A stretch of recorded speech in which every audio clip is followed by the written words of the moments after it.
and Detroit. Is there any truth to that? No, there isn't, neither in Detroit or in Philadelphia. To the extent that there is a law enforcement present anywhere in our city, it's to really ensure our election officials are protected. But people have been respectful. People have been observing the process, but not disrupting the process. It's really been a sea change from 2020, and I'm grateful to see such a peaceful, secure process here in Detroit and across Michigan. And Secretary Margaret Brennan is here as well. Margaret. Good to talk to you again, Madam Secretary. There were a number of incidents today with bomb threats in your state. What can you tell us about what the impact was, practically speaking, on just administering this election?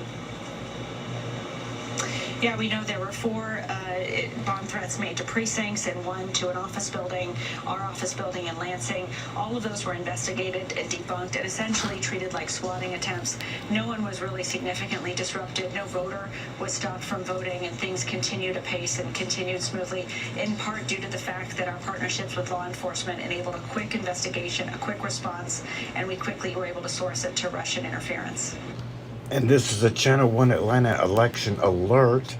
Kansas has gone red for Trump. He picks up 6 additional electoral votes there. Pardon me. And that now makes him 211 over 117 with electoral votes right now over Kamala Harris. This has been a Channel 1 Atlanta election alert.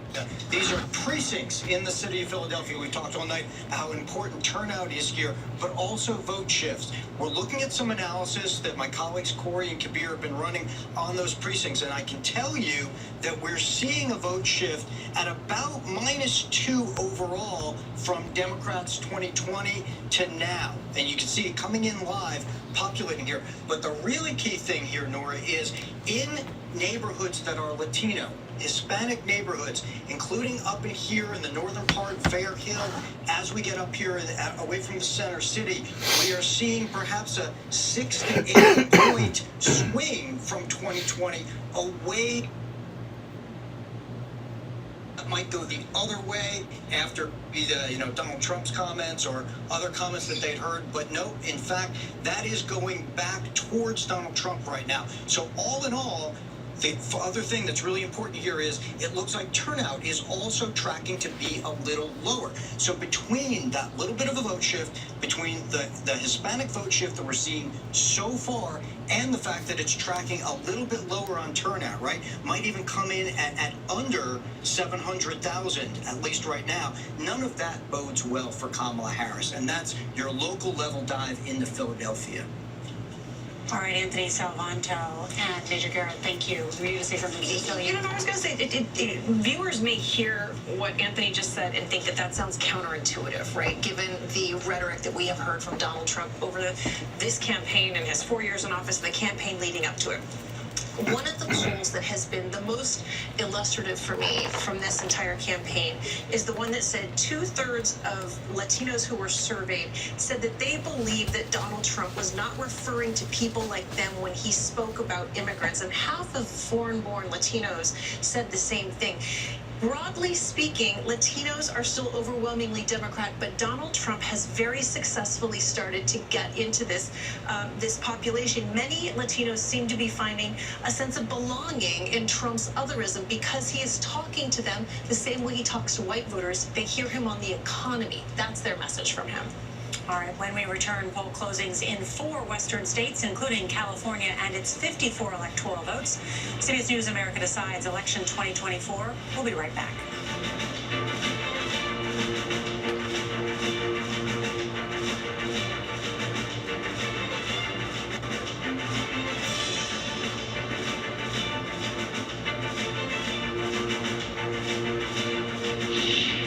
Many remedies you take for chest congestion only mask the symptoms. You're gonna love this property. Try this. Mucinex 12-hour treats the mucus that causes chest congestion for all-day relief. Mucinex in, mucus out. Treat the cause. After careful review of medical guidance and research on pain relief, my recommendation is simple. Every home should have Salon Paws. Powerful, yet non-addictive. Targeted and long-lasting. I recommend Salon Paws. It's good medicine. When my hair started to thin, I thought, am I going to have any hair left? After I gave birth, my hair wasn't even thin yet. It was gone. When I spoke to my dermatologist, he immediately pointed me in the direction of Nutrafol. It's 100% drug-free and clinically tested. Within 3 months, my hair was fuller. It's longer. It's so much thicker. I had more scalp coverage. It was so nice to be noticed for my hair after hiding it for so many years. Start your hair growth journey at Nutrafol.com. If you have generalized myasthenia gravis, picture what life could look like with Vyvgart Hytrulo, a subcutaneous injection that takes about 30 to 90 seconds. For one thing, could it mean more time for you? Vyvgart Hytrulo can improve daily abilities and reduce muscle weakness with a treatment plan that's personalized to you. Do not use Vyvgart Hytrulo if you have a serious allergy to any of its ingredients. It can cause serious allergic reactions like trouble breathing and decrease in blood pressure leading to fainting, and allergic reactions such as rashes, swelling under the skin, shortness of breath, and hives.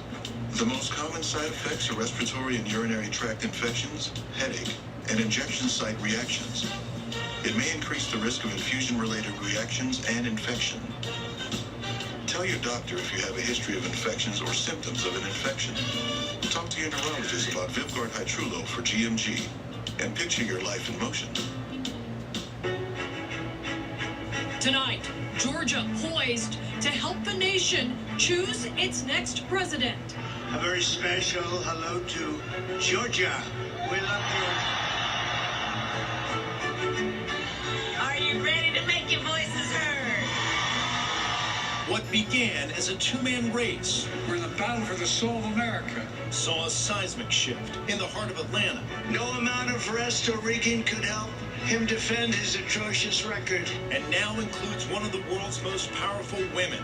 On behalf of everyone whose story could only be written in the greatest nation on earth, I accept your nomination to be President of the United States of America. This election is a choice between whether we will have 4 more years of gross incompetence and failure, or whether we will begin the 4 greatest years in the history of our country. Standing in the middle is you.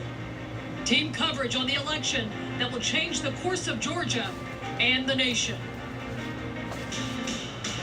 Now on Atlanta News First, this is Campaign 2024 special coverage with breaking news. Families across Georgia on edge at this late hour, awaiting solid signs of a clear winner in the presidential race. Despite things leaning toward former President Donald Trump, the race remains too close to call. Some of that outstanding vote is from right here in the counties of Metro Atlanta.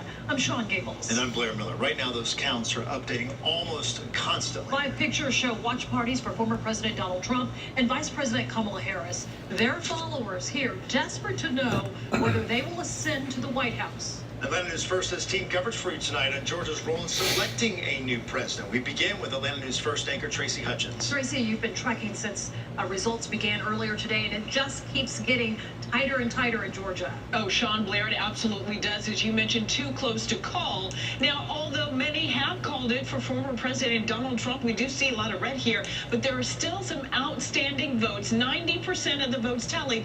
That, of course, leaves that 10% that has not been added to the total yet. And we do have some areas where we're looking at, too. 86% of the vote in Cobb County there. And possibly, some say, if Kamala Harris can widen that gap between her and former President Donald Trump, she may have a chance here. And also, when we take a look at Gwinnett County, that is many call like a bellwether county to look out for. Only 71% of the vote counted there. So that leaves another nearly 30% that again, as we take a look at blue areas, there are still some outstanding, including Fayette County, which many consider a bellwether. Even though that is leaning toward former President Trump, there are still votes there that are outstanding, too. We continue to watch as everything shakes out across Georgia. Blair? And Georgia's loyal to former President Donald Trump are hoping they did enough to get him another 4 years in office. Atlanta News First political reporter Doug Greer is live for us tonight at the Republican Watch Party of the Grand Hyatt in Buckhead. So, Doug, Trump supporters remain pretty hopeful at this hour. Extremely. The word that the GOP chairman here in Georgia, who you'll hear from in just a second, used today was cautiously optimistic, and that caution comes from 2020. That loss here for the first time for Republicans in decades back in 2020 was an extremely humbling experience for the state party. That year, as well as big losses in the 2022 midterms, 2 years later, really forced the GOP to kind of recalibrate their message on early and absentee voting. So Republican voters were told to be skeptical of those methods after 2020, and it really hurt the party's participation. So this year, Georgia saw record early voting turnout, and Georgia GOP chairman Josh McCoon told me that was all part of the plan.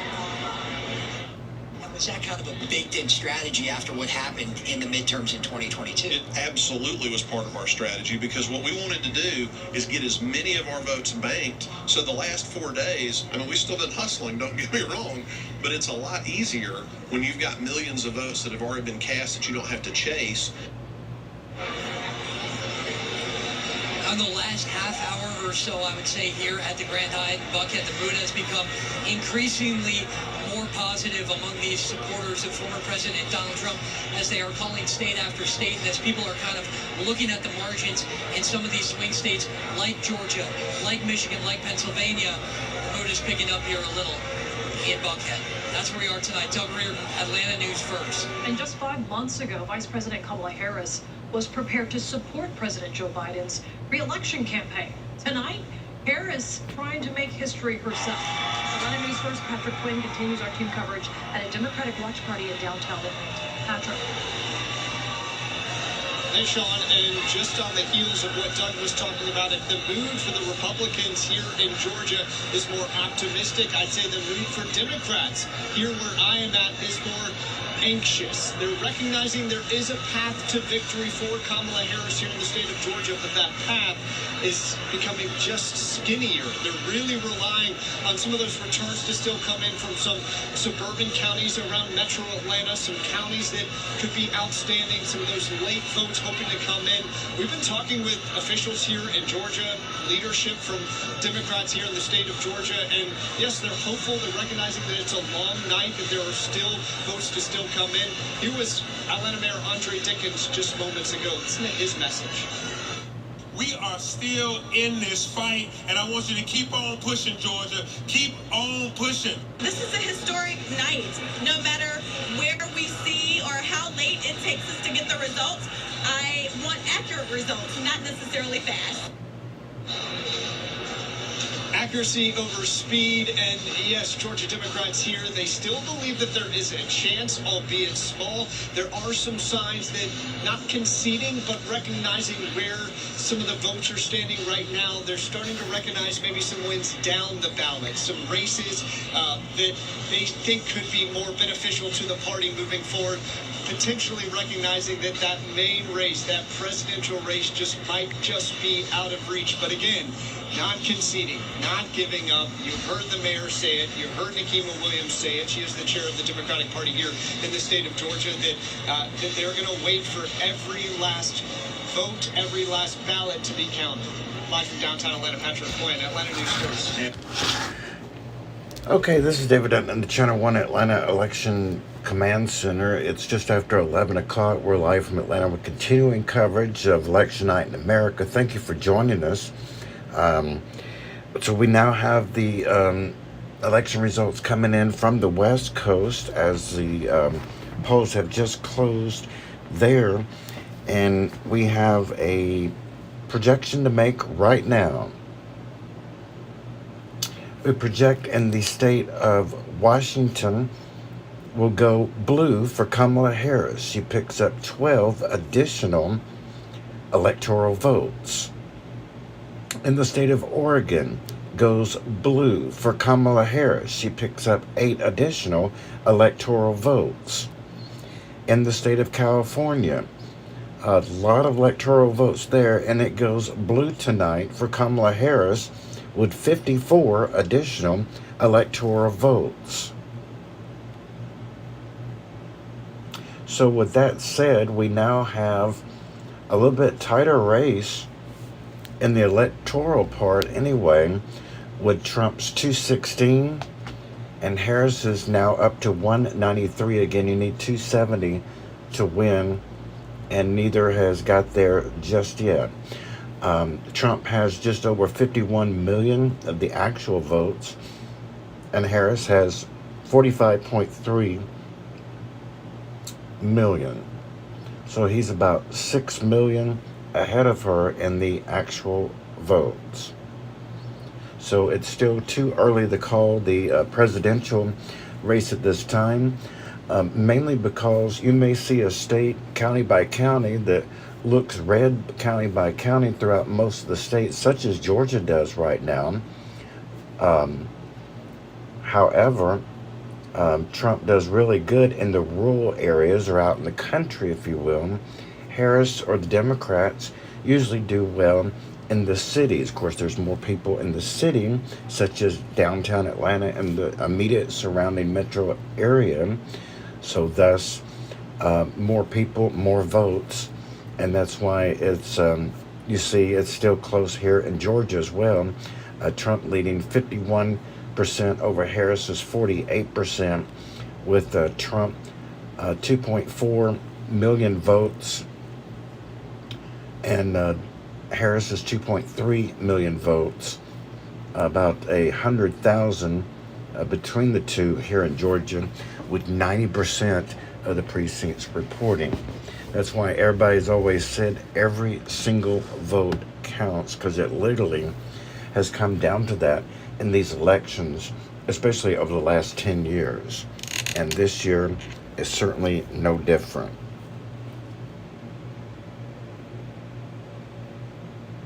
So our live coverage continues as we go back to station WANF in Atlanta for continuing local election coverage, and we'll keep you updated on what's going on across the country as well. Stay with us. Should have pretty quick results coming in the next hour or so, and we should know a lot more about the state of Georgia when that happens. We're live at the Gwinnett County Elections Office in Lawrenceville. Adam Murphy, Atlanta News First. Continuous bomb threats across Metro Atlanta force voters out of their precincts today. Atlanta News First, Bridget Spencer is in DeKalb County tonight. Bridget, these six voting locations were impacted there. Right, DeKalb County was not spared when it comes to these fake bomb threats across Metro Atlanta, but right now we're at the elections office in DeKalb, and take a look. You can see a long line of cars. These are election workers dropping off all of their equipment, still hard at work late into the night. Now, we do have video of how things were looking at Cofer Library Branch in DeKalb. That's where one of the bomb threats was. DeKalb police say it was 6 polling locations that all received those bomb threats. New Bethel AME Church and North DeKalb Senior Center were just among the few of those. Now, police did show up in full force with canines sweeping the building. Give the all clear. They did not find any, luckily, but it did cause some headaches and delays in voting. The library had to stop voting for 45 minutes, but people were allowed back in eventually closer to 7 to cast their ballot after things were cleared. Now, this certainly disturbed voters for a period of time, but election workers say they're just glad nobody got hurt. And back out here live at the DeKalb Election Center, you can still see election workers still working late into the night to make sure all their equipment is turned in. And it will be later that we find out what Georgia is looking like in this election. We're live in DeKalb County. Bridget Spencer, Atlanta News First. Let's take another look at Georgia's presidential election results. Here in Georgia, the race is simply too close to call. 16 electoral college votes up for grabs. We have 88.4% of the precincts reporting right now, and former President Donald Trump continues to hold a lead over Vice President Kamala Harris. Vigilance in the face of multiple threats across Metro Atlanta. Tonight, Georgia's Secretary of State's office standing tall despite multiple attempts to disrupt Election Day. I just want to make sure everyone understands this, that Georgia's not going to be intimidated. Atlanta News First, Abby Soros, she's live inside the state's election operations center. So, Abby, Georgia's been fighting misinformation attempts for months leading up to today. And we've seen some of those videos, and especially today, the Secretary of State just giving an update saying there were more than 60 reports of threats to different polling locations, most of them coming from Russian interference and different accounts. Something that really came across in this last update that he gave before he headed home for the night. He says the former President Donald Trump has an insurmountable lead here in Georgia, essentially calling the race for him. He is Georgia's senior election official, but that race has not been called. We're still waiting on some of those numbers to come in. He tells us, you look at the numbers, you crunch the numbers, and you will see yourself.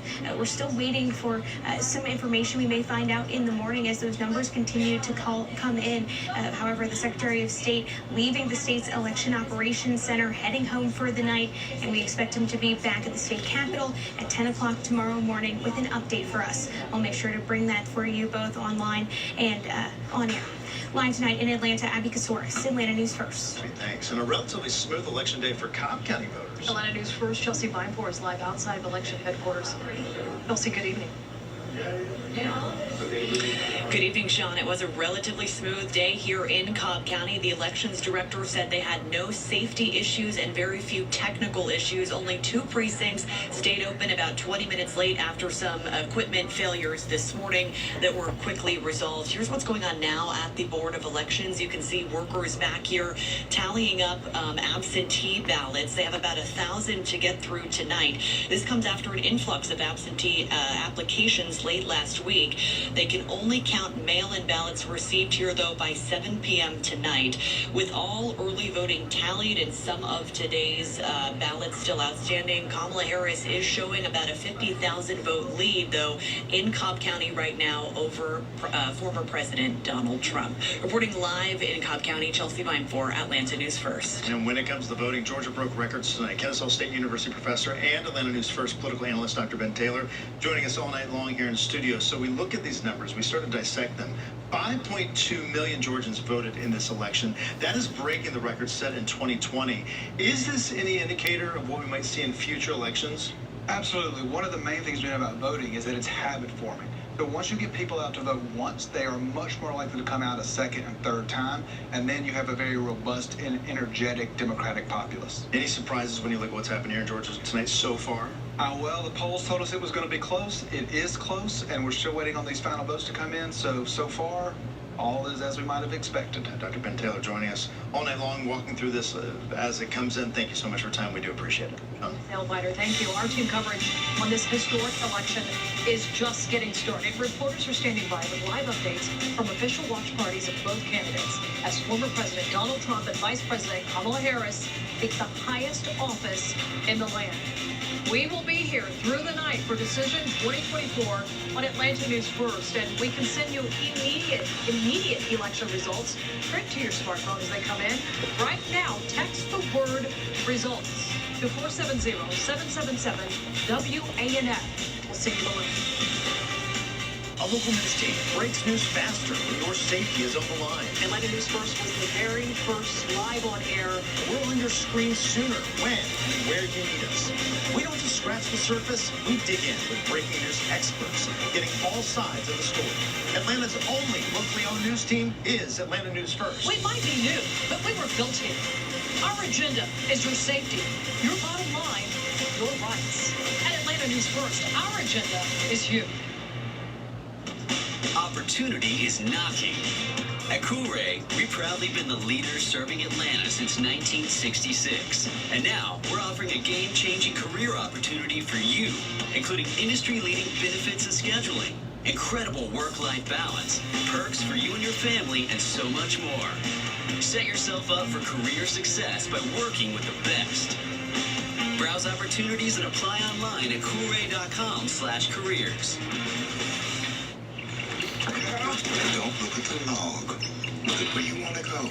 I got this. When you work with someone who knows a lot and cares even more, you're unstoppable. Here's where I want to go.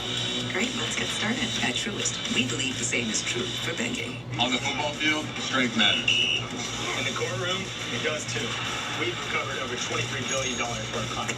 Injured? Dial Pound Law or visit forthepeople.com. Morgan & Morgan, America's largest injury law firm.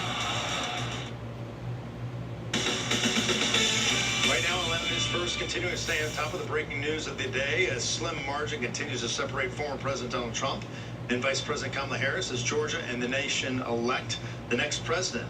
Let's go to some live pictures now, showing you the watch parties for Vice President Harris and former President Trump. Crowds in either room prepare to celebrate once their candidate is named the winner. Tonight we have live team coverage as the election information continues to come in tonight. National correspondents John Decker and Peter Zampa are with the Harris and Trump campaigns. Let's start with you, John. You're in Washington, D.C. What are you hearing from Vice President Kamala Harris's team?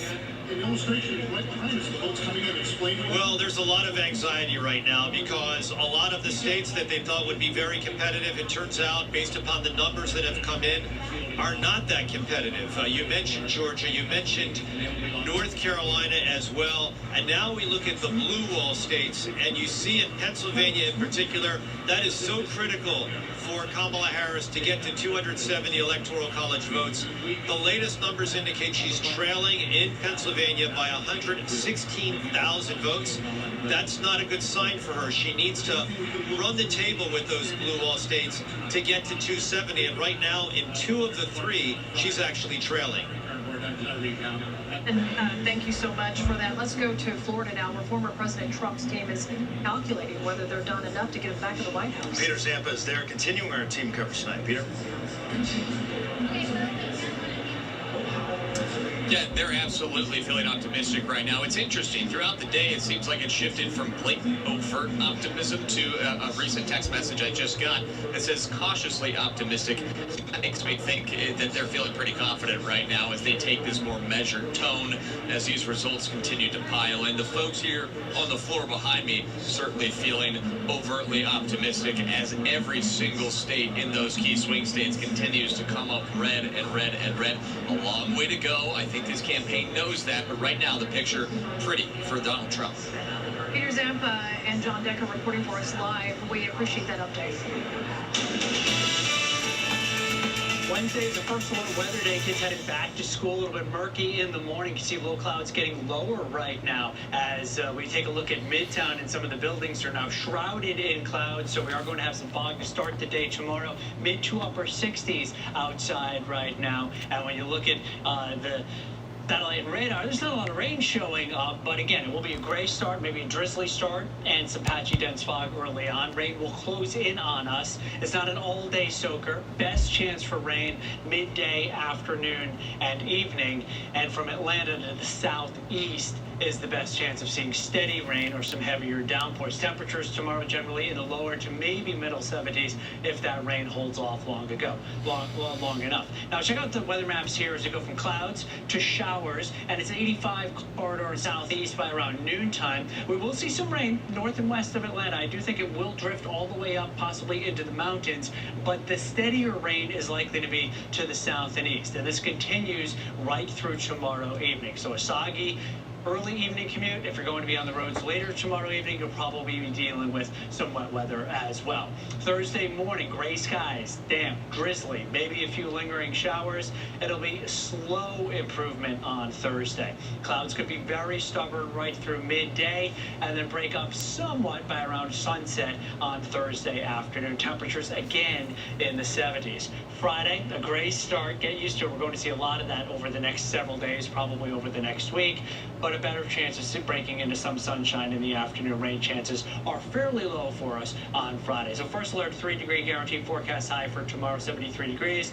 Alzheimer's Association is this month's charity, and we're hoping to get the donation total up to $150. But it is a tricky forecast for us for tomorrow. Notice the high temperature staying in the low to mid 70s. Also notice our rain chances. They're not zero, but they're not very high from Friday through the weekend.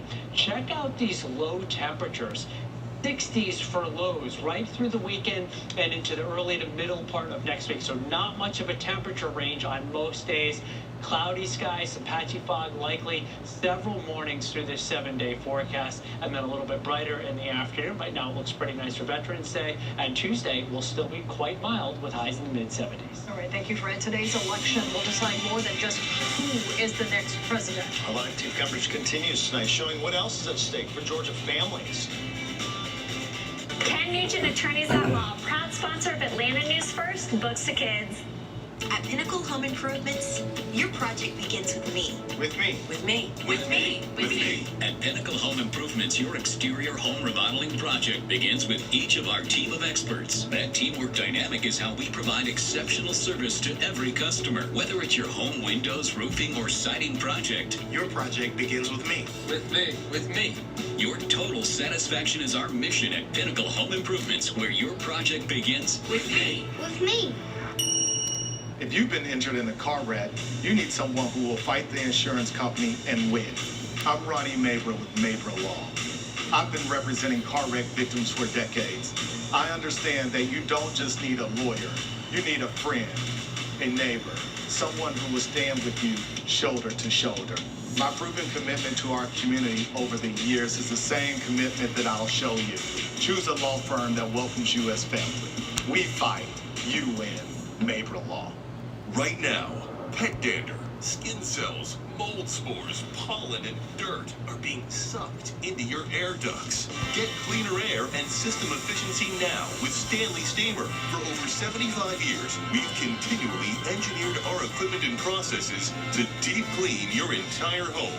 Your air ducts are clean until they're Stanley Steamer clean. Call 1-800-STEAMER. Stanley Steamer gets your home cleaner. Everything is expensive these days. Food, school, daycare, rent. It's easy to feel stressed about keeping up with everyday expenses. But medical bills should be one less thing to worry about. With Georgia Pathways, you may be eligible for free health care.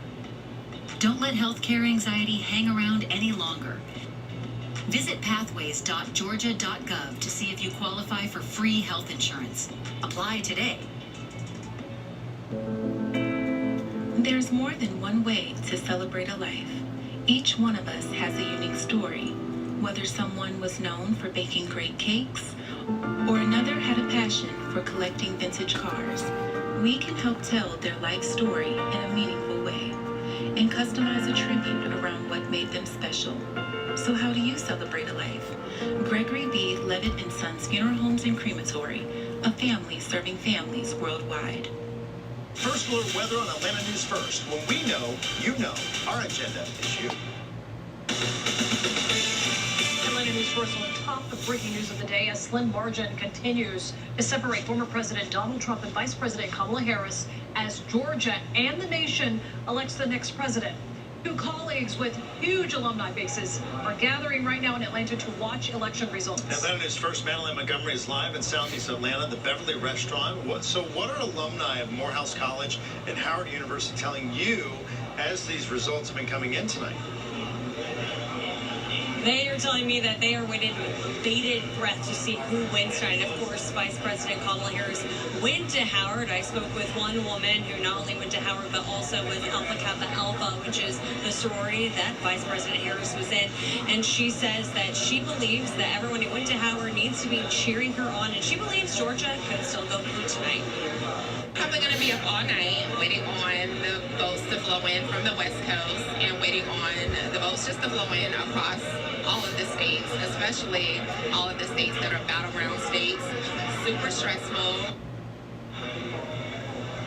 The restaurant was absolutely packed earlier. Now they are trying to close down, but they did stay open late for this since the results aren't quite in. For now, reporting live in Southeast Atlanta, Madeline Montgomery, Atlanta News First. Well, election day may be winding down, but results are still coming in. A final look at where Georgia stands as we inch closer to electing a brand new president. Ken Nugent, attorneys at law, proud sponsor of Atlanta News First, Books to Kids. Atlanta Basement Systems, the all things basement-y company. Are your floors bouncy or uneven? This can mean structural problems at your home. Our Smart Jack system will put your home back on solid ground. Call Atlanta Basement Systems today for all things basement-y. It's the Rooms to Go holiday sale, and we're celebrating in style. Choose your perfect look, like this stylish reclining leather living room, just $14.95 or $31 a month interest-free. Save on beautiful rooms like this, on sale for only $11.88. Shop our incredible selection room by room, and bring home dining sets like this or this, just in time for the holidays. At Rooms to Go, you get both great sale prices and 50-month interest-free financing. Now during the Rooms to Go holiday sale.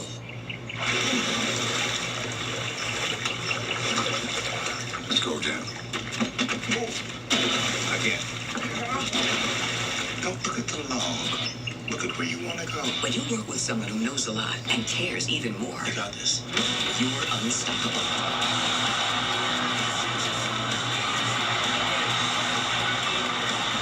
Here's where I want to go.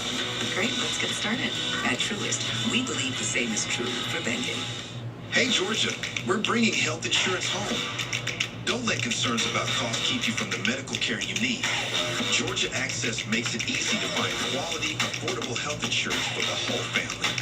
At GeorgiaAccess.gov, you can quickly see if you qualify for financial assistance and explore plans that meet your needs and budget.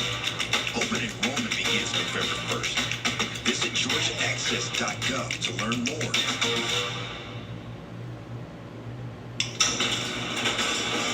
It's time to call Precision. For a limited time, purchase any new door and get a Genie opener included and up to $300 in cashback savings and payments as low as $47 a month.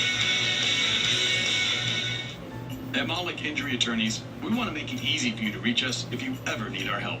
Simply scan the code at the bottom of the screen to download and save our content. So while we're waiting for the networks to come back, they all went to local coverage, of course, during this 11 o'clock hour. Back live with you here in the Channel 1 Atlanta Election Command Center. I'm David Dutton. Thank you for joining us this evening. We've been with you all night for continuing election coverage, and we'll be with you until we get a president out of this anyway. So it may still be a while. What we have learned within the past half hour is that Georgia may have a projected winner within the hour or by around midnight Eastern time, as more votes come in from Gwinnett County and some in other counties. So we'll wait and see on that, and maybe we'll actually get a projected winner for president throughout the entire country here in the next hour or so, hopefully.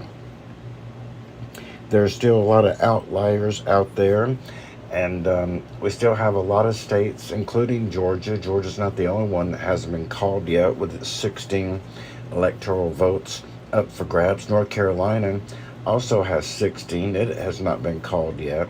Virginia has 13 electoral votes, 19 still up for grabs in Pennsylvania. That will likely not be called tonight, but we can still get a president out of this thing without Pennsylvania. Not saying nothing bad about them. They just do their voting a little bit differently, and theirs takes a little bit longer. So typically we don't get results from Pennsylvania until the next morning. So they'll be working all night counting votes there. They don't do early counting as in most of the states, including Georgia, do across the country. Michigan has 15 electoral votes up for grabs. It's still too close to call. Wisconsin, same thing, 10 electoral votes. Minnesota, same thing, 10 electoral votes. New Mexico, still too close to call, 5 electoral votes there. Arizona, 11, and Nevada, 6. We're also waiting on Alaska, which has 3, and Hawaii, which has 4. And we're expecting the polls to close there in about 30 minutes. If I didn't mention it earlier, Maine went to red for Trump with 4 electoral votes there.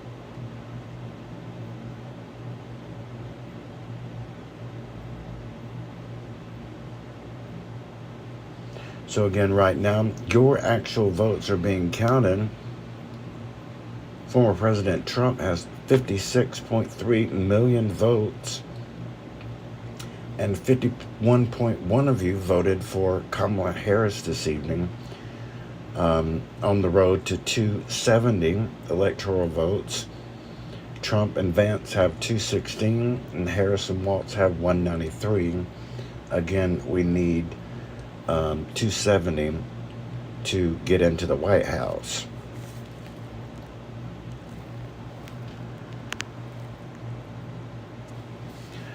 So that's the latest on that. What we're waiting on is the top of the hour for some more states to come in. In particular, we're expecting Alaska and Hawaii as the polls close there.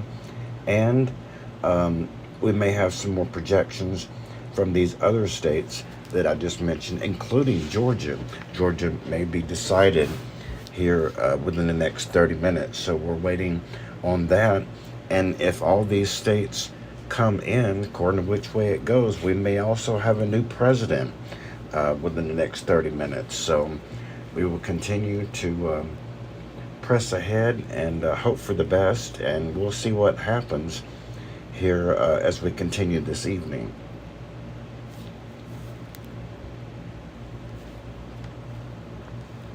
This is Channel 1 Atlanta's continuing coverage of Election Night in America. Thank you for joining us. It's 11:30.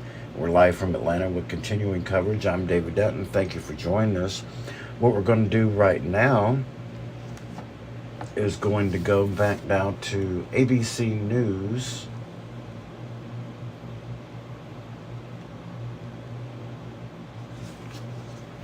Well, actually, what we're going to try to do now is let's go over to CNN. We hadn't been to CNN all night. I think we've been to every network but them and get the latest coverage from CNN.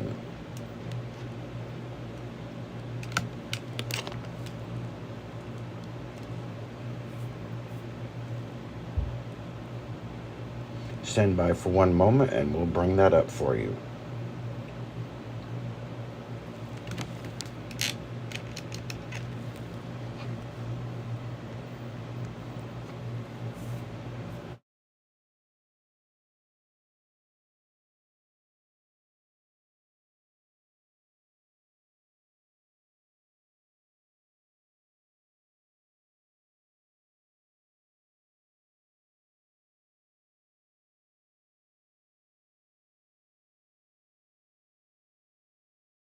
All right, Sarah Seidner in Milwaukee, thank you so much. Appreciate it. Let's take a look at Milwaukee and Wisconsin at so large. right now, Donald Trump in the lead, people are clearing out of here. Many will stay up through the night watching those returns. Others will wake up to the most recent news as to what states went for which candidates. But as for right now, and the Democratic Party of Georgia, they are calling it a night here at the Hyatt Regency. We are live in downtown Atlanta. Back to you. Yeah, the race likely to get tighter as the night wears on, but how much tighter, that's what we'll have to wait and see. Deidre, thanks. They're fine. On the other side of the ticket, former President Trump is currently holding on to a lead here in Georgia, as we told you. His supporters are watching the results rolling in at the Grand Hyatt in Buckhead. In fact, they've been celebrating there. Fox 5's Rob D'Arienzo is live.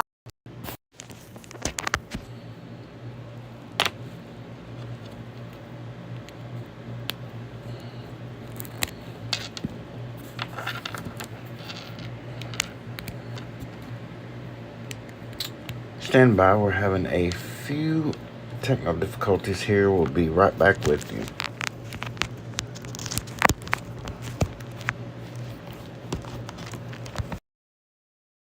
Georgia GOP Chair Josh McCoon got on the stage and declared a victory based on one projection. We are still waiting, as you mentioned, for the Fox News decision desk to formally and to declare a winner here in Georgia. The mathematical victory for Vice President Harris, though, is shrinking this evening. Although most of former President Trump's allies are down with him in West Palm Beach, there are a lot of powerful Georgia Republicans in this room right now. Just after the GOP chair got off the stage, I pulled him aside. Here's what he had to say. Take a listen. 17% of the state population. You're getting 60. We had, frankly, a lot of people out there saying our ground game wasn't that great.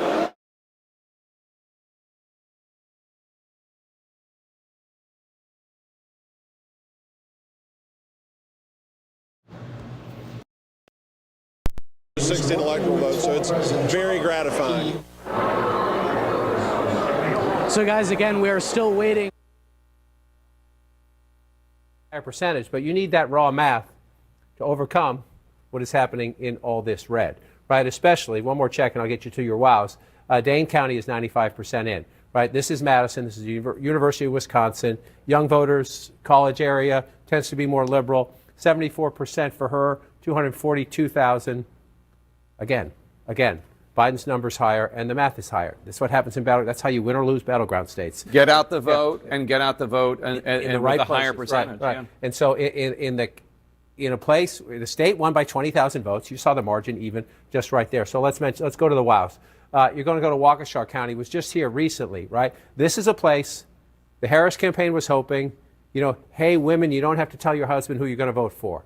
If you believe in reproductive freedom in a conservative county, vote Harris. Just don't tell your husband about it. This is one of the places they thought the Dobbs decision, reproductive freedom, abortion rights, would help them cut into the margins. Well, they're at 91%. We'll see. But 40% is her number if you round that up. We'll go back in time. It's a tiny bit, but it's not a significant jump from where the president was 4 years ago. And Trump's at 60% if you round up then. He's at 59. So a little bit, maybe a tiny inroads there for her. So you're moving around up here. You go up to Washington County. This is a big 70% of the vote here for Trump. Let's just double check it and come back. He improved. Up a little bit. He improved. He improved a little bit. And then you come over here to the O. I did wow backwards for you there. I put the O at the end. Yeah. But you come over to Ozaki here, and the former president is at 55% of the vote in 2020, and he's at 56, roughly the same, but a little bit, So Trump is not underperforming. It's maybe within the margins, but when you see that well behind where President Biden was, and now you're waiting on this. I mean, there are some other small things. Let's take a look and see what else is out there. But as you can see, the biggest thing is here, and some of these votes up in here, if you're in the Trump campaign, we're talking about can she come back? But if you're in the Trump campaign, you're also saying, do we have a cushion? Is there more coming in for us? And the answer is yes. They got all that Green Bay vote. The answer is yes when you look up there. So the next thing we learned from Milwaukee is how many votes, what is her percentage, how does it affect the statewide math, and then how much is left? Yeah. How much is left? In your biggest area, you have to turn them out. Because then again, I just want to come up here and look at this. Again, Brown County, this is Green Bay, blue-collar workers. Trump's getting 61. The vice president's getting 37 or 38 if you want to round that up. That matters. Oh, my God. It matters. He almost shot almost 10 points. Right. 9 points. Right. In a battleground state, he's up and she's down in a place where if you're the Harris campaign, the Biden campaign, you're not going to win here. You're not going to win here. But if you make it that race, if you make it that close instead of that close, you get a better result, period. It's simple math. Let's go on to the third of the blue wall states, Michigan. Jim Sciutto is at a vote counting center in Detroit. And Jim, you have an update on the vote in Wayne County. Tell us. Well, let me tell you, we've been in touch with the Secretary of State's office really every few minutes here, trying to figure out when we're going to get another batch of Detroit, of course, the surrounding Wayne County votes. And we're told very soon. They won't put a figure on very soon, but very soon. We know they're working hard, calculating those numbers, counting those votes, and that there have been no issues. They're not encountering any issues with machines, etc. This is just a process of getting the work done. We've also been in touch with Macomb County, where we were outside of Detroit earlier today. They are also expecting, they say, another batch of votes to be reported quite soon. And here where we are in Detroit, this is the location where they've been counting the absentee ballots. Just in the last hour, another 2,500 or so absentee ballots came in. That brings us pretty much to the end of the 100,000 that they've expected. At some point in the next hour, we'll see another U-Haul truck come in with the remaining absentee ballots that they've collected from drop boxes around the city here. And they've been counting as they've been going. Remember, because they started counting last Monday. They didn't have to wait till Election Day. So those numbers will be done soon.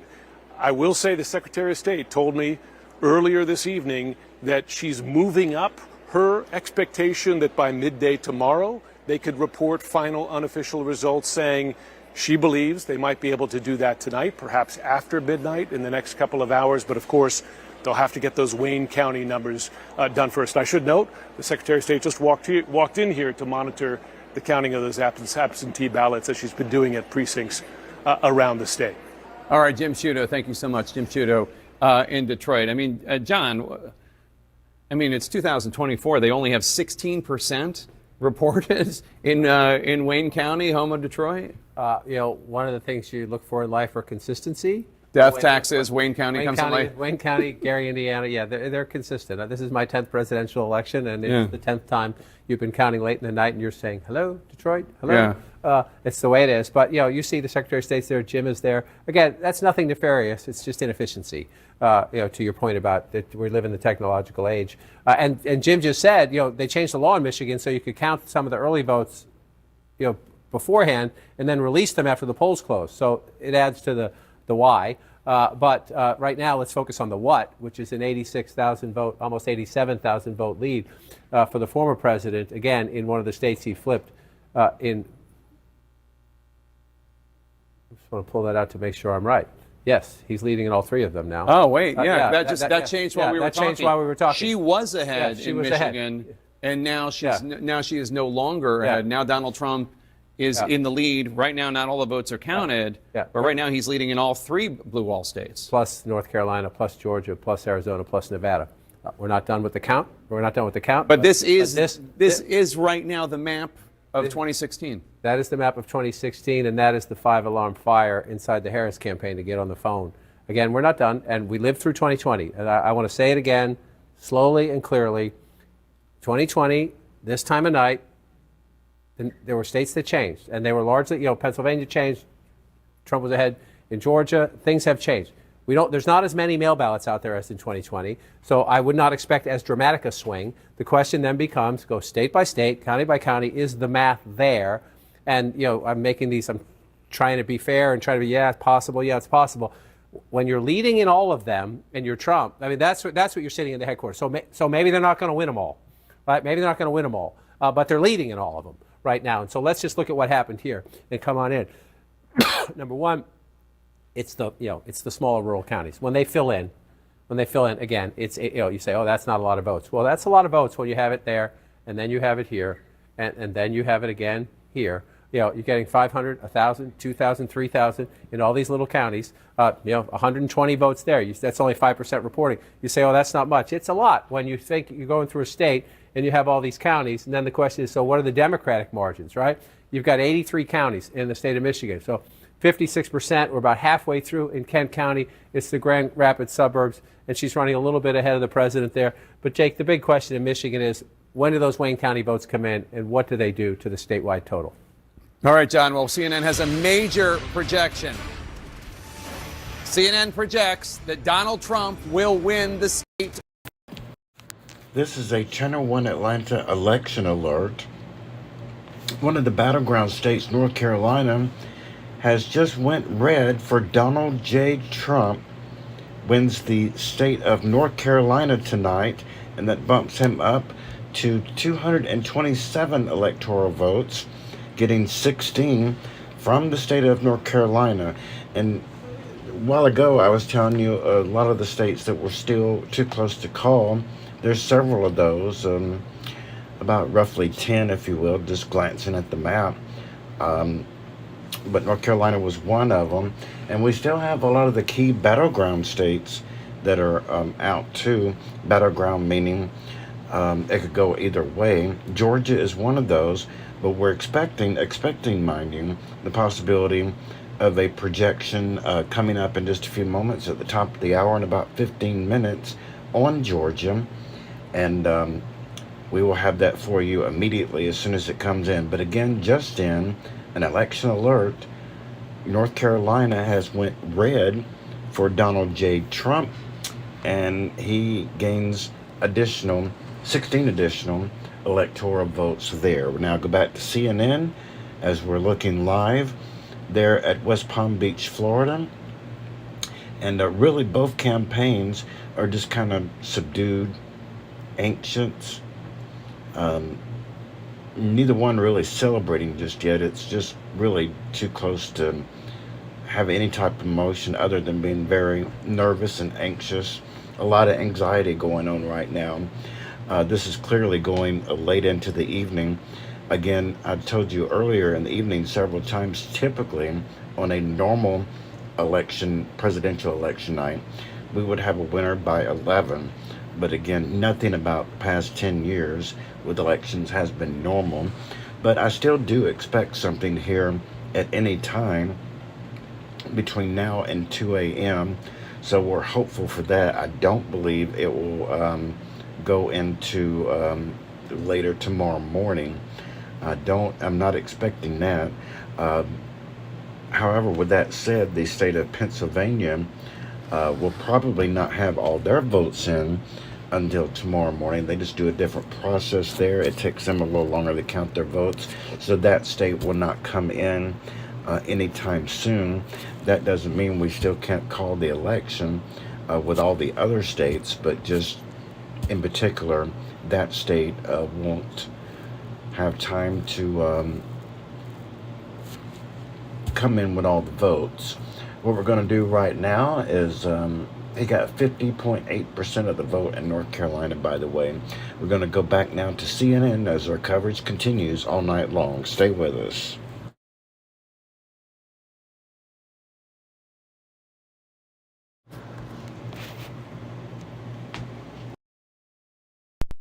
Came into tonight wondering, was it going to feel more like 2016 or 2020? And 4 years ago, I was at Fox, and at almost exactly this moment, at 11:20 p.m., we made the very controversial call. They made the very controversial call of Arizona. And that changed the whole feeling. And that's one of the reasons the Trump campaign was so furious about that call, because it was the first flip and the first indication that maybe it was going to be different than 2016. Right now, and look, there's a lot of voting and states to be called, but right at this moment, this does feel more like 2016 than 2020. No question about it. It is interesting, and and the fact that we're calling it at this point is also significant, because I don't think North Carolina was called last time 4 years ago until maybe a week after the election, or it was certainly after Pennsylvania. Pennsylvania came on Saturday. I think North Carolina was Sunday or Monday. The fact that we are making this call now suggests that there's a bigger gap than there was last time. And Donald Trump won it last time by something like 75,000 votes. Generally speaking, he is overperforming what he did in 2020, and she is underperforming what Joe Biden did in 2020. And that ends up, what was a narrow edge for Biden, is at this point, we have to condition it, a narrow defeat for Harris. And the thing about North Carolina, and John has been talking about this and will do more at the wall, is you do have kind of a sense of the country in the state of North Carolina, in that there are growing minority populations, and there is a growing sort of suburban, maybe more moderate population in and around the big cities. And so that is why the Harris campaign thought, with the dynamics of the country right now, that she would have a better shot.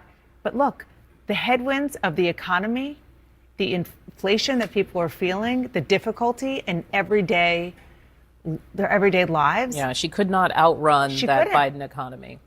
Yeah, and the economy, Chris, that is what people are feeling every single day. I mean, we were talking earlier about whether or not the sort of women and the idea of this being the first post-Roe presidential campaign was going to supersede how people felt when they were buying eggs and milk.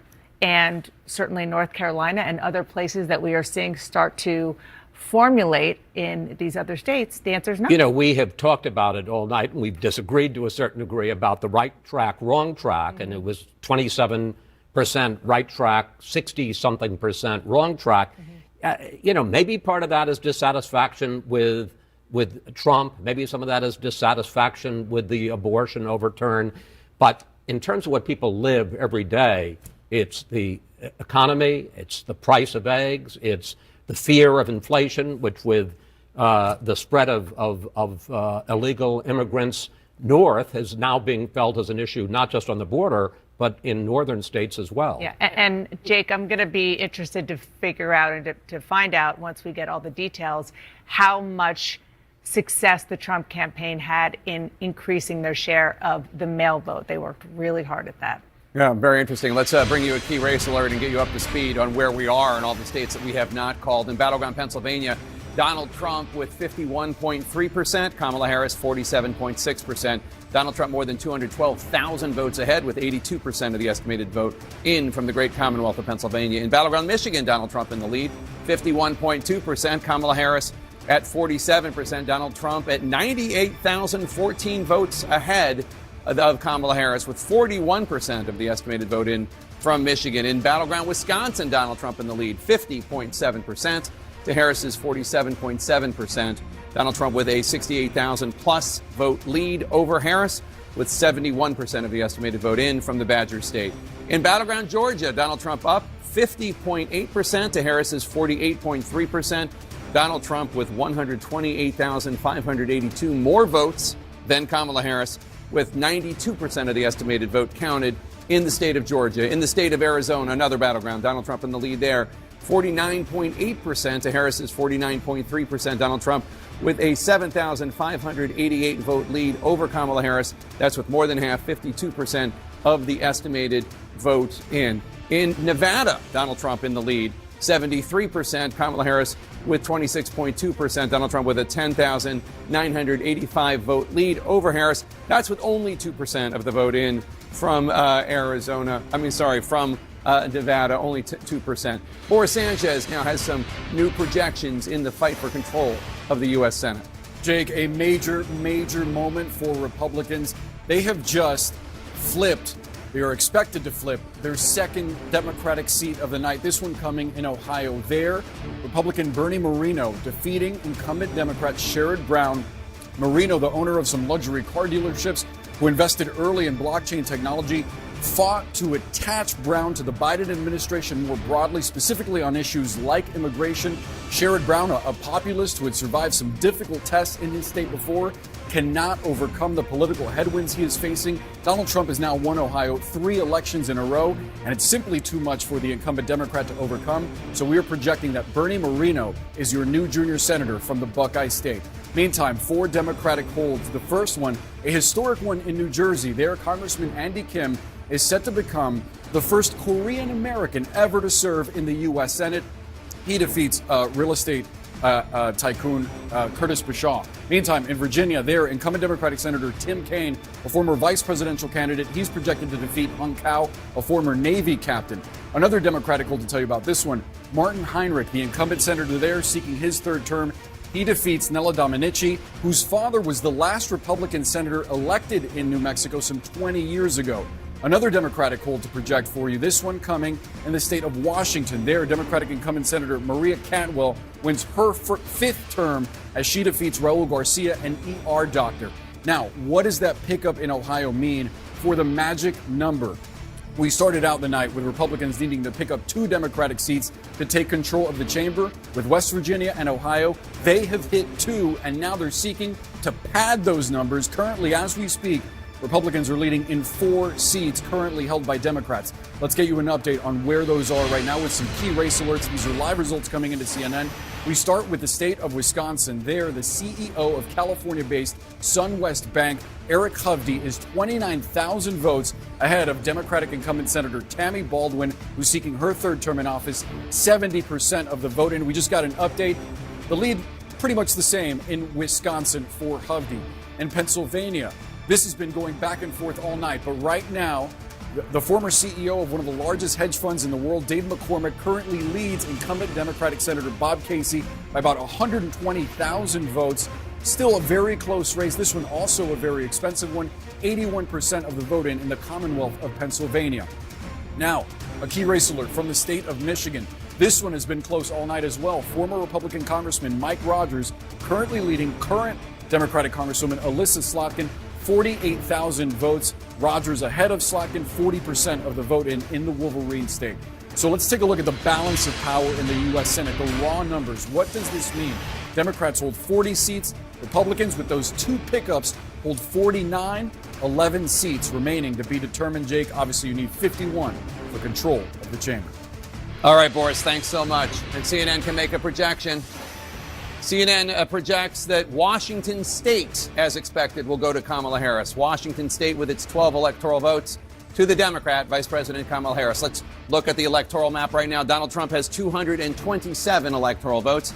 Kamala Harris has 165 electoral votes. 270 are needed to win. We are waiting for more votes in the big 3 blue wall battlegrounds.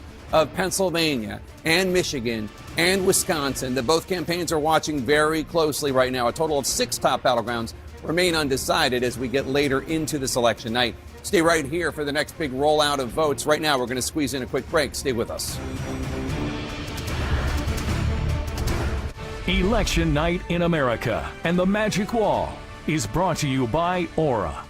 Keep your finger on the pulse, literally. Track your sleep, activity, stress, and heart health with Aura Ring 4.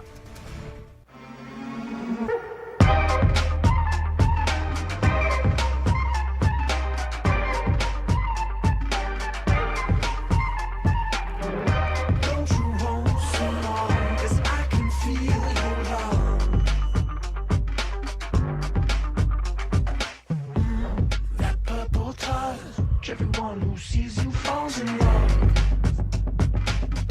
I can feel your love.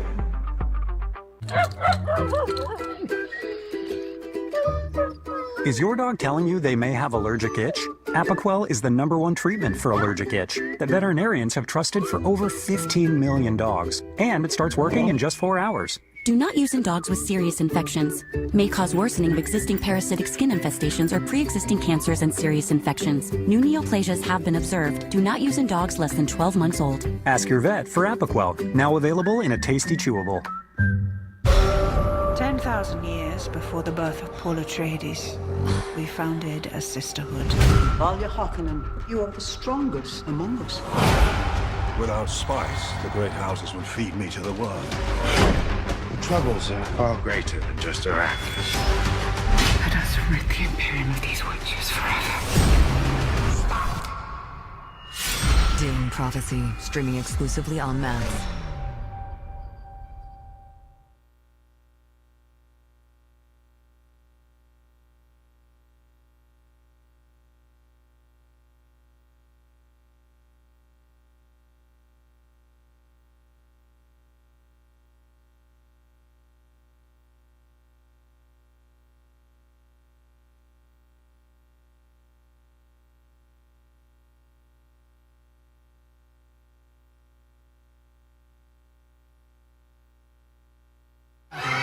I told y'all to run that.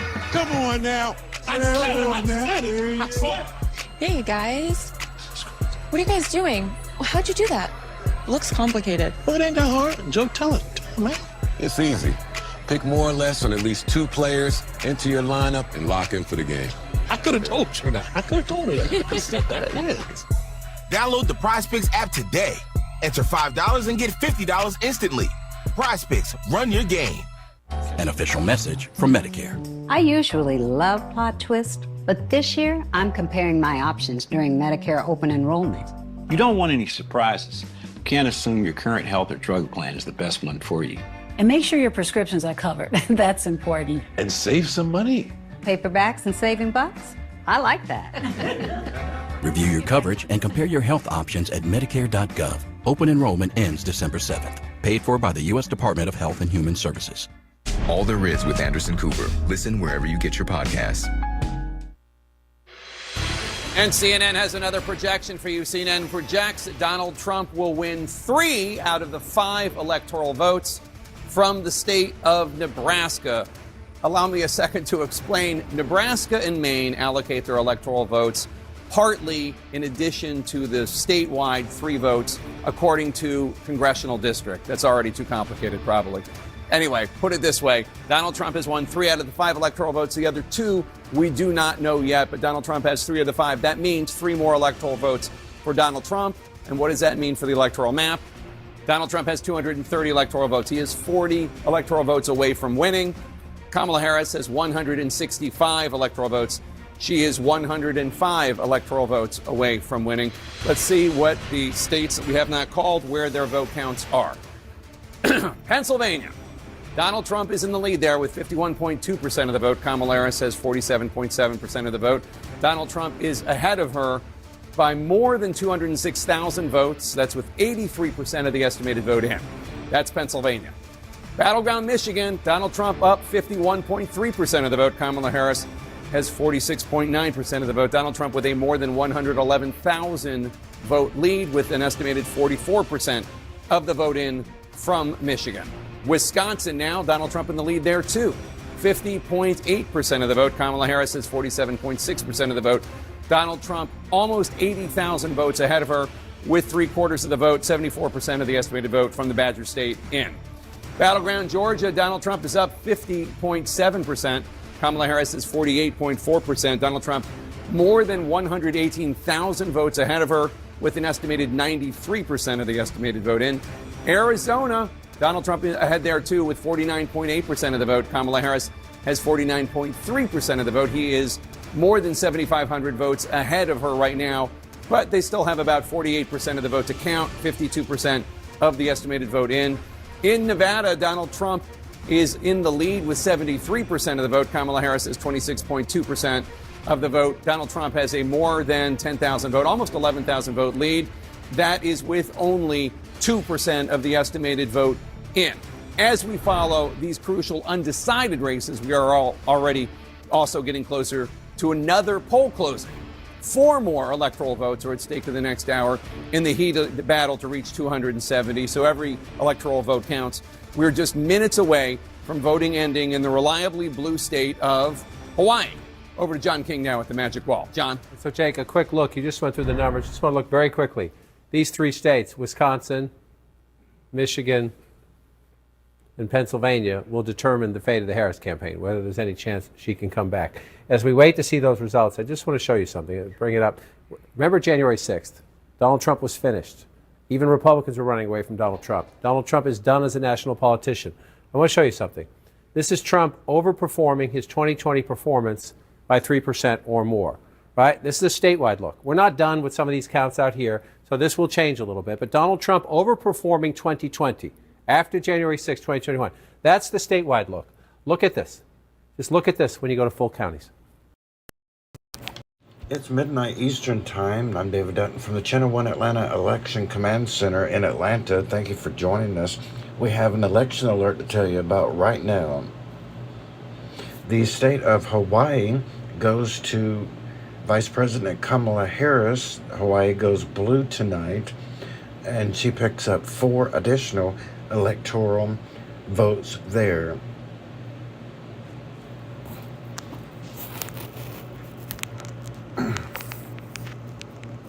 Let's go back to CNN now for continuing coverage.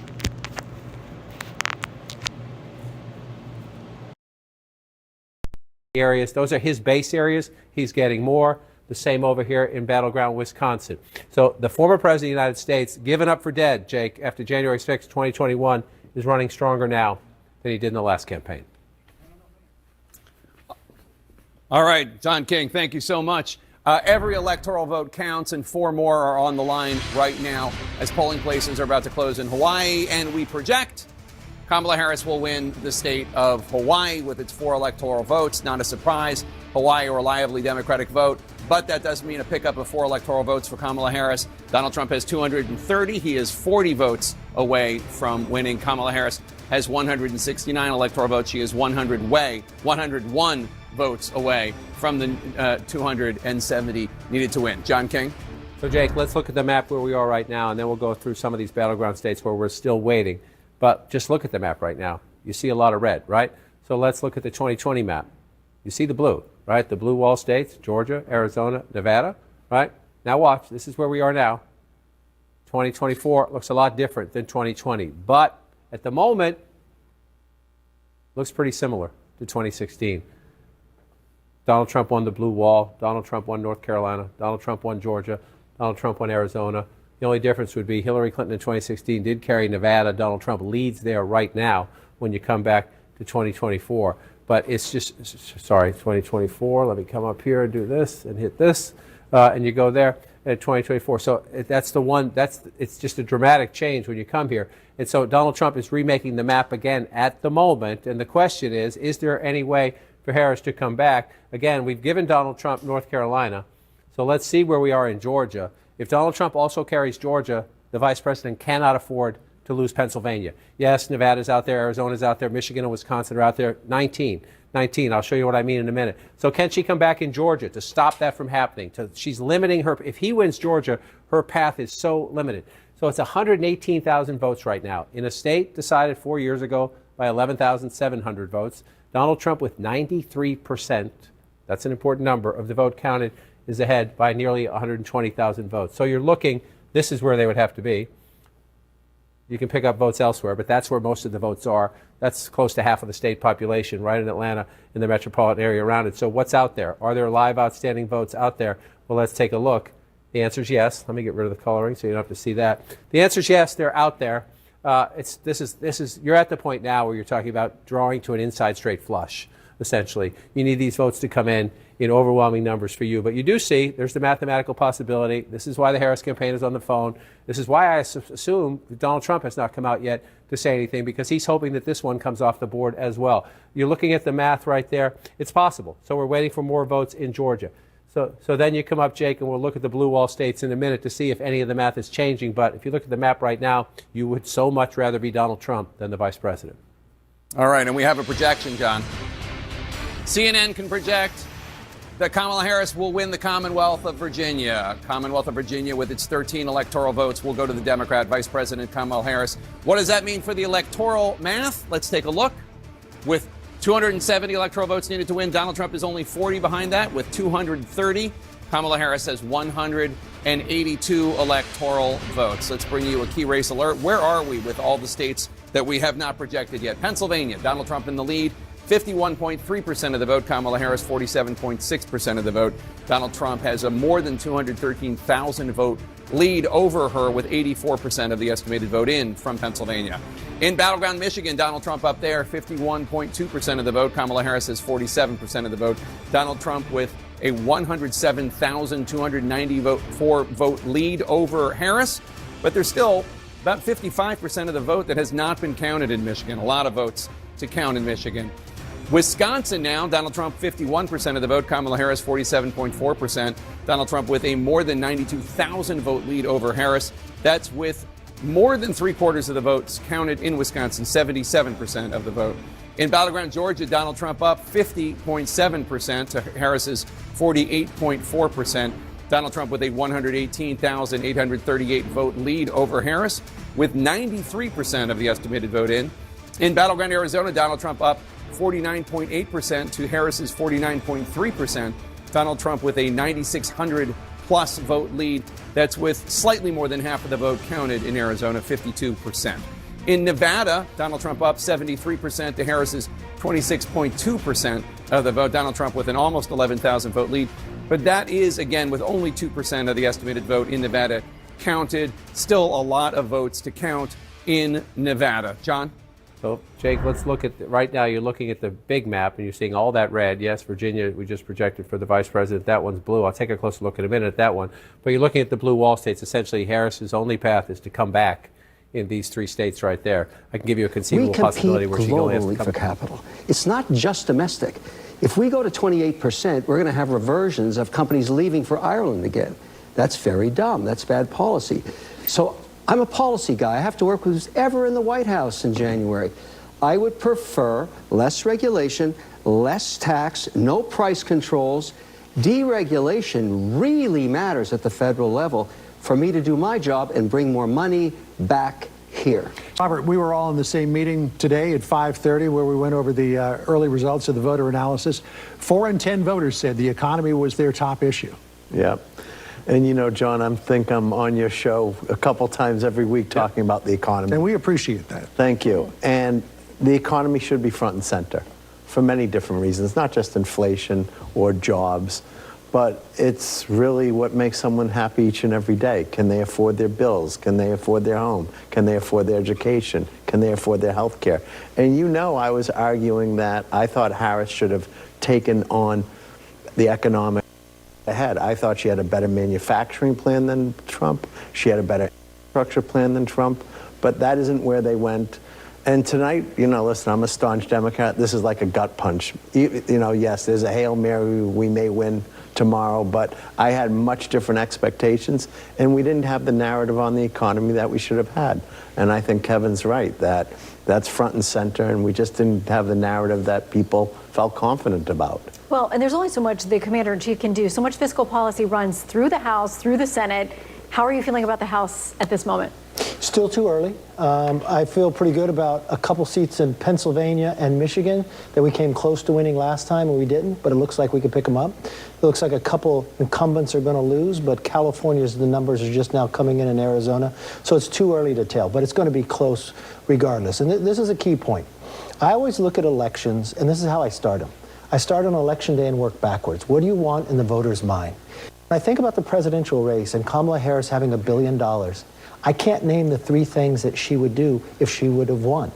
And that's difficult to win a campaign if you have $1 billion and you can't answer that question. With Trump, you knew exactly what he was going to do from here. He's going to secure the border. He's going to economically bring us back. And he's going to make America strong again around the world. He'll keep you safe. And it's almost that simple, and people have a very good choice because they know 4 years ago what their life was like. Are you better off today? I thought his closing line was the best. Kamala broke it, I'll fix it. And when you have 70-some% of America say you're on the wrong track, they believe it was broken. So Mark, the numbers on the economy in terms of preference close, Trump was in double digits a couple of months ago, and now he's within 4, maybe 5 of Kamala Harris in terms of who voters would trust to handle the economy. What brought her closer? Oh, I think that Trump ran a campaign where he decided that immigration was the central issue. And if you listen to him, he would talk for 30 seconds on the economy, 30 seconds about some tussle, and 2 minutes on immigration. And I think he believed that that's where this election was about. And so I think he gave up some of the ground that he naturally could have occupied in the economy. She came in with the opportunity economy. I mean, look, I think in many ways she ran a good campaign in the areas she hit. She closed the economic differences. She stressed her differences on abortion.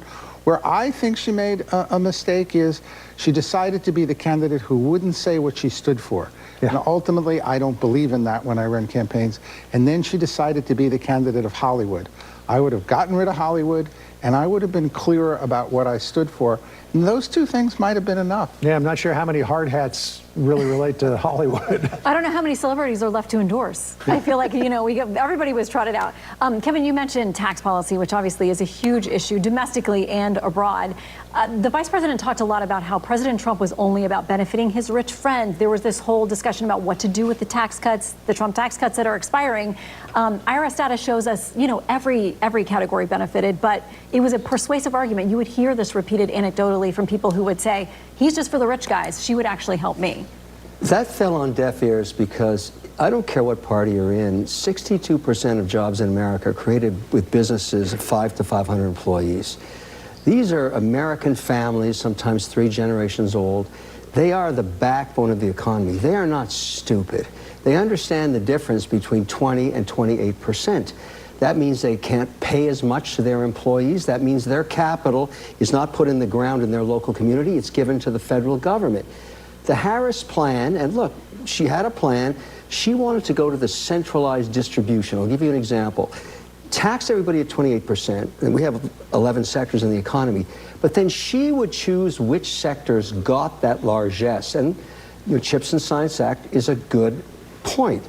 She said, I'm going to take money and I'm going to give it to just the manufacturers of chips. She didn't care which companies. That act should be repealed immediately.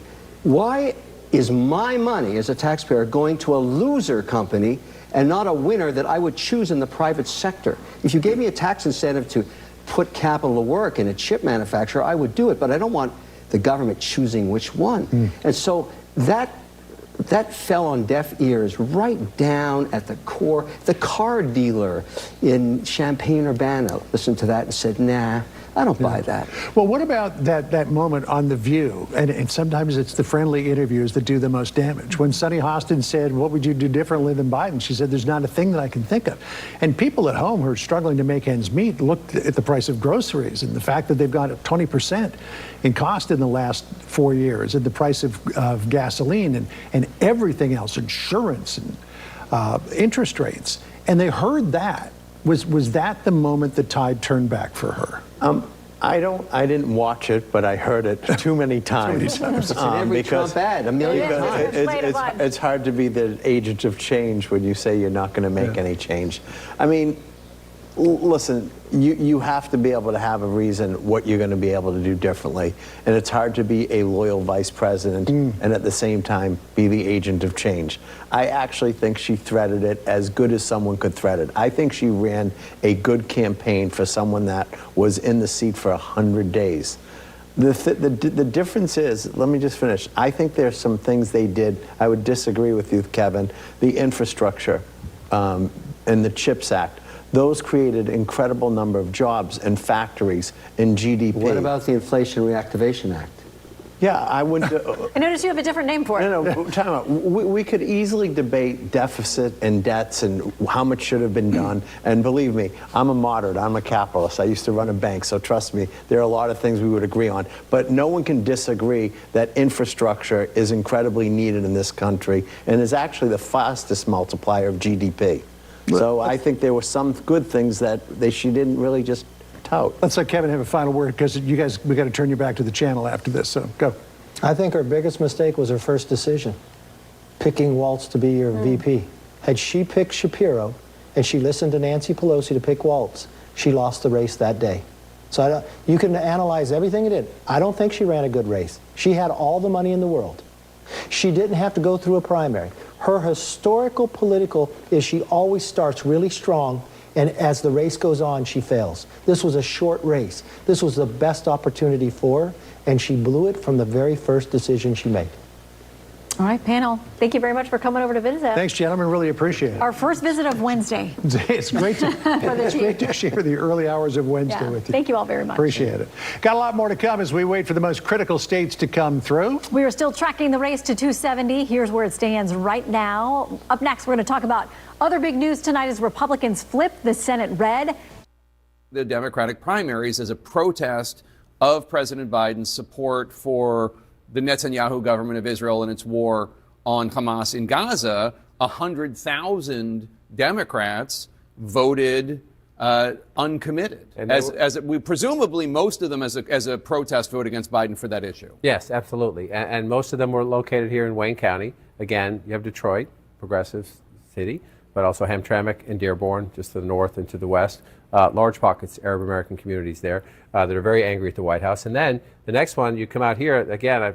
This is Washtenaw County, where I've been 4 times, maybe 5 times, no 4, in this election to go to the University of Michigan and talk to people out there. And again, we're at 71% right now, so the numbers can change. But she's at 66%. This is Ann Arbor, University of Michigan. Again, you have a big college campus. It tends to be a very liberal pocket, progressive pocket. You're saying, wow, 65% of the vote, 66 if you round up. That's great. Oh, my God. 73%. And the math, 157,000, to 103. Well, again, we got 30% of the votes still to come in, and maybe the percentages change as well. Maybe all the votes that are out are from the campus, and it juices up the number a little bit. But if you're looking at that now, you're underperforming the President of the United States. And Donald Trump's at 32%. At 26%. If that gap holds and if his improvement like that holds, I'm sorry, go ahead. That's a big deal, though. Well, I was just going to say one of the things you hear from the Arab American and Muslim American community in places like Michigan is not that they were going to vote for Donald Trump, but they either were not going to vote or they were going to vote for Jill Stein or Cornel West. I'm not sure if Cornel West is on the ballot in Michigan, but these numbers don't add up to 100 here, so I'm guessing that there is a better than, my guess would be, educated guess would be, there's going to be a better than average showing for Jill Stein in Michigan than in other states. Right, and she worked it hard. She was out there quite a bit. Every trip I was out there, you saw activity. Either she was in the state or had just been in the state. Yeah. So just to explain it. Now, one of the other things I heard about people talking about Michigan is everybody in the media, all you talk about is the Arab American, Muslim American vote, but really the issue in terms of a big sizable, bigger chunk of votes is white working class voters, union voters, because the Trump campaign ran ads slamming Harris's position on electric vehicles, EVs, and that is actually going to be more significant ultimately. That was, this is just their projection, than the Arab American, Muslim American vote. Is there any way we can gauge that, how well or poorly she did compared to Biden when it comes to white, non-college educated union voters? David would have the exit polls. We could look at union households. That's a question on the exit polls. I can show you some counties where we were. 3 times I went out there to talk to union auto worker groups. And I want to just say this up front. There are more automobile manufacturing jobs in the United States today than at any point during the Trump presidency. I repeat, there are more auto manufacturing jobs in the United States today than at any point in the Trump presidency. However, the EV debate is a debate. Stellantis just laid off 1,100 people, right, and in part because they say they have electric vehicles sitting on the lot. The union says that's BS. It's corporate greed. They're not keeping their word. But this is a conversation. Are they going too at a minimum, are they going too fast? There are some auto workers who say, why are you forcing this on us? There are others saying the infrastructure is not in place. Culturally, people aren't ready for them. Why are you going so fast? So one of the places you'll find that is right here in Macomb County. We met Joseph Knowles, just laid off from Stellantis, a black union auto worker. No one in his family had ever voted Republican for president. He was voting for Donald Trump. He said everybody in his family was mad at him. This is where you find them right here.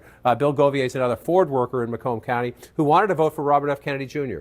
When he dropped out and backed Trump, Bill Govier said, that's great. I love them both. And he voted for Trump a third time. So some of them have been in Trump's camp, like a Bill Govier. Joseph Knowles is a +1, voted Democrat all his life, right? So there, Macomb County, we got a long way to go here, 36%.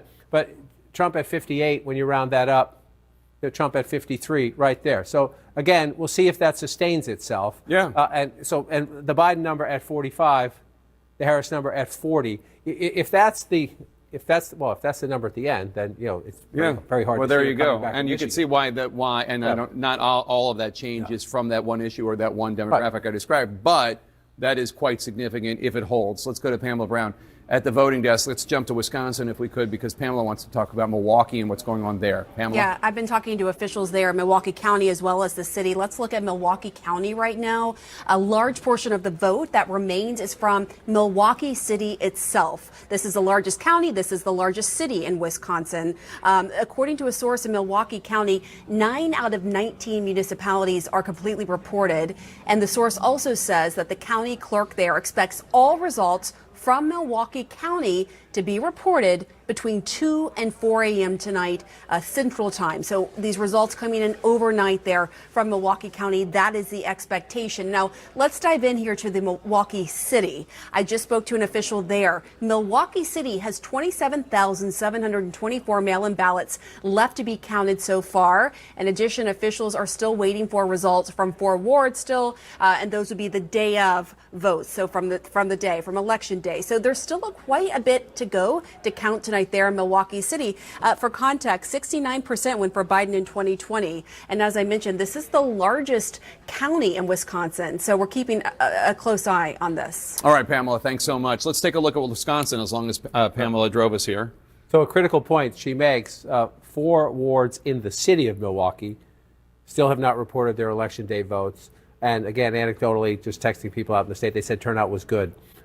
They weren't saying great or gangbusters, they were saying good. So you wait. But again, so we're waiting for the city.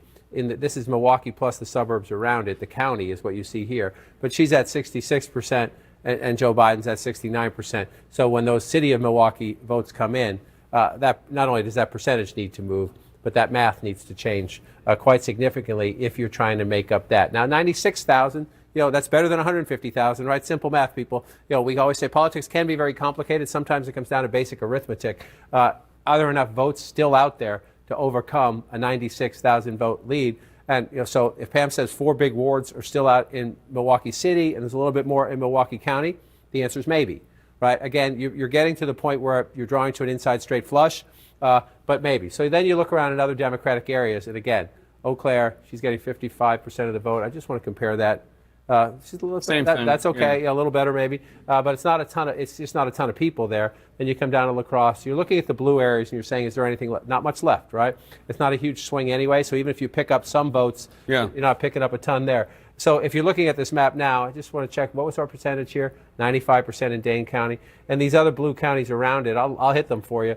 You just see they're pretty small population-wise. I mean, not tiny, but again, you're at 95% Rock County, 95% Greene County. 92% Lafayette County. That one is a little bit smaller. So again, the math's getting really hard if you're trying to figure out can Harris come back in Wisconsin. And I would say simply that it comes down to that, and those Milwaukee precincts that are out better be gangbusters. May I do a personal prerogative? May I see the Commonwealth of Pennsylvania? We haven't checked in there in a while, and that's obviously a place near and dear to my heart. And I have questions about it. One of them is Allentown, which is blue right now. Allentown, the city of Allentown is 54% Latino. 54%, and Pennsylvania, as we've discussed, has the third largest Puerto Rican population on the mainland, behind only New York and New York and Florida. So my question is, how is she doing in this Latino area compared to Joe Biden 4 years ago? Again, cannot go granular just into the city of Allentown, but you can look at Lehigh County here, right? And I can already tell you, 51 to 48, if you're the Trump campaign, sure, you'd like to win it.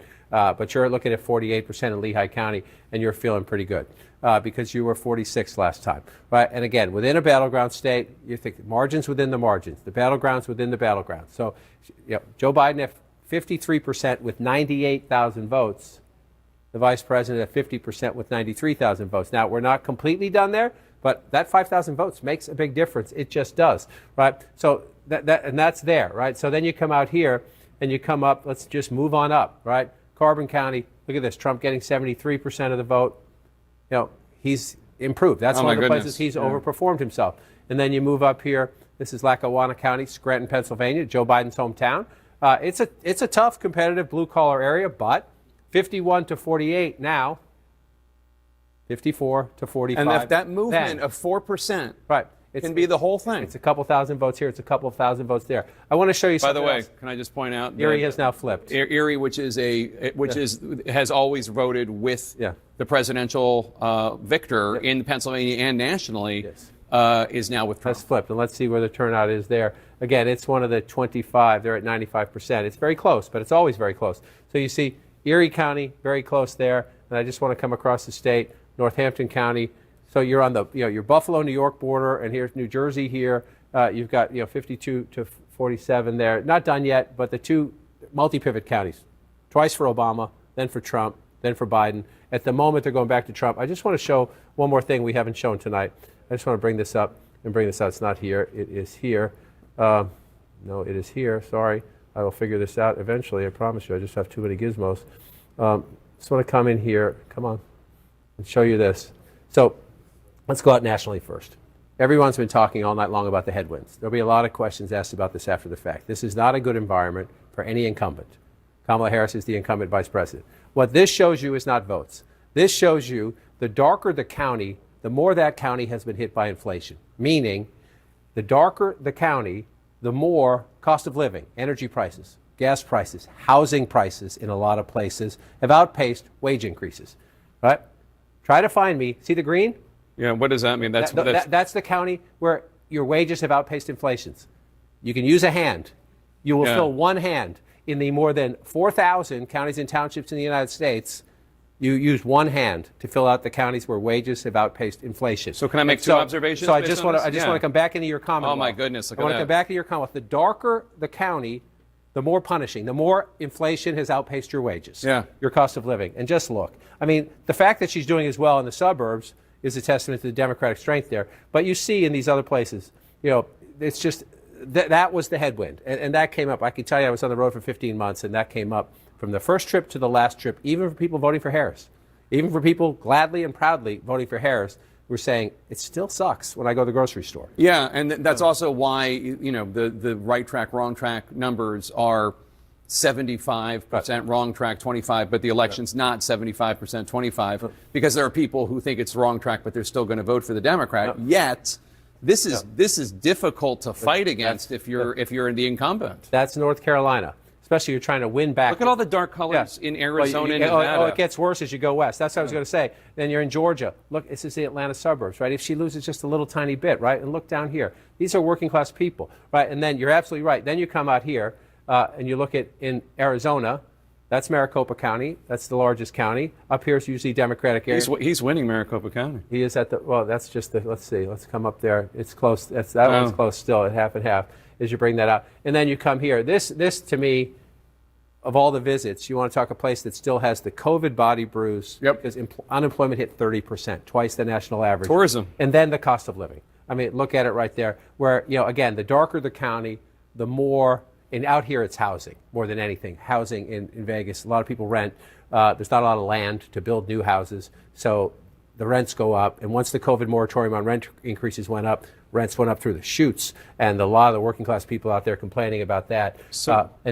I wasn't done with Pennsylvania, Well, we'll go back but to hold it. on, because Pamela. But no, go to Pennsylvania because Pamela's. I'm gonna throw it to Pamela.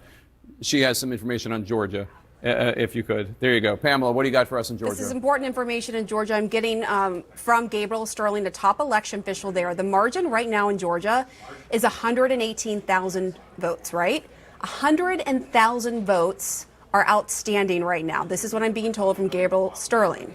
Now, he says the split will go marginally for Harris. So let's break down what we know about where some of that outstanding vote is. Chatham, 40,000 outstanding, I'm told. This is a county that went to Biden in 2020. Carroll, outstanding, 18,000.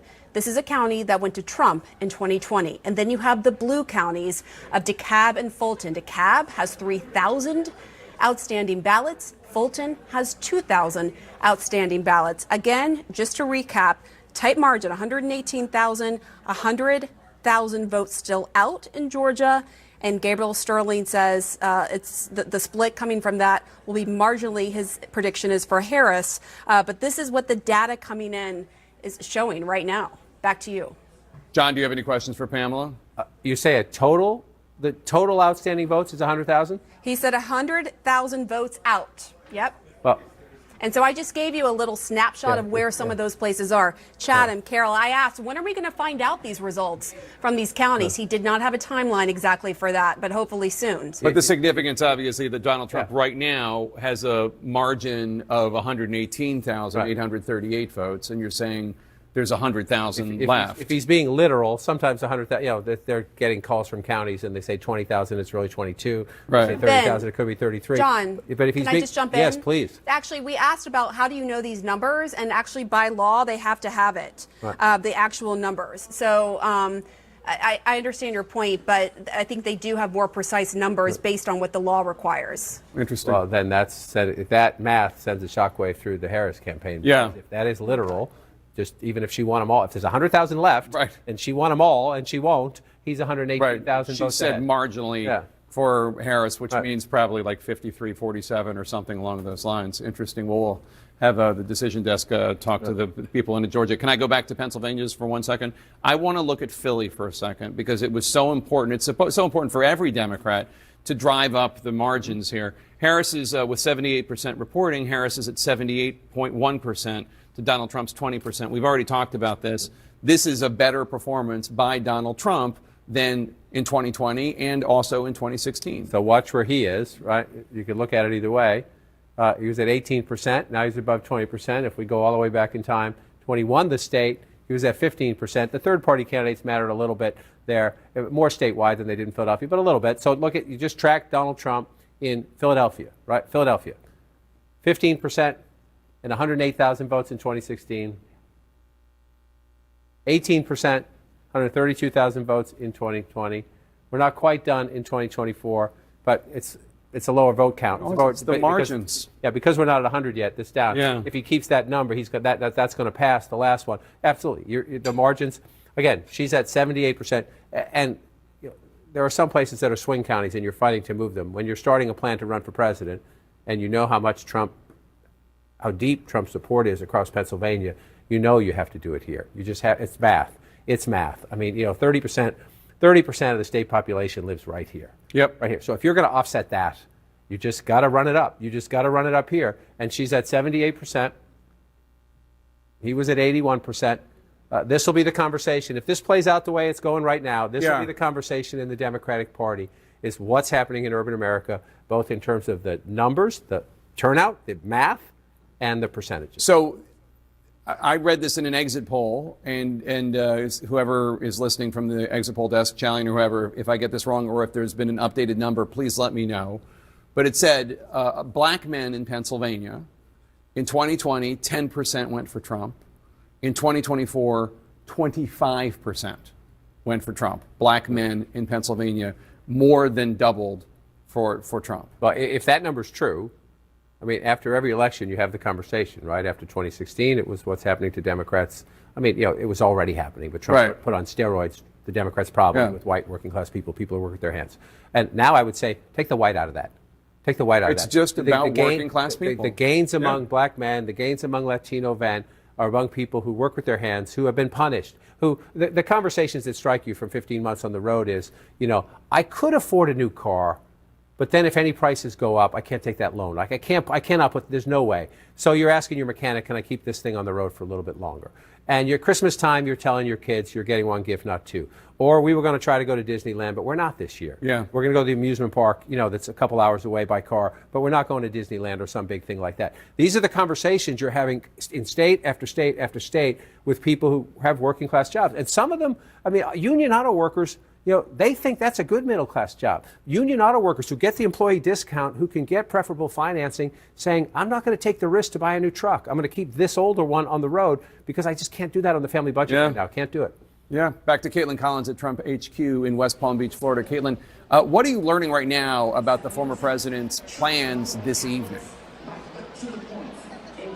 Well, Jake, we have been waiting to hear whether or not he was actually going to come here to the convention center. And just to remind everyone at home, there are two separate parties happening right now. A watch party here where I am at the convention center in West Palm Beach, Florida. And then Donald Trump was also having an event at his Mar-a-Lago club surrounded by Republican allies, major donors, people like Elon Musk and RFK Jr. But we are now hearing from sources that Donald Trump is making plans to come over here. Obviously, they have to prepare the motorcade for him to get into to take about a 10-minute drive over here where the convention center is. But Jake, that is a sign of how good the Trump campaign is feeling based on the numbers that John King just read there, that Donald Trump is preparing to come over here. He said earlier he had no speech planned. We'll see what he says when he's here. Kristen Holmes, we've been watching all of this. And obviously the Trump team has been watching the breakdown here of how he's been doing with certain demographics and how he's improving from where his standing was actually in 2020, certainly in 2016. Yeah, and we were told that that was what they were seeing in internal polling. But of course, given what we were seeing and the people we were talking to on the ground, we had to wait and see how it played out. Now, I do want to add to what Donald Trump is doing right now, because we were told that while he was over at Mar-a-Lago, essentially this was a watch party, that was a dinner, they had giant screens. But the plan was always that if Donald Trump was going to come over, they were going to bring those members that were there at Mar-a-Lago over here. And I am told that currently those members are being bussed over here, meaning that Donald Trump's arrival is likely imminent. Now, all of those members are obviously going to have to be in place. As we've reported, it's kind of sparse here. There's not a lot of people. They're expecting over 100 people to be bussed over here. Those people are going to have to be in place before Donald Trump takes the stage, because these are going to be some of his biggest fans. They're going to want to fill the crowd here. But now they're coming over, so that gives you a little bit of a timeline of when we see Donald Trump moving from Mar-a-Lago to here. As we know, this room is about to fill up pretty quickly, probably within the next half hour. Yeah, and of course the big question is what he's going to say. Obviously, he wouldn't come here likely and not take the stage that's behind us. It's already a room that's filled with his supporters. We'll be waiting to see what they say. Jake, obviously something that we've been watching closely, as ever since a few hours ago when those Virginia numbers were coming in, that was what first gave that sense of confidence to the Trump campaign. And obviously that has only continued to grow ever since seeing the calls in North Carolina, how well these Republican Senate candidates are doing also, and those numbers there in Pennsylvania, Jake. All right, Caitlin, thanks so much. As we prepare for what we think is going to happen, Mr. Trump coming out and speaking, it is a good moment for us just to take a measure of where the night is at this moment. We're still, of course, waiting to call several of the battleground states, 6 out of 7 of them. But Chris, right now, I think it's fair to say anybody watching would rather be Donald Trump than Kamala Harris at this moment. Yeah, absolutely. Now, if he declares victory, he hasn't won the race yet. There is still a potential path to 270 electoral votes. None of the blue wall states have been called. If he says the trends are looking very good tonight, you can't argue with that. And I'm going to go to Jake for a major projection. That's right. We have another major projection for you now. And CNN can project. This is a Channel 1 Atlanta election alert. Georgia has went red for Donald J. Trump as he picks up 16 additional electoral votes tonight. Again, Georgia turning red from being blue back in 2020, going back to red, a Republican state, and giving it back to, Donald J. Trump tonight, adding an additional 16 electoral votes. That's with 97% of the precincts reporting in Georgia. Again, Donald Trump wins the state of Georgia, going red in Georgia tonight.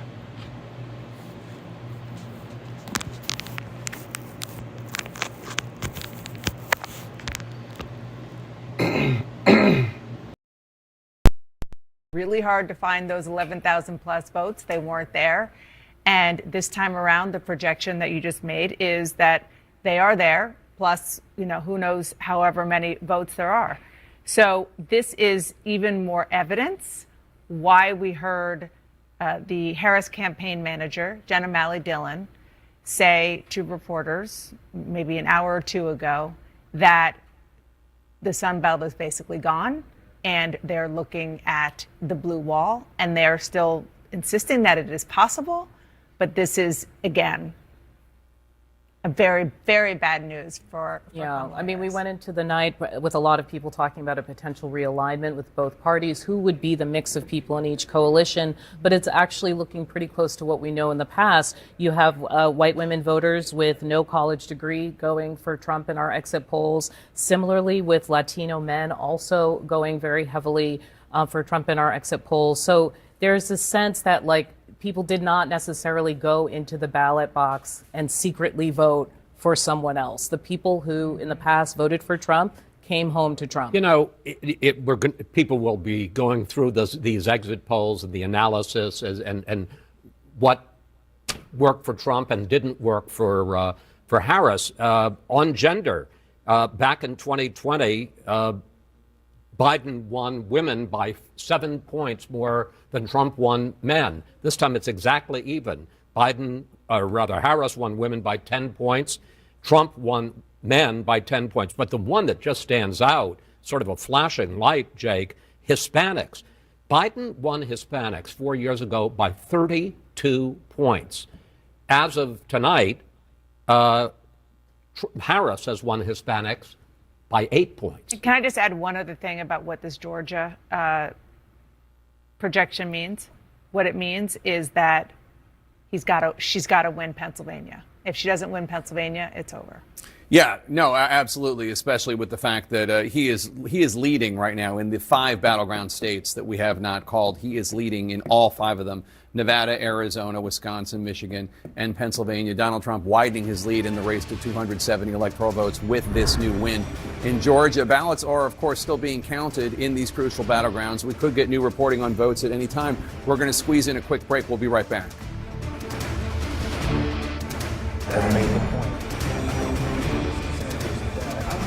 Election night in America and the Magic Wall is brought to you by Aura. Keep your finger on the pulse, literally. Track your sleep, activity, stress, and heart health with Aura Ring 4.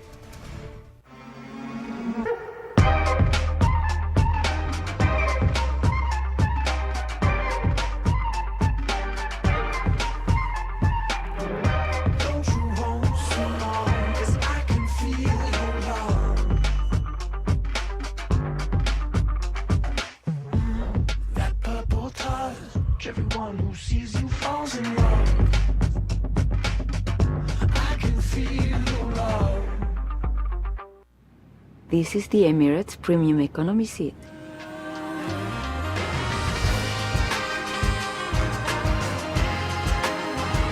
Economy. Perhaps they need to call it something else. What if everything you knew about Christmas was a little different than you expected? He's a beast. The guy is a beast. Thanks for the escort, fellas. Grab a car. How did I adjusted it to reality? You don't have a Wonder Woman action figure, do you? It's not how it works. That was so disturbing. Red 1, rated PG-13. See it early this Sunday at 4 p.m. In theaters everywhere, November 15th. Waterline broke. Replacing kit costs thousands. Not covered by homeowners insurance. Honey, wake up. Here's Tom Rusin, CEO of HomeServe. A plan from HomeServe pays for the covered repair cost for water lines, and we send a qualified contractor. The American dream of owning a home doesn't need to be a nightmare. Sleep well with HomeServe. Plans from HomeServe start at just $7.99 a month. Call 1-800-355-8999 or visit homeserve.com. An official message from Medicare. Medicare plans change from one year to the next.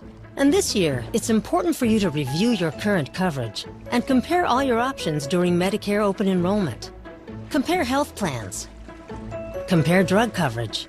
Compare costs. See if you can save. And make sure your drugs are covered. Open enrollment ends December 7th. Compare plans now at Medicare.gov. Paid for by the U.S. Department of Health and Human Services. November 17th, I'm venturing across the globe to see how these new weight loss medications are transforming lives and disrupting the industry. These drugs are very effective, but they're not going to be for everyone. Is Ozempic right for you? November 17th at 8 p.m. on CNN.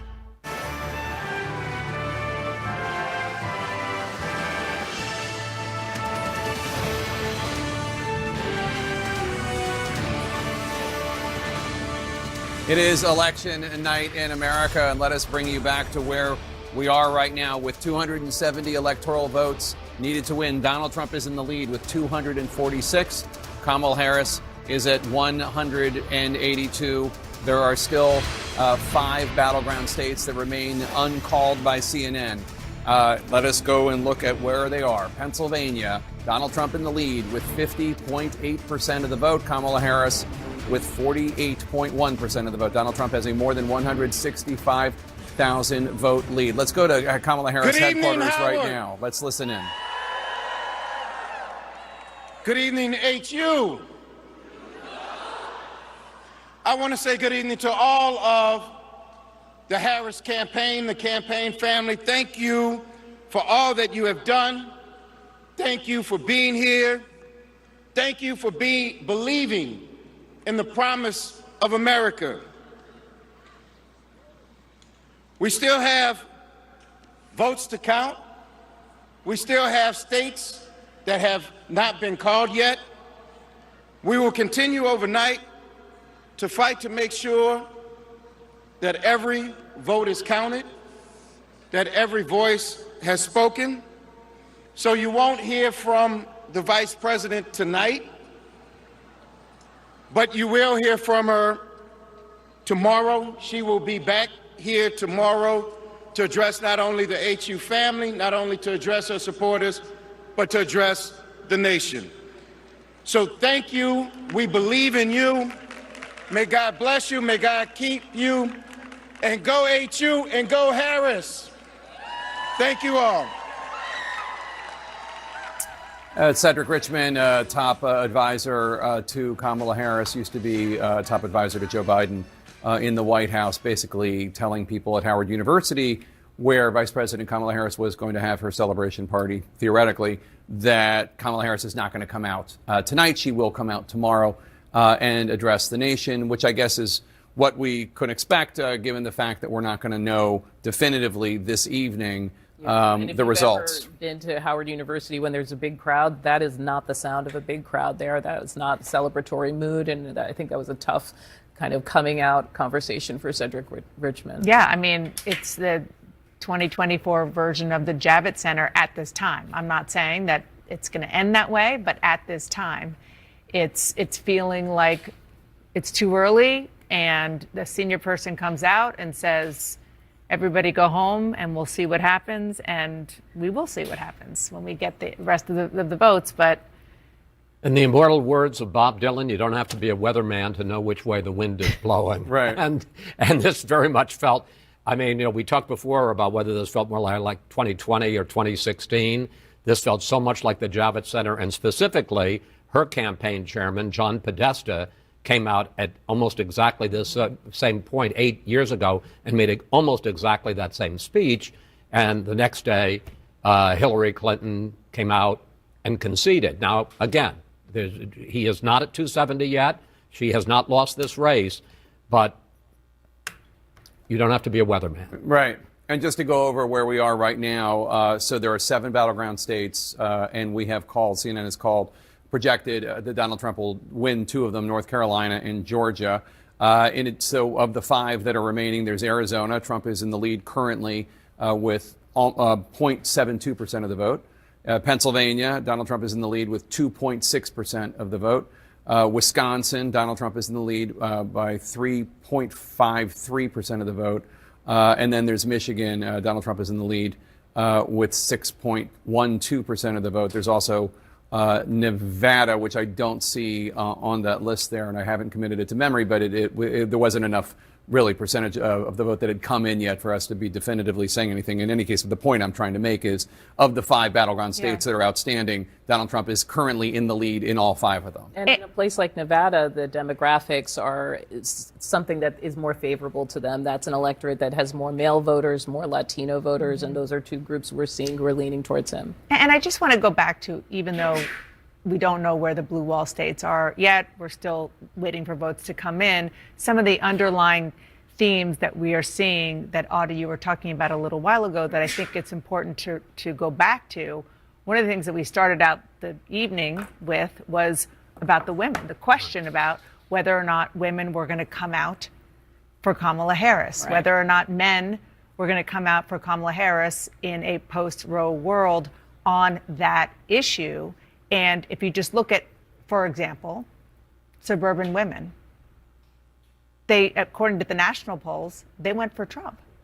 It seems like abortion was not the animating issue it was the way it was right after the Dobbs ruling. Mm-hmm. In so many of these exit polls, I'm seeing that the economy, the people who are most upset, listed themselves as angry or facing severe hardship. Those are the people who really went for Trump. Yeah, I have to confess that I always thought in the last week or 2 of the campaign, this idea of trying to appeal to secret voters was something of a risk. Anderson? Jake, thanks very much. This is the first time we've all talked. David Axelrod, what do you make of what we've seen? Look, I think that this was a race that was very, very close in the polling, and for the longest time, including up until last night, I and others said we had notions, we had feelings, but we weren't going to make any predictions. And the truth is, we're sitting here tonight and we're waiting for the 3 states that can determine the race one way or the other to render a verdict, and they're close. And she's right to wait to have those votes counted. But what was very clear watching the night unfold is that rural areas voted for her in significantly less numbers than, or percentage-wise, than they did for Joe Biden 4 years ago. And she couldn't make up the difference in some of these suburban areas and the cities. And I think the discussion that John King had was very pertinent. I care deeply, more than I can say tonight, about democracy and what it means. I've said it a million times, I'm the son of a refugee, and I revere this country, and I'm so grateful for what it's given my family and everyone else. But part of democracy, and this is my major difference with Donald Trump, part of a democracy is to honor the will of the people, to honor its institutions. I imagine that that's what the vice president's going to do when the final verdict comes in, if it's not a positive verdict. And I think there is a message in that. Yeah. There is a message in that. And I think it's an important message. I think the reality is Kamala Harris faced tremendous headwinds heading into this. I was riding on a bit of a vibe, in a sense, in the final stretch, because she did feel like she had energy. But the fundamentals have been against her from the outset. Biden's unpopularity was dragging her. She had opportunities to create distance with him, and I think chose not to. I think it's a respectful thing. You don't want to throw your boss under the bus. But the reality is Donald Trump was going to blow Joe Biden out of the water, and she needed to create that distance. There's also just some fundamental shifts that I think are happening, a realignment with the parties and within the country, and I think we need to be more in tune with them. This could end up being the most diverse coalition that ends up possibly electing Donald Trump, and we need to hear about why that is. It's the issues of the economy, I mean, borders. the way this is playing out tonight, right? I think we need to recognize that over half of America feels very strongly about the things that Donald Trump feels strongly about, right?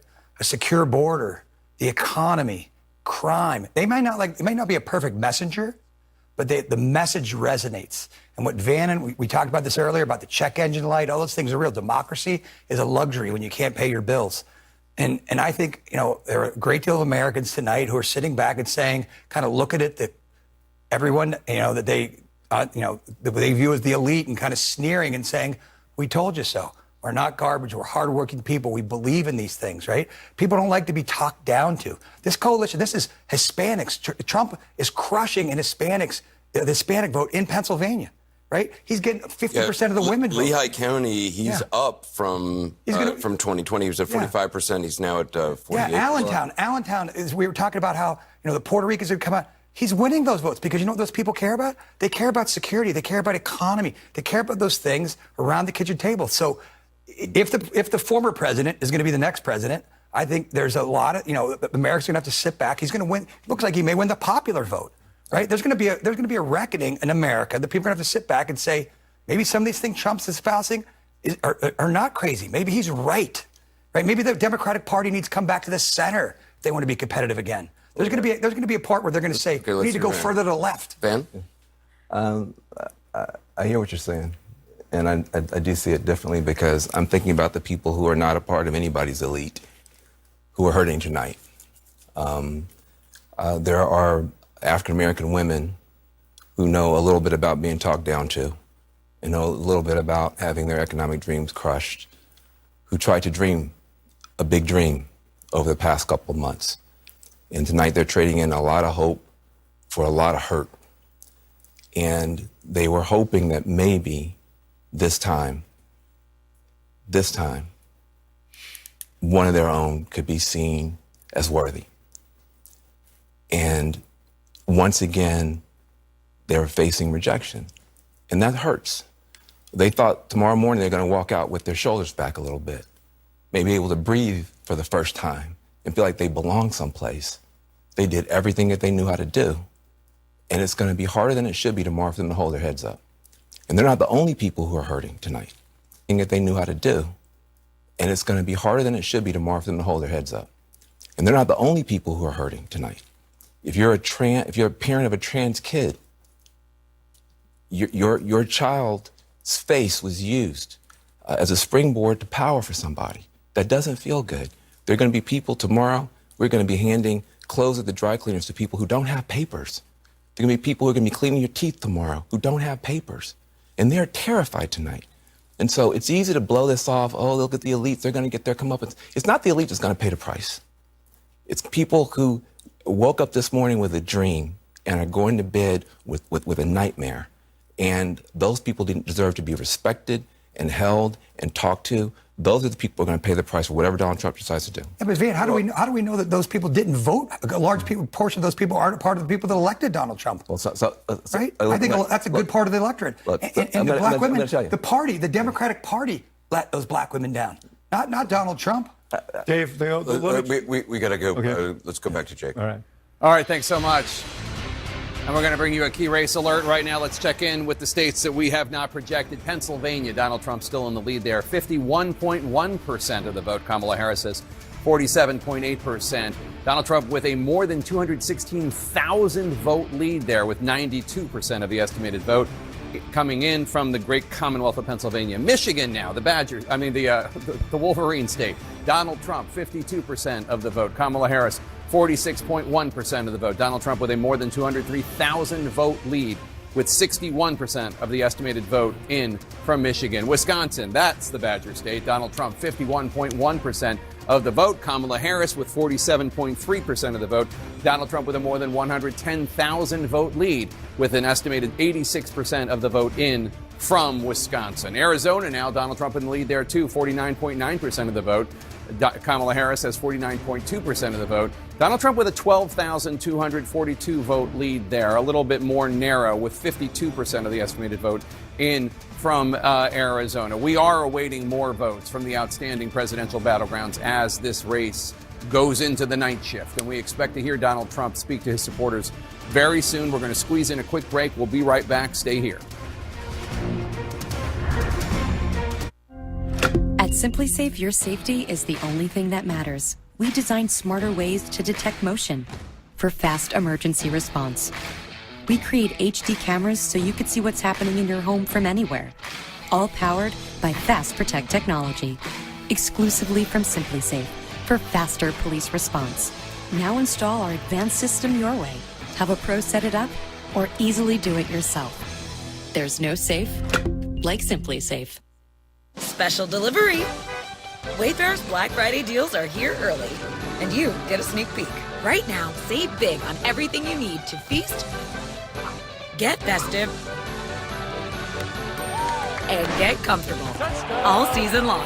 Spectacular! Plus, get fast and free shipping in time for the holidays. Can't wait for Black Friday? Neither could we.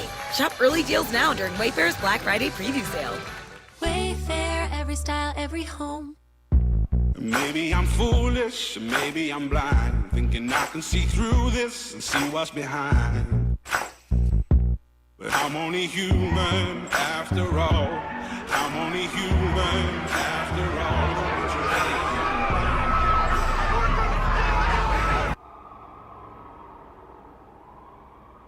Oh, some people got the real problem. Some people not in love. Thursday Night Football on Prime. It's on. Welcome to Thursday Night Football. This week, Cincinnati heads to Baltimore. This looks like one dangerous team right now. As Thursday Night Football is on. Physicality through up. It's Joe Burrow and the Bengals versus Lamar Jackson and the Ravens. All the way for the touchdown. In a heated AFC North matchup. Stream Thursday Night Football, Bengals Ravens at 7 p.m. Eastern, only on Prime. An official message from Medicare. I usually love plot twists, but this year I'm comparing my options during Medicare open enrollment. You don't want any surprises. You can't assume your current health or drug plan is the best one for you. And make sure your prescriptions are covered. That's important. And save some money. Paperbacks and saving bucks? I like that. Review your coverage and compare your health options at Medicare.gov. Open enrollment ends December 7th. Paid for by the U.S. Department of Health and Human Services. Homeowners, when your water or sewer line breaks, it's expensive and often not covered by basic homeowners insurance. You could pay thousands. Finding a good contractor can be tough. Want this guy doing the job? With a plan from HomeServe, call us. We'll send a contractor and there's no big bill.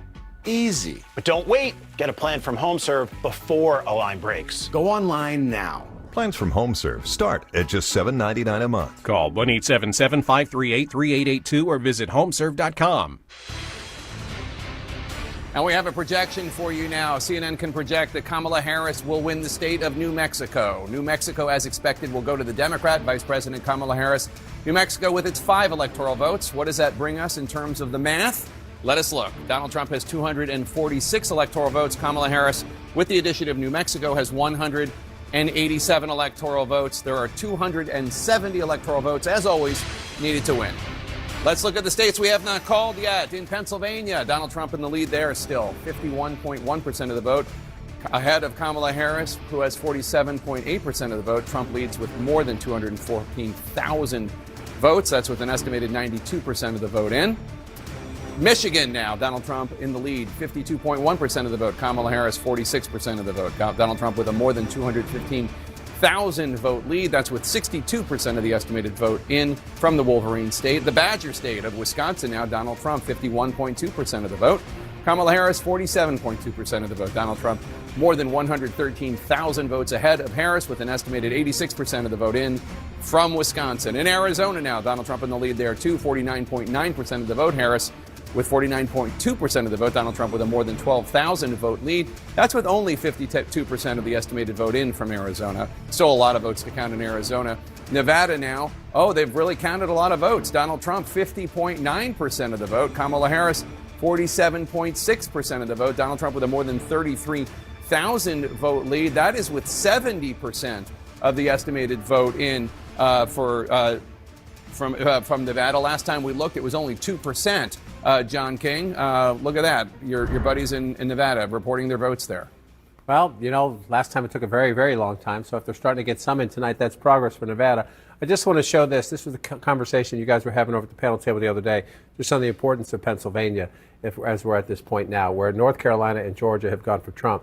You see the yellow of the states still on the map. Now, we project Alaska is going to come in for the Republican. If that were to change, that would change these paths. But there is no path to 270 for the vice president that does not include the Commonwealth of Pennsylvania. So, yes, she needs to win all blue wall states to get there. That would get her there on its own as long as she wins Nebraska's 2nd congressional district. But there's no way to get there without Pennsylvania, which is why that is absolutely critical that she win there. I just want to show you what I mean. Let's assume that she came back and won Michigan. She's trailing now. Let's assume she came back and won Wisconsin. She's trailing now. She's trailing here, and she's trailing here. Even if she won them all, if Donald Trump won that, he'd be over the top. And so, if she is winning this, she can afford to lose something else along the way. But because this is why we've talked about this for weeks, and that's why both campaigns spent more money in Pennsylvania than any other state, Commonwealth by far, the 19 electoral votes, it's just 19 versus 16, 19 versus 11, 19 versus 10. It just affects your path to 270 math in such a profound way. So as you look at where we are now and you come back out into the latest vote count right there, Pennsylvania is paramount. That does not mean the other ones don't matter. Just winning Pennsylvania wouldn't be enough to get her there either. I'm just saying she can't win without Pennsylvania. Donald Trump can. Donald Trump can, but she cannot win without Pennsylvania. And so if you look here right now, where are you?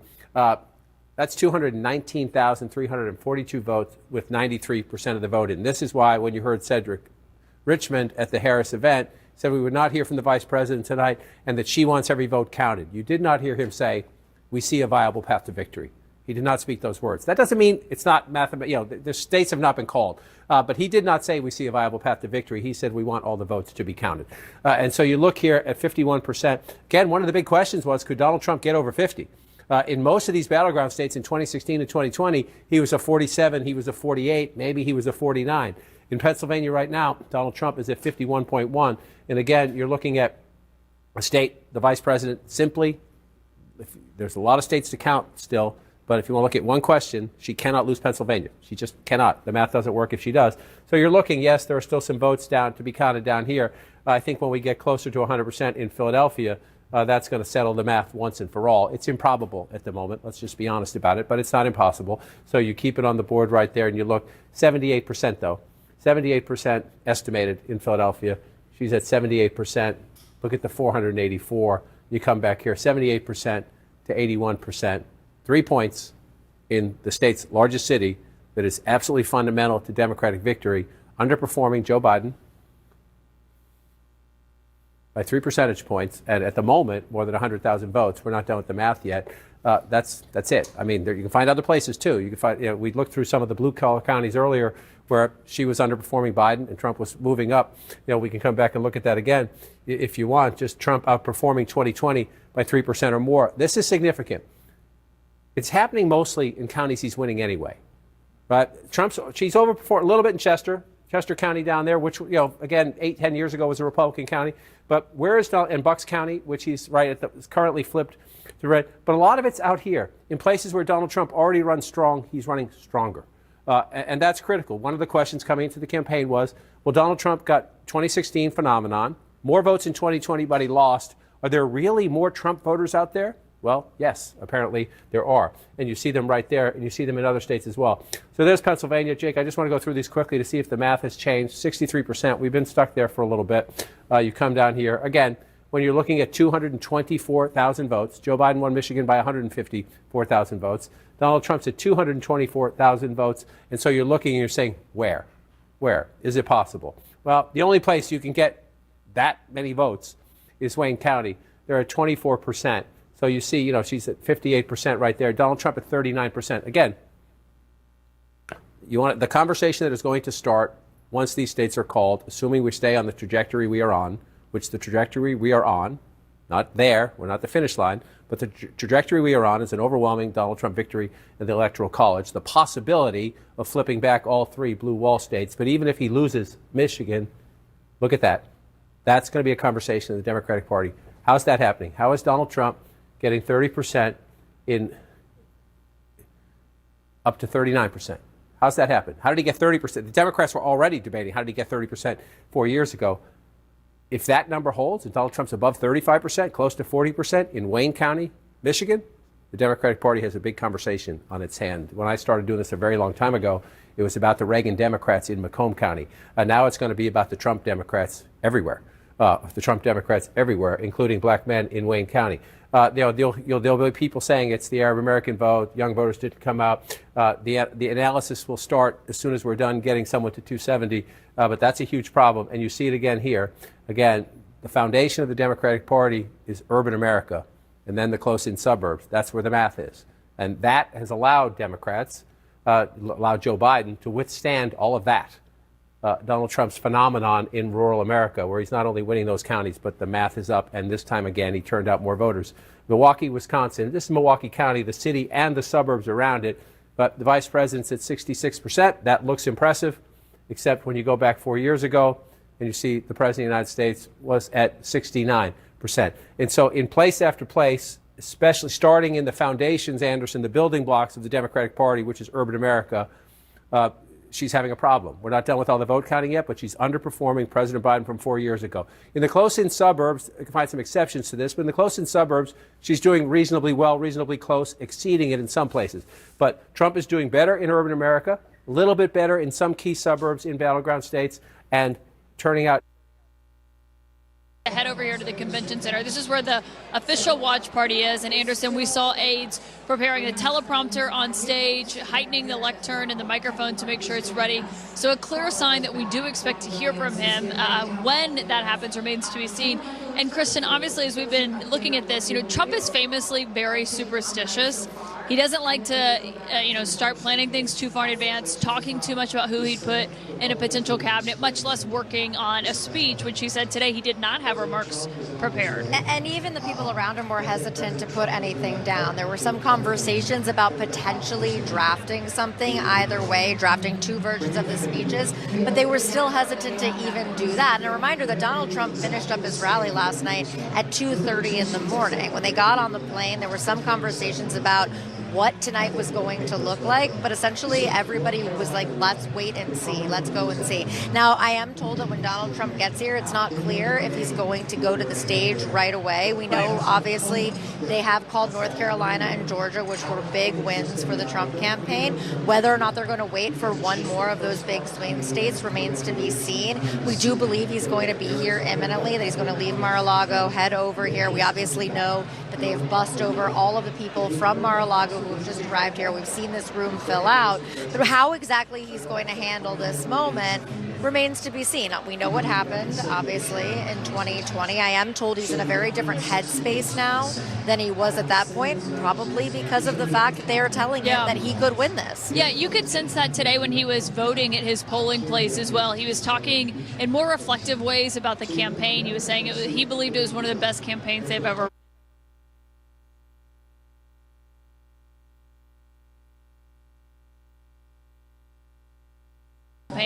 A lot of his allies were also at Mar-a-Lago with him, people like Elon Musk, Robert F. Kennedy Jr., Dana White.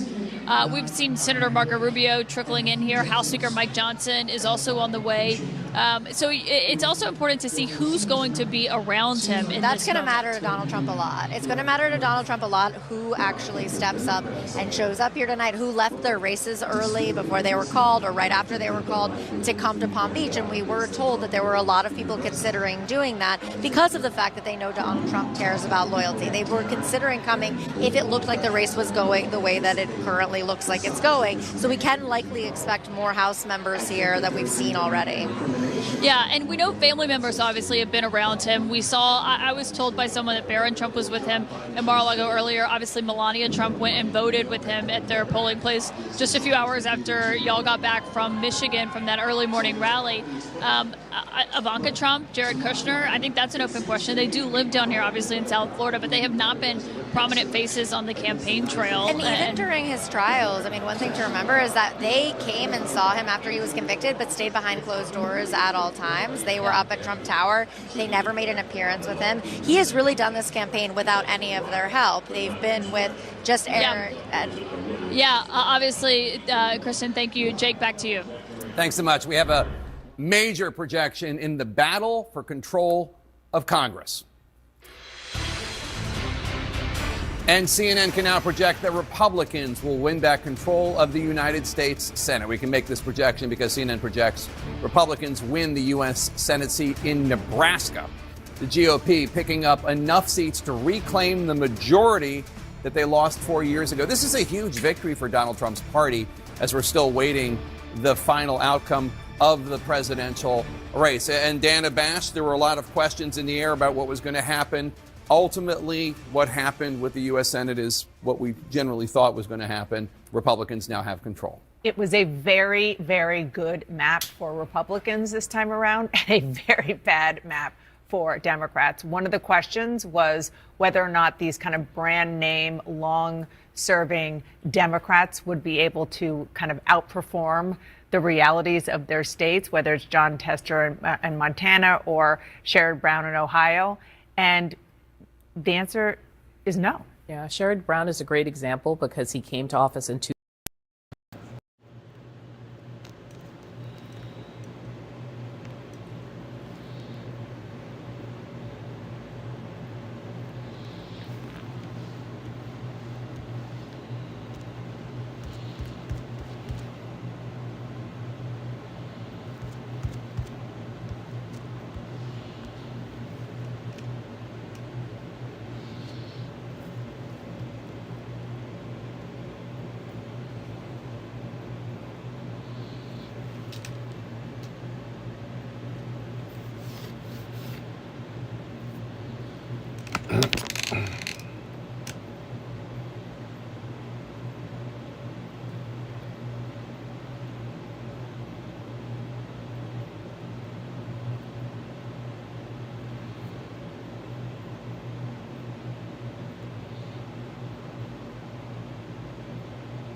This is Channel 1 Atlanta's continuing coverage of election night in America.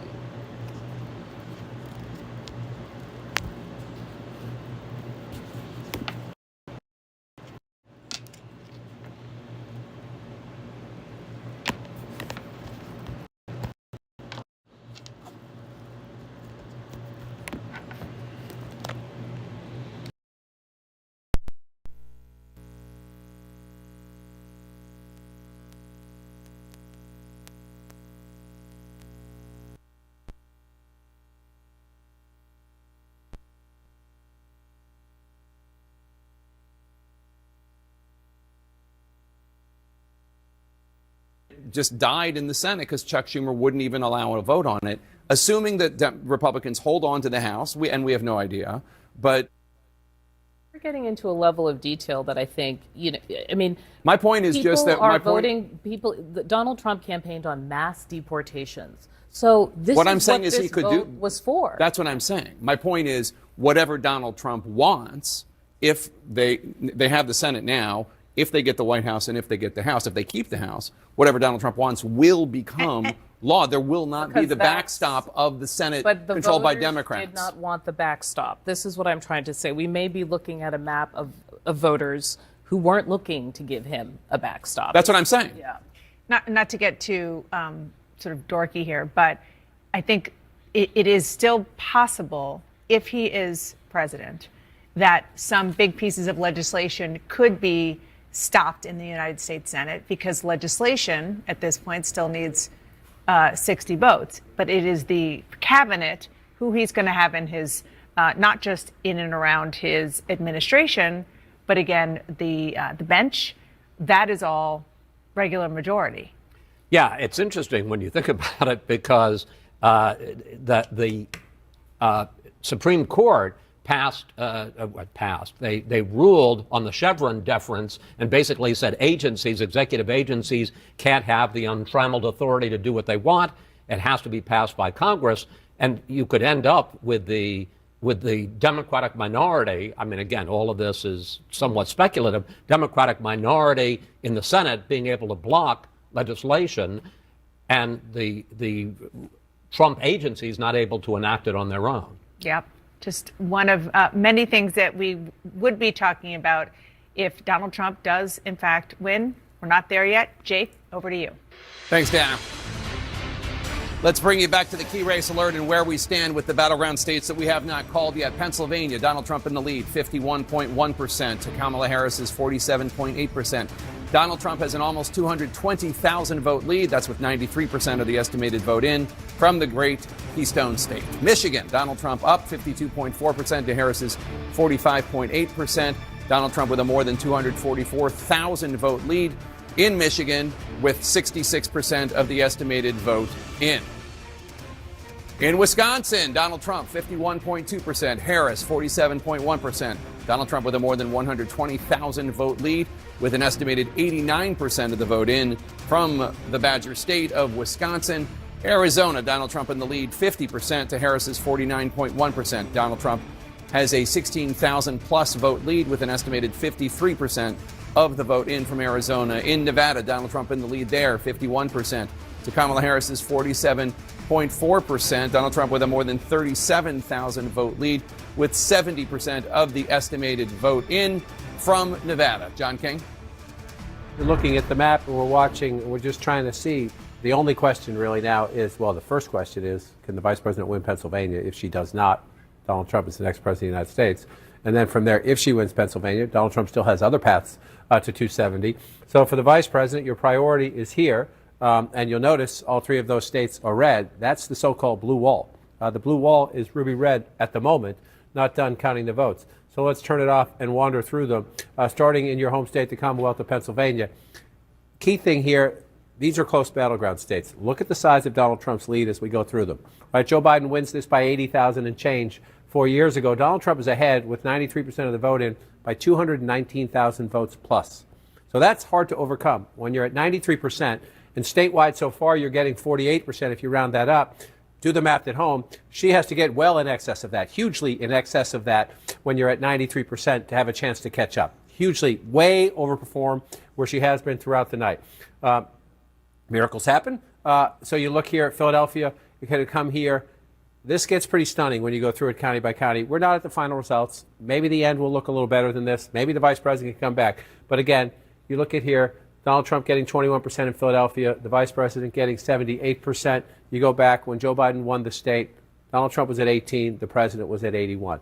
And you're seeing this over and over again. You go out to Bucks County here, Joe Biden at 52%. If you round that up, Trump at 47 4 years ago. You come back here. I said early in the night, if this stays red, Donald Trump will win the Commonwealth of Pennsylvania. It's still red. Not done, but it's still red. This is the blue call. That are still out there. There's a lot of vote that's left to be counted in Michigan. They're only at 63%. But Trump is ahead by 6 points. And then in Wisconsin, where there's still 14% of the vote, he's ahead by 4. It's over. So, Marie, what does this tell you? Yeah, and I think we can postmortems, Richard.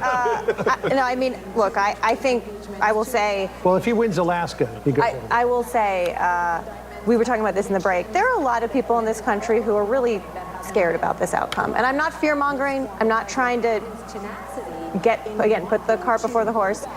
A lot of things Donald Trump said on this campaign are scary to a lot of Americans. And I heard a lot over the last 4 years of criticism that Republicans didn't think Joe Biden brought the country together enough and that he wasn't a unifier. And Donald Trump, I think, will feel very emboldened by what has happened. His instinct is not unifying people. His instinct is usually division. And I will be very curious to see what he says when he comes onto the stage tonight. I am too, but do you take any comfort in, we're still waiting, there are numbers that still have to happen, but when he won in 2016, there were all of these folks saying, you got to put Hillary Clinton in jail. You got to try her. You got to lock her up. And he very, clearly signaled that is not going to be good for the country. We're going to shut that stuff down. What's been so concerning for Democrats this cycle is that Trump has gotten worse in his language about using law enforcement to go after his political enemies. He talks about Nancy Pelosi, Adam Schiff as the enemy of the state. He talks about using law enforcement in a very aggressive way. An enemies list. I mean, a lot of the guardrails that were on the first Trump term aren't there anymore, and he's talking much more aggressively, which, agree or disagree, that's what scares a lot of Americans. This is the Channel 1 Atlanta Election Alert. Fox News reports that Donald J. Trump wins the state of Pennsylvania tonight.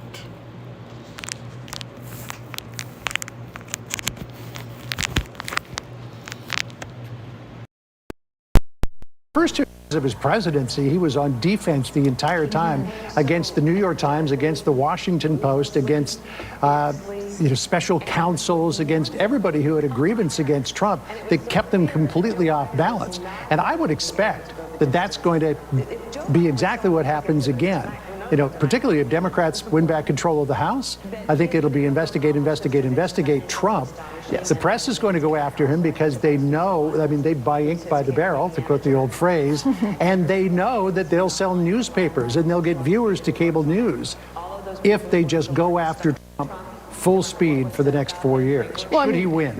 First thing out the gate was Russiagate, which was a misuse of the intelligence community and a fraud perpetrated on the American people and against Donald Trump. That was a problem, okay? So this is, when you talk about concerns about Donald Trump, which I share with you, some of them, Democrats often assume that their noses are clean on this front. Meanwhile, you've got the Attorney General of Arizona investigating Donald Trump's political rhetoric on the trail as a death threat. You've got Merchan talking about when he can put him in jail. You've got Bannon, who just came out of jail, right? So these are all uses of the justice system in a similar way. And I just think when you're talking of the division, right, working class folks, minorities, suburban women, they couldn't reach them despite what they say is one of the worst candidates in the history of the United States.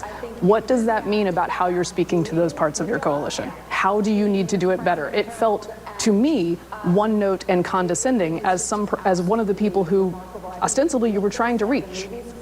It was interesting, too, to watch the language when the really heavy hitters, the super popular, the Obamas, came out and joined on the campaign trail. And we all remember these comments that came from President Obama, especially when he addressed black men specifically. And then you had someone, Stephen A. Smith, who was no Trump fan at all, come out and say, that did not land well.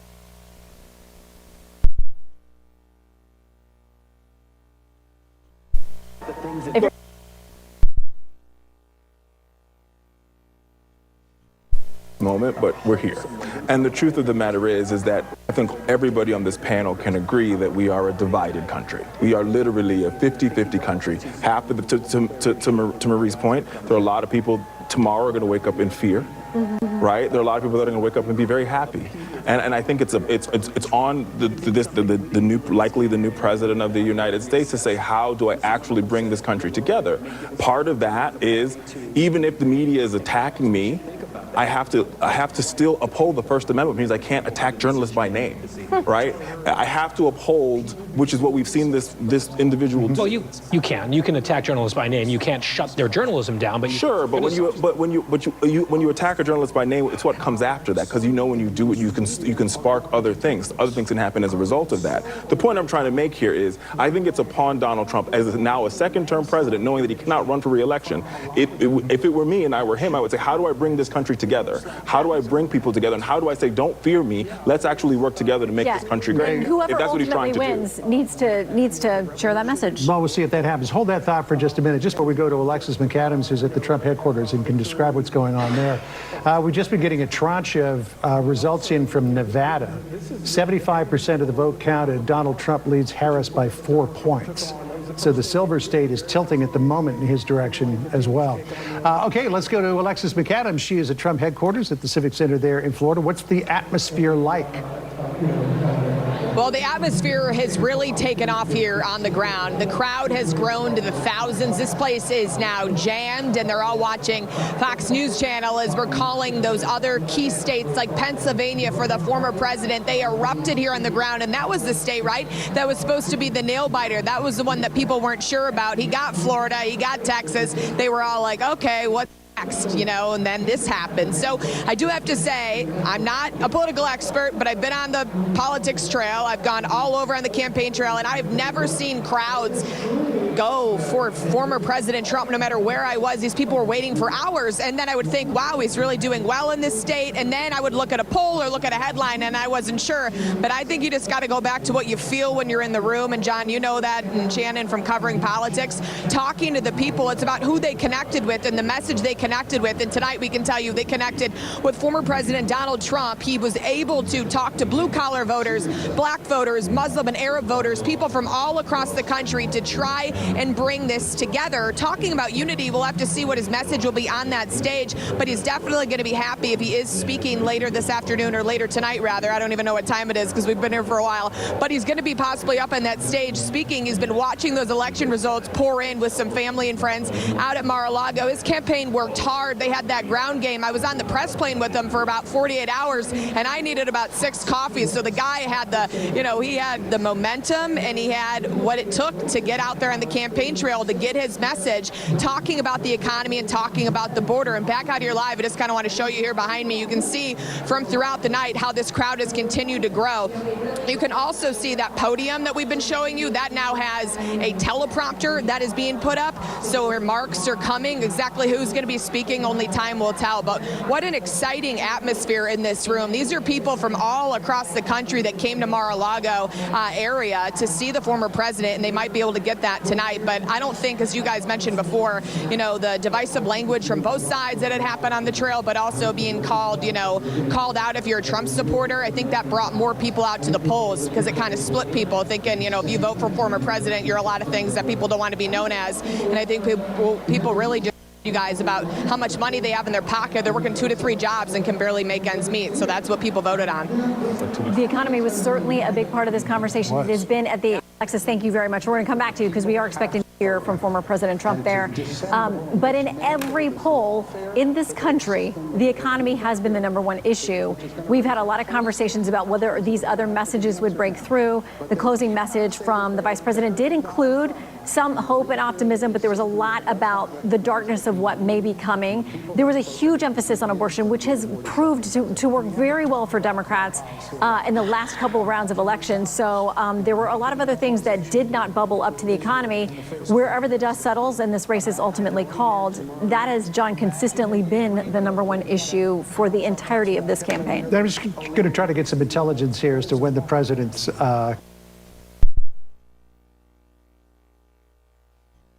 more call, because I think we're probably getting close to a call in Nevada. There's still too much vote out in Wisconsin and Michigan to be able to call it. 87% in Wisconsin, with Trump ahead by 4, 64% in Michigan. So there's not going to be a call in Michigan anytime soon. So. And listen, we heard from the former president when he and the former First Lady voted earlier today, talking very confidently, feeling like there was going to be a win for them tonight. You never know if that's the bluster of a campaign, of a candidate, or what they're seeing internally that may have given that boost of confidence, but they have felt good about Pennsylvania. It's now officially in their column.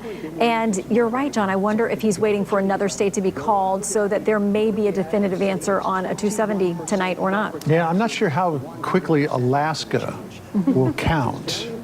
But and he's at 267 right now, so that would take him over the top. Or Wisconsin. Wisconsin, yeah. Well, Wisconsin, we're getting pretty close in Wisconsin. Look at about 87.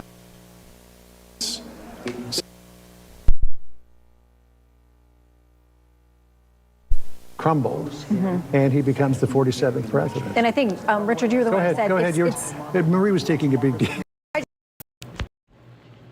Good morning. This is David Etman, the Channel 1 Atlanta Election Command Center here in Atlanta on your Wednesday morning now, the day after Election Day, and we're still tallying them up, the election votes here across America as election night in America continues.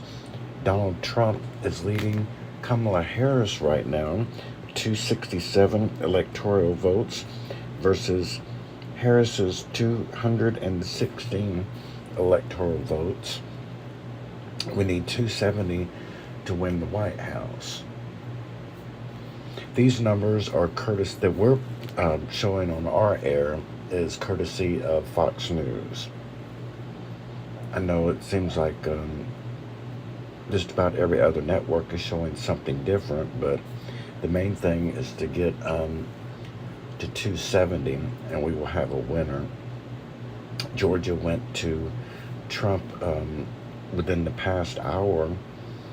Georgia now turns red again, as it was blue 4 years ago. Previously it had been red for several years before Biden won 4 years ago. So Kamala Harris is not going to speak during the overnight hours. She will speak tomorrow, she says. But Trump is expected to speak here shortly, and we will carry that live from West Palm Beach, Florida. In the meantime, as we continue to wait for a few more electoral votes to come in so we can project the winner in this presidency, let's go back to continuing coverage from the major networks.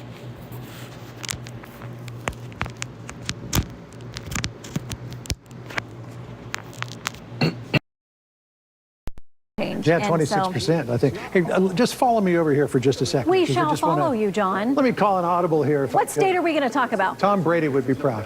I just want to come here to Wisconsin and have a look at it. Which one of the states we are waiting on? Yeah, this is one of the big ones, and this could, if it goes, take Trump over the top. Okay, so here's where Trump is. He's 4 points ahead of Kamala Harris, 4.3, and there's 127,000 vote differential. Let's take a look at Milwaukee County here, because this is where she's racking up the most of her vote. She is currently ahead by 95,000. There's only 61% of the vote in. So if you just take the raw vote totals, there's maybe 120,000 votes that could still potentially be out there. So even if she were to win all of those, it wouldn't be enough. But there's still votes to come in, in this blue area here. Madison, how's Madison doing? 93% of the vote.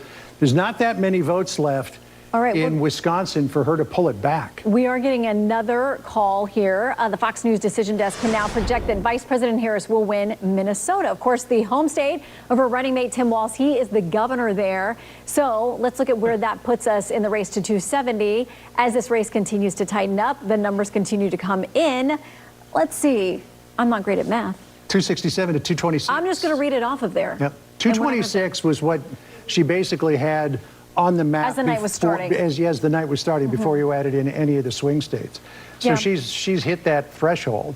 But look at where Trump is. 3 electoral votes away from becoming the 47th president. Can we talk about that margin in Minnesota right now? Now, that might change. It might move a little bit. But that, if I'm not mistaken, is a lot closer than it even was 4 years ago. And they have the governor of that state on.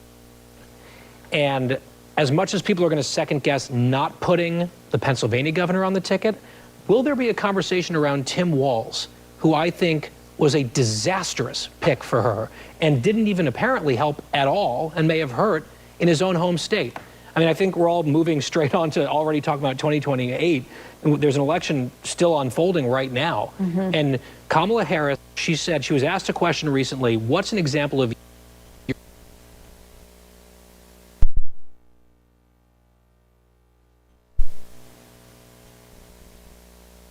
ultimately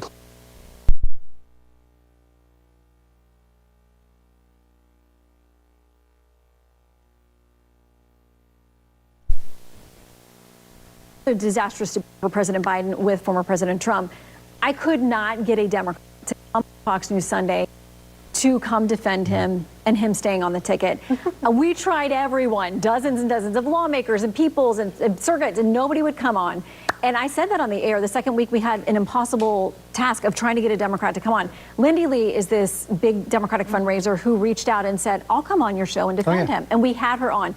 She's talking to Jackie Heinrich tonight and is saying, my phone is blowing up with recriminations. People are freaking out. This is not what we expected. She says, one of the things top of mind, to your point, she says, is the choice of Tim Walz as vice presidential candidate. People are saying it should have been Josh Shapiro, and people have been saying that for months. That's going to be one of the dissections if it ends up that President Trump is once again president. So what do you think about that, Richard?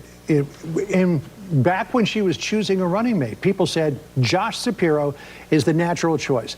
He can probably deliver Pennsylvania. And if he can deliver Pennsylvania, then the rest of the blue wall might fall in line. But there were concerns that, oh, well, if you take a Jewish running mate, then all of the Muslim and Arab Americans in Michigan are going to turn against you. They're against her anyways. So in order potentially to appease that population by not taking a Jewish running mate, you might have thrown away the whole thing.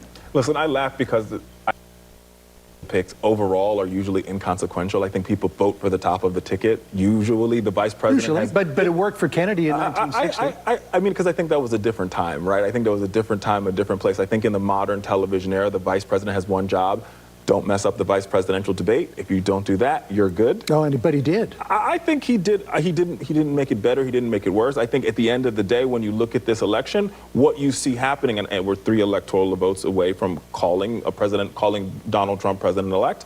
I think what you saw here is the Trump team clearly found a coalition, and they took that coalition to the ballot box, and that coalition happened to work. I think the Harris team, and they thought they too had a coalition, and their coalition was going to be made up of senior citizens, disaffected Republicans, and some of the bits and pieces of the former Biden coalition, and they thought that was going to be enough to take them over the edge.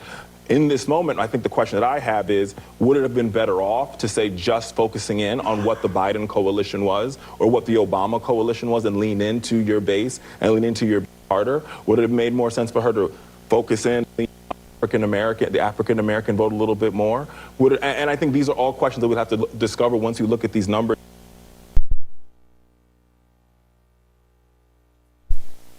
And Josh Shapiro, I think it's a little bit too early to get.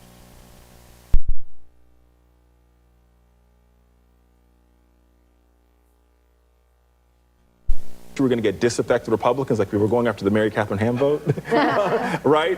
It didn't work, right? And so maybe that would have been the mistake that I see right away. Like that wasn't the vote to go after. Hey, while you talk amongst yourself, I'm going to run back over to the board here. Finish your thought, because there's something else. I think the bigger problem, I mean, look, Democratic recriminations are going to start.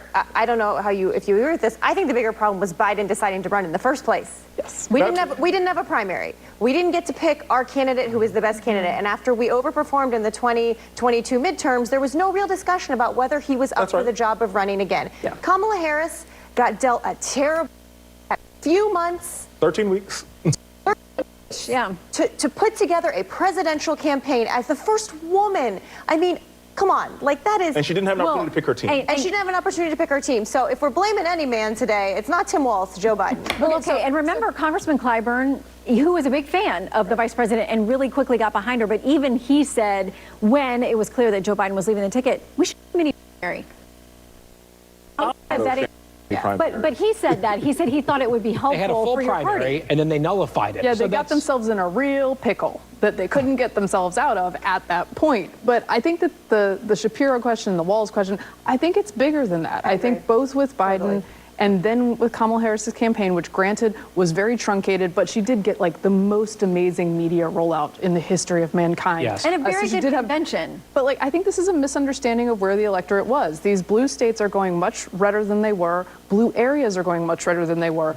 Blue constituencies are going redder. I mean, these are larger problems than just Shapiro, although Shapiro is a competent and popular governor who could be the person who addresses that. All right. So in terms of problems, let me point out another problem for Kamala Harris, and it's here in the Silver State of Nevada. You've got two big counties. You've got Washoe County, which is going red. And first of all, let's take a look at Washoe County and compare it to where it was in 2020. All right, so Donald Trump is marginally ahead of Kamala Harris. Here's where it was last election. 4-point spread between Joe Biden and Donald Trump. Donald Trump leads Kamala Harris this year with 69% of the vote counted by 0.2%. The other big county, and this is the one that's for all the money here, is, there we are, Clark County, which of course is the home of Las Vegas.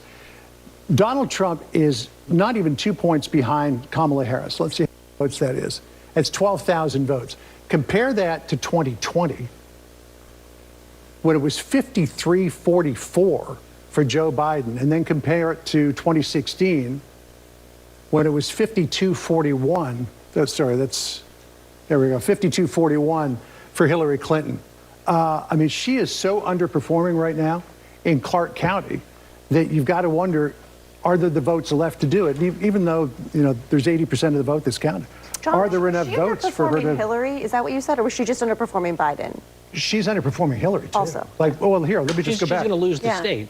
That's 6 votes, wherever they land. I mean, those are Let me just go back just so that we can clarify this. All right, so we got Clark County, 2016. Here's Hillary Clinton, 52.4 to 41. She's 50.2 to 48.4. And Trump is way overperforming. Yeah. Well, I think that the mechanics of Clark County actually matter in this moment, and we were talking about it earlier in the program. Clark County, the Democratic turnout machine in Clark County are the culinary workers and the union workers in those casinos. And once again, this was an opportunity to flex the Biden muscle. What Biden did well, you might not like him for anything else. I'm not saying that's where I'm at, but you might not like him for anything else. Right. But he's called Union Joe for a reason. He was the most labor union friendly president that America has had in a very long time. And Trump said he threatened to break up unions. Yes. So, and the fact that there wasn't an intentional lean in, and I understand why there was calls inside the Harris Walls campaign to say we're not going to put Biden out there. But if it were me and it were my campaign, I would have sent Joe Biden to every union hall I could in America because he is very popular with union workers. Period. So, how much of what we're seeing in Nevada is no tax on tips? Probably part of it, especially in the Clark County, right, with Trump overperforming. Yep. I just want to make a point because Marie said something that I think is really interesting. And at first, what I'm going to say is going to sound like I'm trolling the Democrats, and I am a little bit. But then there's a warning for Republicans here as well. 2022 was such a letdown for Republicans. I remember being on air, talking about that election, being like, oh boy, the red wave didn't happen. The party's in really serious trouble. And how can you not win under these circumstances? The fact that the Democrats did a lot better than people expected them to in 2022 is the reason why Joe Biden decided to run for re-election, I believe, and led us to this moment of a much bigger wipeout for the Democratic Party. So a Pyrrhic victory, I would say, in 2022, leading to this moment. Now, Republicans are feeling very good about themselves tonight for obvious reasons. I think they'll feel good for a while here. But tough work ahead, potentially in divided government over the next couple of years.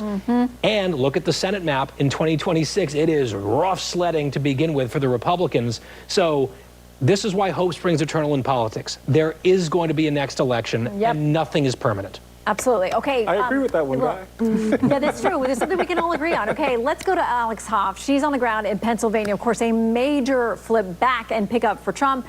How are things there, Alex? I think this is an historic night. Tonight, I did not expect to get a result tonight. As soon as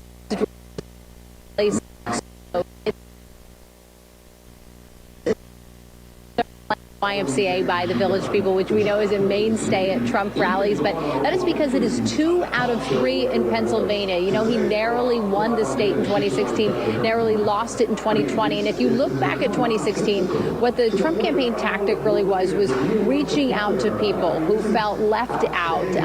They felt that they had been cast away, that they had been taken for granted, and told those people there's a home for you on Team Trump. And this time around, he more specifically did that in Miami. minority groups. You had Hispanic voters, black voters, Jewish voters here in Pennsylvania. All of those make up a very powerful coalition when they are together. We will have to end up seeing how much those groups did turn out in favor of Trump, but it's pretty clear that the pendulum has swung the other direction. We were just talking to Congressman Dan Buser a short time ago, and he highlighted to us that here in this state, which is very reflective of the USA as a whole, if you really look at it, you know the blue sides on either side, a bunch of red in the middle. It looks a lot like the United States. But he was saying that these groups, they really do identify with the main issues of this election being security. Alex, we're sorry to interrupt, but we need to break in because we have a very important call. You go ahead, you do. The Fox News decision desk now can predict that Donald Trump will become the 47th president of the United States. The former president's comeback will be complete with a win in the state of Wisconsin, the state that he narrowly lost 4 years ago. He is the second president in U.S. history to win non-consecutive terms. The first, of course, was Grover Cleveland, and that was a long time ago. Senator J.D. Vance will become the 50th vice president of the United States. Yeah, voters expressed deep frustration with the Biden administration. Trump overperformed in urban areas, particularly with men. That gamble to go straight to men, it looks like it's paid off. Trump defeats Vice President Harris, who got into the race just over 100 days ago. And you can see there, let's take the sound up here at Trump headquarters as people are exploding in jubilation. The first was Grover Cleveland in the late 1800s. Senator J.D. Vance will become the 50th vice president of the United States. Voters expressed deep frustration with the Biden administration, and former President Trump and the future President Trump overperformed in urban areas. Okay, so we are now waiting for the man who was the 45th president, who will be the president-elect now, the 47th president, to speak there in Palm Beach, where he has been at Mar-a-Lago, now going over to the larger convention center or civic center, where his team, his fans, are waiting to celebrate with him.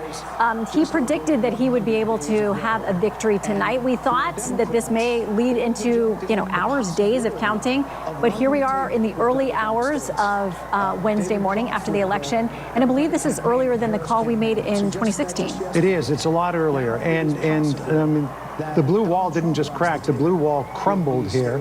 Pennsylvania going into Trump's column, Wisconsin going into Trump's column. Michigan, I'm not sure what they're doing, but they don't appear to be counting votes.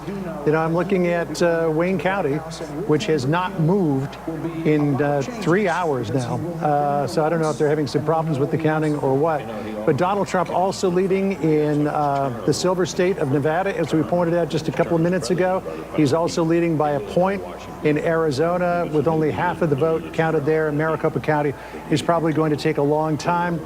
And Alaska still yet to be counted. But anything else that drops his way is just going to be gravy, because with Wisconsin, he has now got 277 electoral votes. More than enough to win the presidency. Why don't we go back to the panel, and Guy, why don't you start us off with how we got to where we are? It's a wow. This is absolutely extraordinary. No matter how you feel about this man, the comeback story it's surreal. I remember 8 years ago, the surreality of him winning the first time, which caught everyone by surprise. No one is caught by surprise this time. They knew what they had. They had beaten him last time out. He did what he did in the wake of losing that election, which turned off a lot of voters. But given the governance and the leadership of Joe Biden and Kamala Harris over these last 4 years, Donald Trump came back from all of that and made a case to the American people and said, are you better off now than you were when I was president?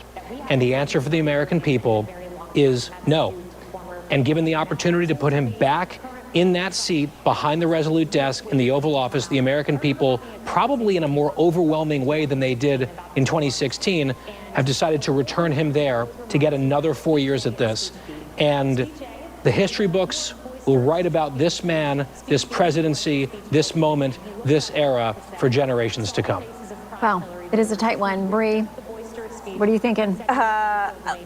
This is a devastating day for Democrats, for a lot of Republicans who came out and said he was not the man that they wanted to represent him, for women across the country who are terrified about their health and their rights.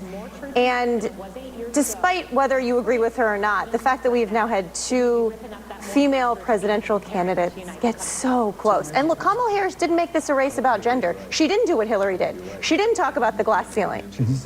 The fact that 2 women have come so close and that the person to defeat them is Donald Trump, who says terribly misogynist things about women, who has been accused by dozens of women of sexual assault, harassment. It is a devastating day for the party. I am sad for people who, for all the little girls who went out today with their parents and thought maybe finally we would have a woman in that office. And I think that her policies were better for the American people. And I am scared. You know, Donald Trump talks a big game, but I am scared about what he'll do in our foreign policy. I'm scared about his closeness with some of our enemies, including Vladimir Putin. I'm scared about women's health. Not trying to be dramatic here. I'm a pretty middle-of-the-road person, but Democrats are going to have a lot of soul-searching to do over these next very long weeks and months. And we better do it as a party, and we better do it fast. So, one of the big questions is, should she have been anointed, or should there have been a process to replace Joe Biden, Richard? Well, a couple of things. One, I do think this is a devastating day for Democrats, and congratulations to the President-elect Donald Trump. I do want to take a moment to tip my hat, though, to Vice President Kamala Harris. Vice President Kamala Harris, one, has come a long way. Born from the child of 2 immigrants to this country who went to law school while working, graduated from Howard University, worked her way up to then become vice president of the United States, became president, to your point, John. Joe Biden drops out the race, she becomes president, runs a almost flawless campaign for 13 weeks, and gets this close to the White House, and puts, as Hillary Clinton said, she put 16 million cracks. I think Kamala Harris probably added another 78 million more cracks. We'll see what the vote total looks like at the end of this, for us to finally put a woman into the role as president of the United States. And I think it's overdue that America does that. We're almost 250 years old, and we haven't had a woman lead this country. So I want to give her due respect for what she's been able to do for this country, number one. And number two, I do think there's a moment here as a nation. I mean, this is historic that he's won this election, but I do think it's a question that we have to ask ourselves as Americans. How do we come together as a country? Right now, whether we like it or not, we are 2 weeks away from Thanksgiving, and since 2016, there are brothers who aren't talking to brothers. There are sisters who are not talking to sisters. There are nieces who aren't talking to nieces, and we've got to figure out a way as a country to come together. And while, yes, our Constitution has created conflict in our politics by the nature of how it was created, but we've got to figure out a way that we can come together as a country so we can create another Kamala Harris, so we can create another Guy Benson, another Marie Harp. That only happens when we come together as a country and look out for each other as neighbors. And so I hope whoever is part of the Trump administration and leads this country forward, that we find a way to do that involves Democrats, that involves Republicans. And my prayer here is, since he is a lame duck president, find a way to do this, run the government that's cohesive, run a government that's in unity to help get us there. Because if not, we'll be here again in 4 years at each other's throat, with 50% of the country not agreeing with the other 50% of the country. And maybe Guy's right, and politics is eternal, and we'll be just doing this for the rest of our lives. But I'd rather us not, and actually try to deal with some of the bigger problems we have in this country, which most Americans agree that we can solve together. Sadly, in Washington, they don't. Yeah, it'd be nice to do more than just hold elections. To get some stuff done. Yeah, I mean, there's a reason that the numbers are always bad for Congress. It's not them alone, but you got to have them working together before the executive can sign off on things other than executive orders. But, Congress's rating has been dismal because people feel like there's gridlock and that major issues are not getting taken care of. I should point out, just before we go to Mayor Catherine Ham, that if things continue on track, Donald Trump will not only win the Electoral College, but he will win by a substantial margin the popular vote. Right. I'm going to make a counterintuitive point for my Democratic friends, but I had hoped for a decisive victory for whoever won, because I think that's good for public trust, and I think actually matching Electoral College and popular vote is good for public trust and for understanding how this went down, so we don't have to have a giant fight about it after the fact or a constitutional crisis. Okay, so that's one. I know this is not how we wanted to come about it for you guys. However, There's something about the cross-seating of these new coalitions that is interesting, that I think can bring about unity, because Trump's Republican Party looks more like a pro-labor Democratic Party with a working class and minority chunk of it than it used to. These parties are moving in different directions. You're gaining some of these Republican women, some of them crossed over, some of the aggrieved Republicans. Some of them left the party like 4 years ago. So I think there are maybe ways in which we can find common ground. I would also say that this election might blow up the idea of like the conventional wisdom narratives, and that people are going to be looking for news stories in different places, podcasts among them, and they are not going to be as easily discounted because a lot of the things that people were told on many other networks and in many newspapers were incorrect in huge ways once again. And you have to give credit, since you're giving credit to Vice President Harris, you have to give credit to President Trump and his campaign. They actually ran, in big ways, a very smart and manifestly successful campaign, right? They went places, they decided, let's lean into the gender gap. If they're going to be the party of women, let's be the party of men in some ways. Let's go to those spaces and win those votes. Let's take a gamble in a way that Republicans have not ever been able to do and go make a real play for people of color. And they did it, and they succeeded at it in a large way. And, you know, I was talking about the race earlier, and people sitting around this table who know me know that I have never been a big Trump guy in a lot of ways. But someone was asking me about the campaign. We were talking about the McDonald's moment, and then I chimed in with the garbage truck moment. And I actually smiled, and I thought back. I was like, wow, 4 years ago, the 2020 campaign did not have a lot of natural smile moments. For the Trump campaign and for the country, it was a very dark time. Trump, I think, was humanized in several ways down the home stretch of this campaign that was very helpful to him. Whether the other side wants to admit it or not, he looked like he was having fun. And I think that might played a role here, especially in the type of margin he's likely to end up with. Well, and even Doug Emhoff, the vice president's husband, said they are making it about a campaign about fun, and that he worried that would attract young men and younger people to something that he didn't feel substantively was the right place for them. But even he, too, talked about that campaign looks like it's having more fun. They're trying to attract you with the idea of fun. But Marie, just in the minute that we have left in this hour, speak to this idea that the Democratic and Republican parties have fundamentally flipped, and that the Republican Party is now the party of working Americans, even though the union leadership may still be on the side of the Democratic Party. The rank and file are with the Democrats now.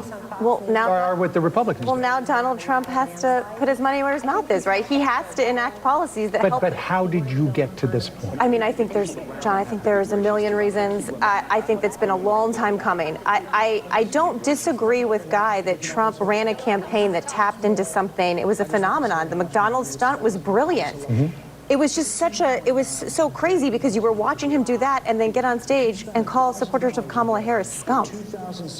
And so it was like he had both sides to the campaign, and I kept thinking the American people would see the nasty one, and it turns out they did, and they didn't care. Mm.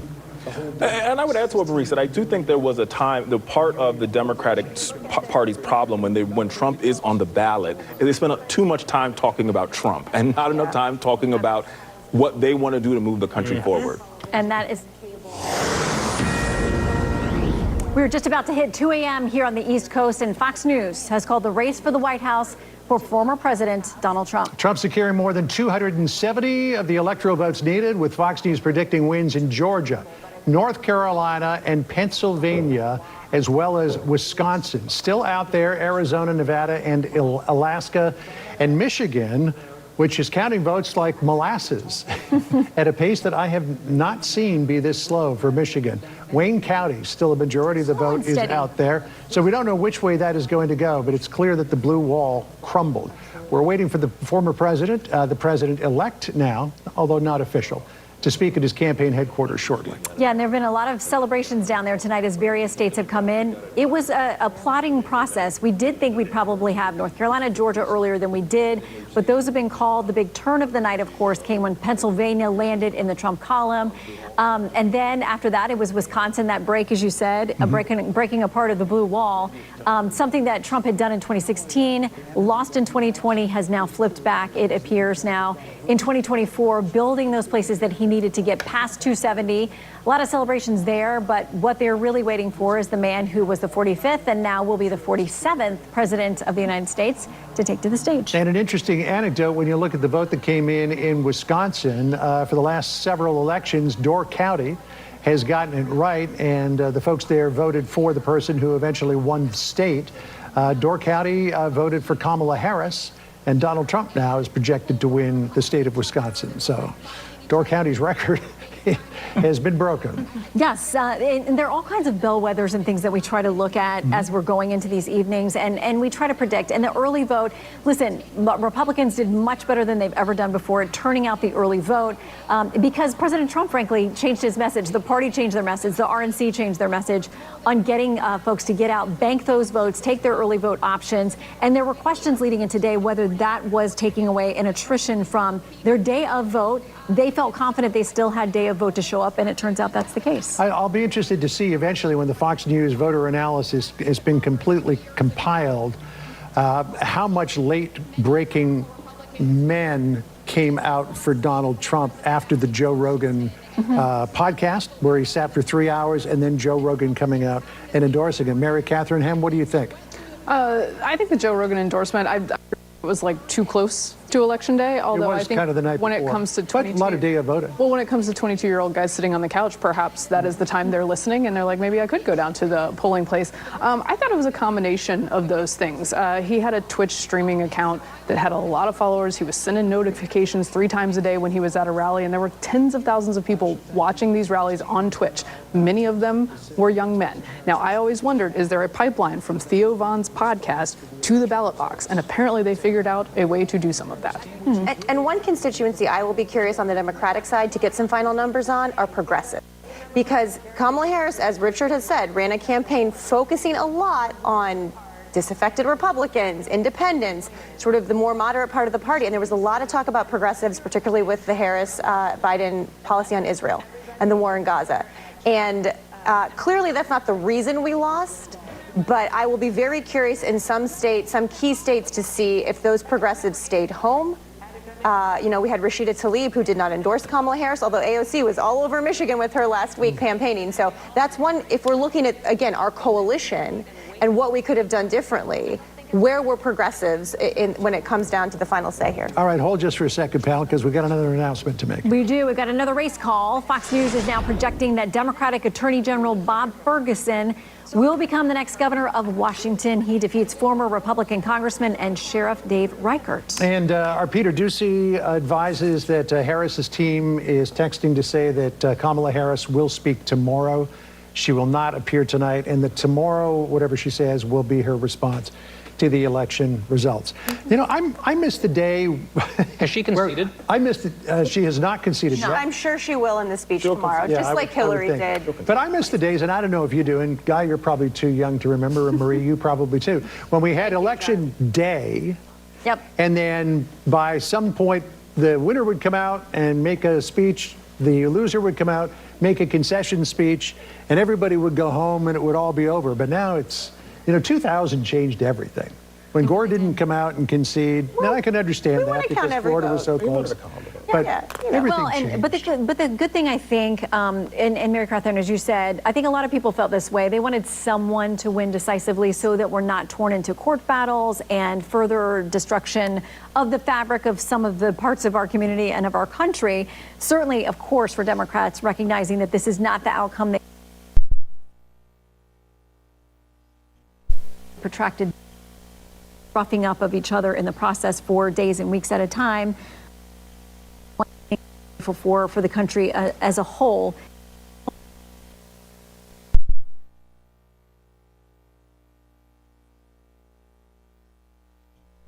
President-elect.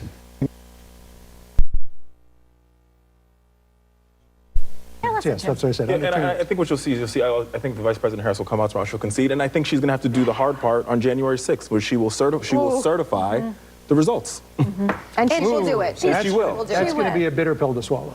Yeah, but again, with the changes to the Electoral College vote that we were talking about earlier, that act makes it so that it's clear what Mike Pence's position was, that the vice president can't not disrupt or do anything but kind of certify officially that informally that position. That means that she doesn't have a decision to make. It is a formality, and that will be done. So here's the thing that Democrats are left with. They could have lost this significantly if Biden was still candidate. Yeah. So what was it all about? I think Kamala Harris brought an energy and enthusiasm and new policy ideas to this campaign in a way that Joe Biden could not. And I think she articulated the Democratic message and principles in a way that Joe Biden, for better or worse, and I love him, could not at this stage in his political career. I think she encouraged so many people to give, to donate, to volunteer, to get interested in politics. And I don't want all those people tonight to stop being interested because this feels like the worst day of their young political lives. I think she brought that energy and gave us a chance in this race. And with President Biden, I don't think that we actually had one. To echo Marie's sentiments, I think you can't see what you can't be, and I think there's so many, and we heard so many of the stories. Yeah. There's so many girls who went out, girls and young women who went out to vote, and one of them might be the next president of the United States in a couple of years because they saw her do it. And she did it in such a contracted time period, which is why I think she at least gets a hat tip from me. To run a presidential campaign in 13 days with a team that you did not pick, 13 weeks, with a team you did not pick, it's 2 o'clock in the morning, right. And to do it with so much grace and so much vigor and so much stamina, I think it deserves a round of applause from everybody because it's something that I know I wouldn't sign up to do. It was a tough ask. So it's going to be 2028 is going to be an open year. So do you think that she tries it again? No. No. No? I don't know. No. I mean, of course, tonight that's the feeling, but I mean... No way. 0% chance. I would put my life savings on it right here. That she doesn't want to, or that the party said... Guy might do. That she doesn't want to. That she doesn't want to. I mean, those concerns may align. Both the party and she might not And want. she did try this once before, and it didn't go well for her when she actually ran for president from scratch. And I do think part of her problem was, and with respect to my colleague Richard, I don't think she ran anywhere close to a flawless campaign. I think it was a lackluster campaign where she wouldn't actually explain her myriad flip-flops on virtually every issue. And I think it was at times insulting to voters who were like, what does this person actually believe and why? She never even approached answers on those things. And I almost wonder if she had just decided to plant, I'm going to lean all in on these flip-flops, but I'm going to stand by my left-wing stuff on these other issues, explained it and defended it rather than these word salads talking around non-answers. I almost wonder if that would have been better for her than this attempt at bland nothingness. But to be fair, we all know that a candidate gets better through the life cycle of a campaign. We've all worked on campaigns. She had 13 weeks to get better, and I think what we saw... Yeah, but in 2019, she got worse as the candidate. No, I think what we saw over this 13 weeks is we saw a candidate that started as being the vice president, a person that she got beat up in the media a lot, to being an exceptional candidate towards from 13 weeks to where she ended in Pennsylvania last night. We saw an exceptional candidate in 13 weeks. What we did see in our polling as well is that the longer she was in the campaign, the higher her unfavorables got. We've talked about this. There was a lot of negative campaign ads, too. Well, of course, and there's always a honeymoon. Of course, we talk about this. When you're a new face, there was this huge injection of enthusiasm, of fundraising, of people getting involved. I mean, that definitely happened. But then when people start to push on their policies and things, her unfavorables went up. You know, Trump and Vance, both of them, their favorables went up. So, I mean, there was definitely a contrast there as it was playing out. It's the way campaigns usually go. Mm-hmm. And there was also, I mean, let's not forget that Republicans spent a ton of money on what I call cultural war issues, and by that, a lot of those were transgender, sports, women's sports issues. I mean, they put a ton of money into ads in swing states that focused on what is a very niche issue, but that a lot of people care deeply about. It doesn't affect a lot of people, but that a lot of people care deeply about. As a former high school female athlete myself, they put a lot of money into those things.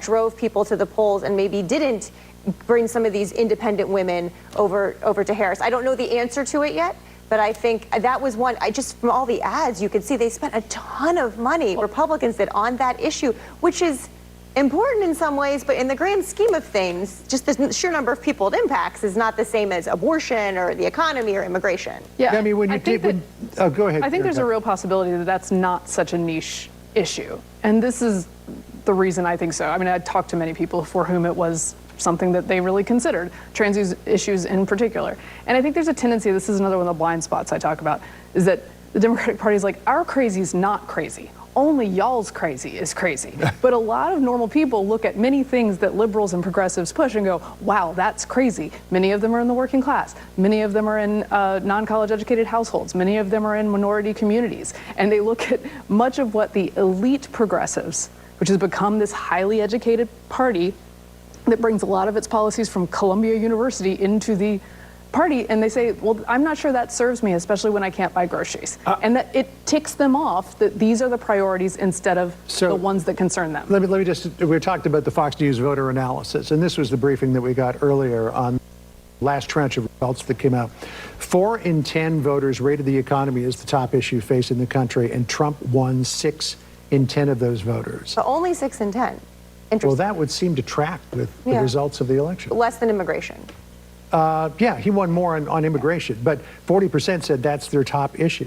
And what's interesting is a quarter of voters said that the smattering of issues that really favors the Democrats, Climate change, gun control, had them leaning 8 and 10 to Kamala Harris, but it would be clear, I think it's pretty clear that the economy was the overriding issue here. Well, and I mean, days before the election, we had the jobs report, and days before the economy, we had terrorists in Chicago committed by a radical jihadist who came into the country illegally through our southern border under Biden and Harris. I mean, there were events toward the very end of the campaign. If there were late breakers who went to Trump, those might be part of the explanation, certainly. Trump didn't highlight them, I think, as well as he might have, but they still happened. Well, I think, look, I think we do have a serious problem with immigration. I think that we need a bipartisan solution to it. And I think we could all agree there. I do think on the issue around transgendered folk, I think that's a little different. I think we're talking about a very, very small subset of the American population that Republicans have magnified to the 30th power and said, this is the problem. Was it but we're us talking, that hold on, but wait a minute. Politically, I think what Look at Loudon County and ask that question again. When you talk to transgendered folks, what they're asking for and what their families are asking for is for them to go to safe and welcoming school environments, period. And I think what it's become for everybody else is we want to ban James Baldwin books in schools. We want to take this out of the textbook. We want to ban parts of Martin Luther King's speeches. It's become all the things that it's not versus folks who just say, all we want is for our kids to go to safe and welcoming schools. And I think there's a unique distinction there.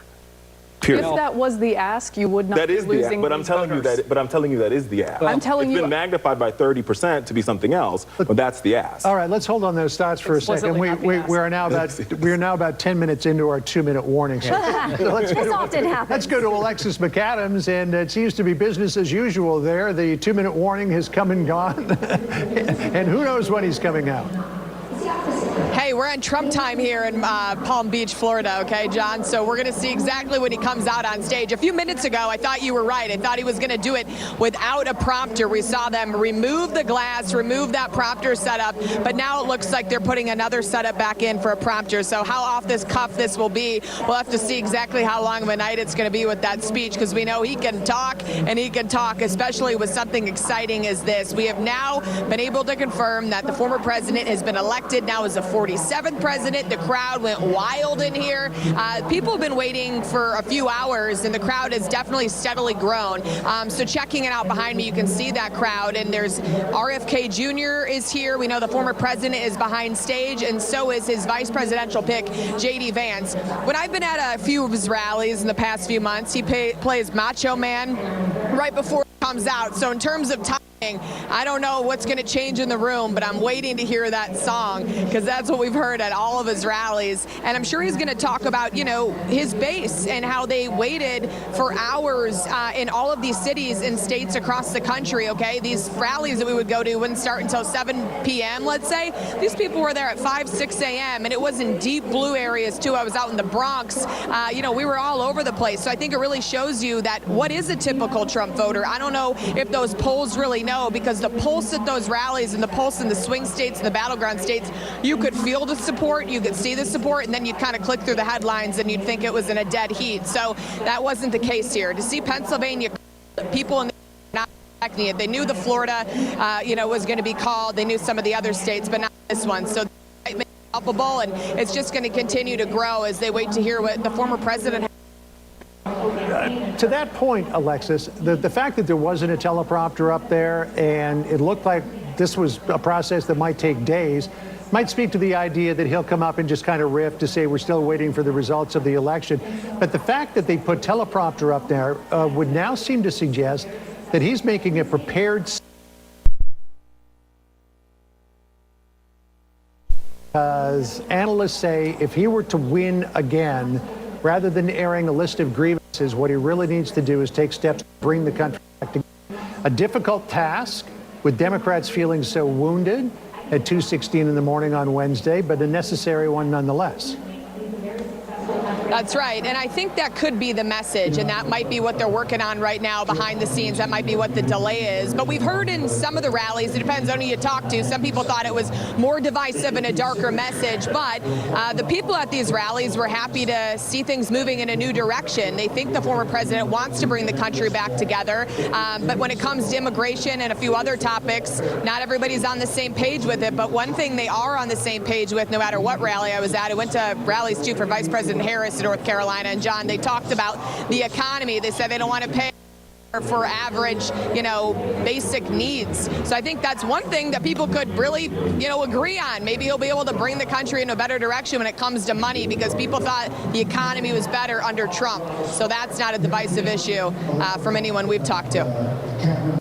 All right, well, we will continue to watch and wait as the excitement builds there for the crowd that has been cheering this on, hoping for months, for more than a year, that this would be the case. All of these presidential elections, as we say, this one may be over within the hours to come, but the next one is right behind it. So, Guy, what do you think that he should say? Because he come out and say, you called me a fascist, you called me a Nazi, you said that I was a racist, that I hated Jews, and I still came out and I beat you. But that wouldn't be the message all Americans would want to hear.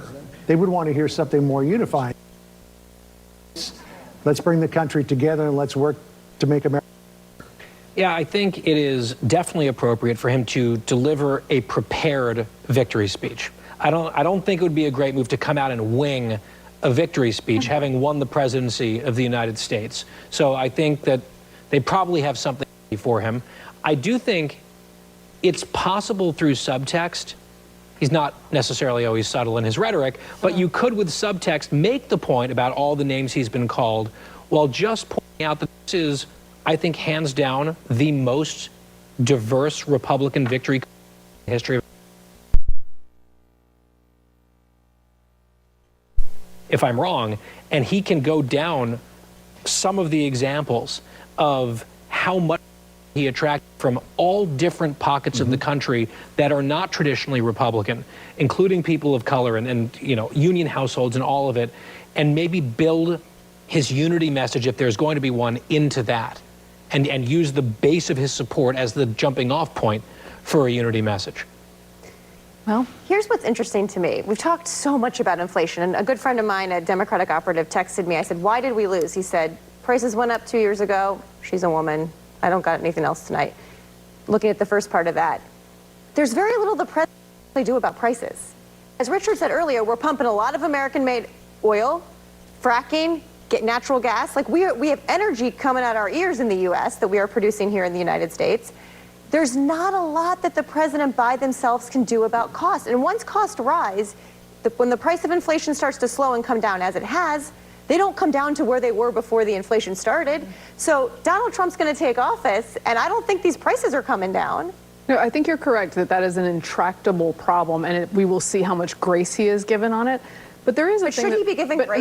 No. Well, here's the thing. Yeah. There is a thing you can do as president with inflation, which is like not pump trillions of dollars into the economy that everyone tells you is going to cause inflation. And then you get the inflation. And then if you can't fix the inflation, yes, that will cause you electoral problems. So that would be where the grace would come from for Donald Trump, because people would say, that was Biden's inflation. How long it will last? He spent a lot of money when he was president. He spent a lot of money, and a lot of the money Biden spent is here for Biden. And a lot of the money Biden spent was A, because of COVID, or B, on things like creating tens of thousands of good-paying jobs and manufacturing in the Chips and Science Act that Trump has. I mean, you can say all those things are great, and yet here's the inflation. And the inflation is not great, And it's and the why you inflation lost. hurt a bunch of people. I think we can both acknowledge that both presidents exploded the deficit and spent money, and that caused inflation. But I'm just saying Trump can't bring it down, and he has promised to. No, We're all talking I think about that's it. a real challenge for him. And I think you're correct. Yeah. I think it's an issue of consequences, right? So, yes, Trump spent a ton of money with bipartisan majorities of Congress. They all were spending gobs of money during COVID, and He was spending before COVID, to be fair, but I'm talking like They all were. insane emergency levels, like beyond the normal recklessness. It was next level because of the emergency. And then the Democrats took over. They controlled all of the government, and they set about to spend trillions more that even a lot of their own economists said, don't do it, it will be inflationary. Kamala Harris cast the tie-breaking vote for a lot of that spending, and then they said, it's not going to happen. And then when it did happen, they said, well, it's not going to be so bad. Then it got even worse. They said, well, it's transitory. It was one excuse after another, and here we are years later. Prices are still 20% higher, and part of Trump's argument is, she broke it, I'll fix it. The fixing it is like details to be determined, right? That's going to now be on him. Concept of a plan. Right, once he takes over again to try to bring back a lot of the economic prosperity that he presided over when he was president the first time. But what the Democrats are feeling right now is the consequence of bad policy that hurt a lot of people who are really mad about it. That's the reality.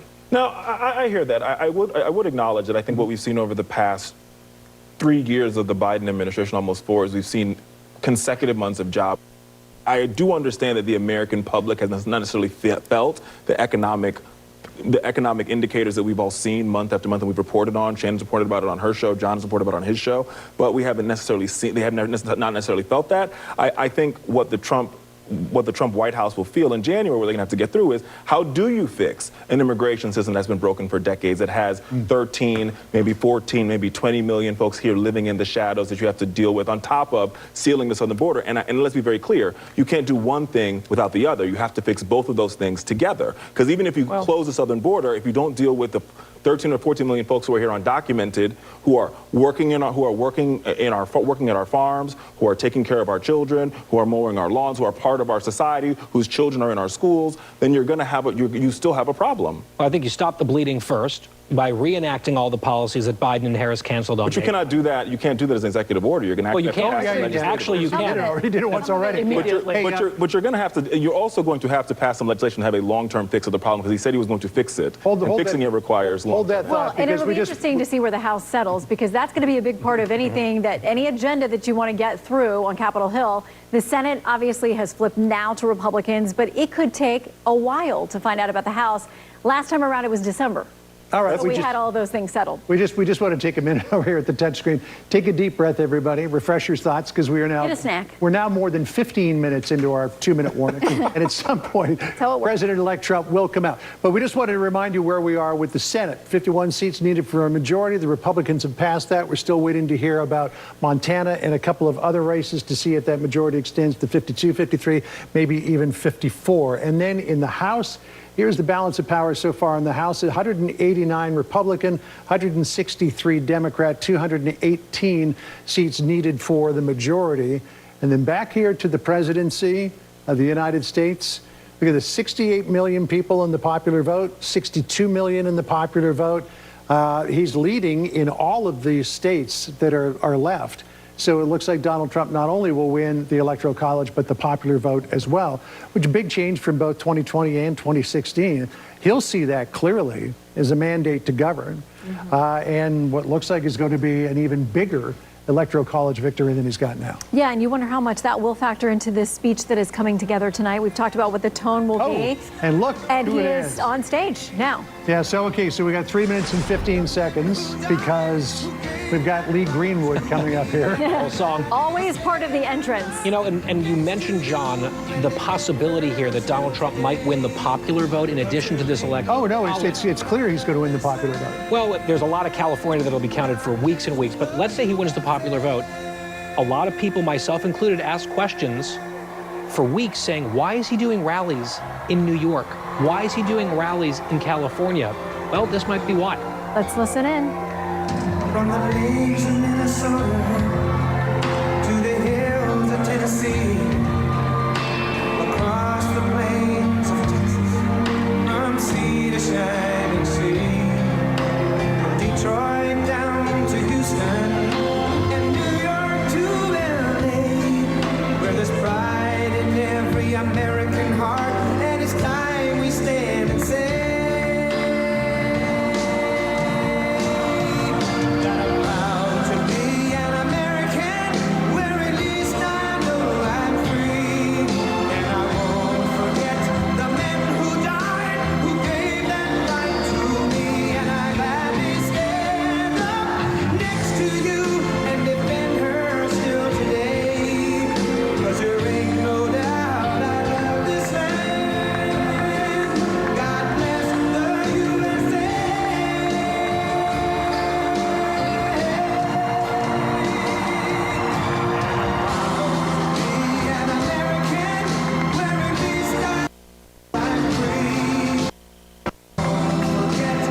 Thank you very much. Wow.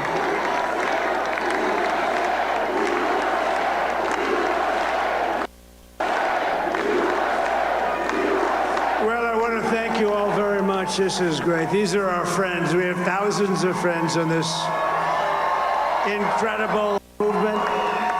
This is a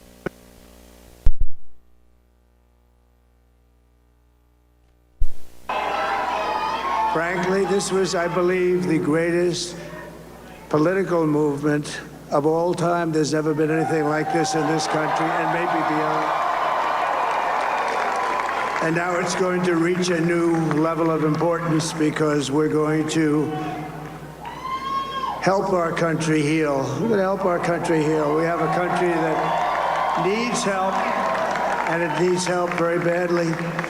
We're going to fix our borders. We're going to fix everything about our country. And we made history for a reason tonight, and the reason is going to be just that.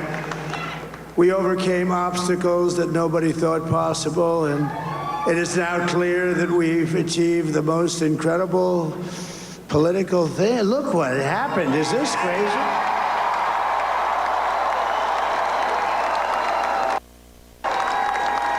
But it's a political victory that our country has never seen before, nothing like this. I want to thank the American people for the extraordinary honor of being elected your 47th president and your 45th president. And to every citizen, I will fight for you, for your family, and your future. Every single day I will be fighting for you, and with every breath in my body, I will not rest until we have delivered the strong, safe, and prosperous America that our children deserve and that you deserve.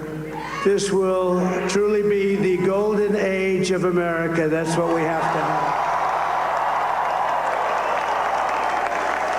This is a magnificent victory for the American people that will allow us to make America great again.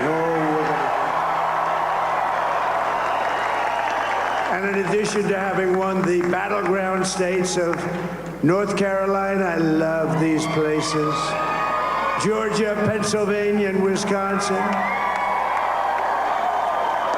we are now winning in Michigan, Arizona, Nevada, and Alaska, which would result in us carrying at least 315 electoral votes.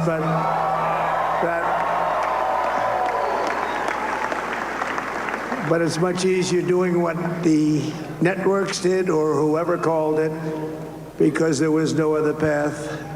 There was no other path to victory. We also have won the popular vote. That was great. Very proud of that.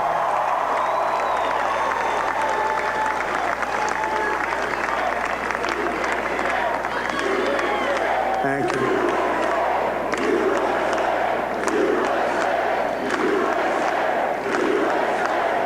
Thank you very much. Thank you. Now, winning the popular vote was very nice, I will tell you.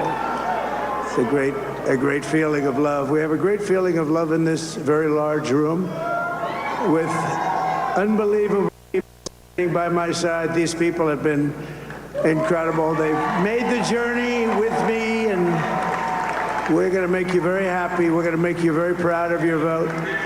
I hope that you're going to be looking back someday and say that was one of the truly important moments of my life when I voted for this group of people beyond the president, this group of great people. America has given us an unprecedented and powerful mandate. We have taken back control of the Senate. Wow, that's great. And the Senate races in Montana, Nevada, Texas, Ohio, Michigan, Wisconsin, the great Commonwealth of Pennsylvania, were all won by the MAGA movement. They helped so much. And in those cases, every one of them, we worked with the senators. They were tough races. And I mean, the number of victories in the Senate was absolutely incredible. And we did tele-rallies. We did tele-rallies with each one of them. And sometimes we did 2 or 3 and it was amazing to look at all of those victories. Nobody expected that, nobody. So I just wanted to thank you very much for that. And you have some great senators and some great new senators. And it also looks like we'll be keeping control of the House of Representatives.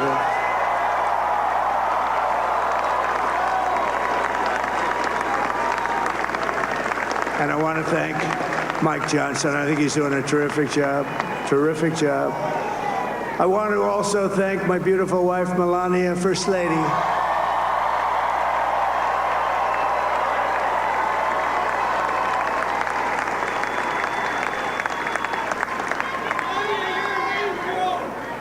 Who has the #1 best-selling book in the country. Can you believe that?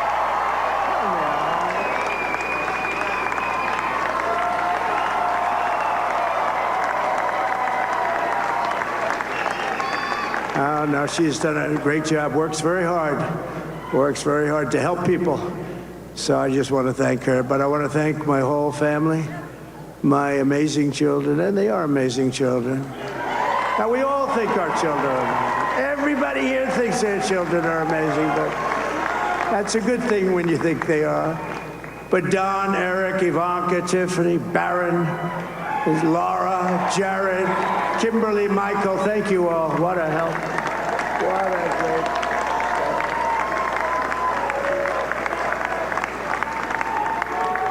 help. My father-in-law, Victor, is tremendous, and we miss very much Melania's mother, Amalia. We miss Amalia, don't we, huh? She would be very happy right now, standing on this stage. She'd be so proud. She was a great woman, that one. Beautiful inside and out. She was a great woman. I want to be the first to congratulate our great, now I can say, Vice President-elect of the United States, J.D. Vance.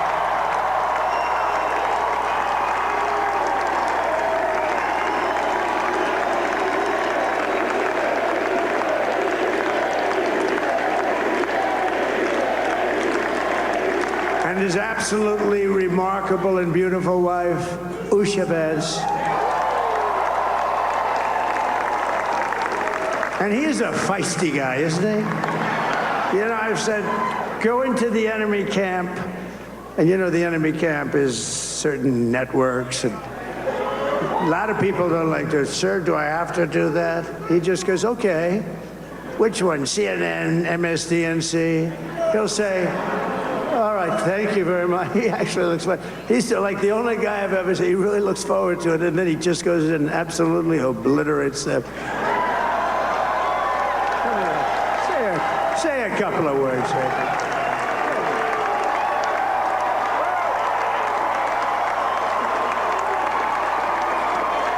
Wow.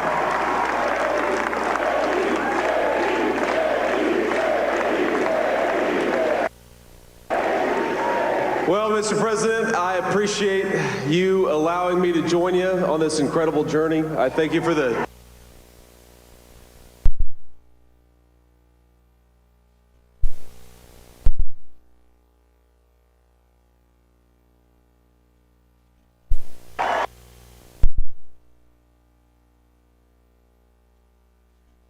We're never going to stop fighting for you, for your dreams, for the future of your children, and after the greatest political comeback in American history, we're going to lead the greatest economic comeback in American history under Donald Trump's leadership.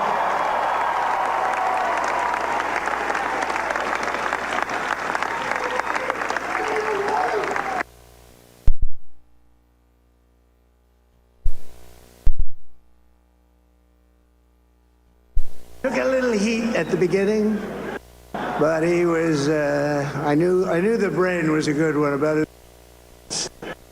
I love the family, and we're going to have a great 4 years, and we're going to turn our country around, make it something very special. It lost that little that little thing called special, we have to make it so. We're going to make this so great. It's the greatest country and potentially the greatest country in the world by far. And right now, we're going to just work very hard to get all of that back. We're going to make it the best it's ever been. We can do that. We're going to lead the greatest economic comeback in American history under Donald Trump's leadership.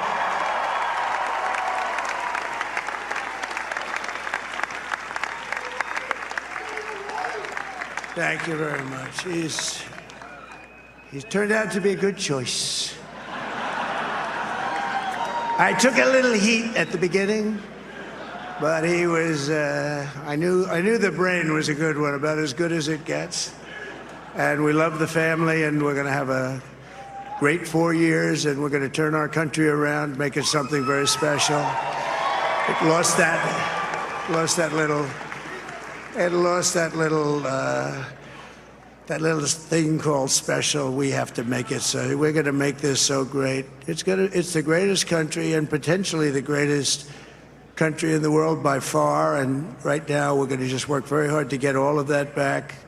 We're going to make it the best it's ever been. We can do that. If we had to wait longer, I don't know. It was going bad, and it was going bad fast. We're going to have to seal up those borders, and we're going to have to let people come into our country. We want people to come back in, but we have to let them come back in, but they have to come in legally. They have to come in legally.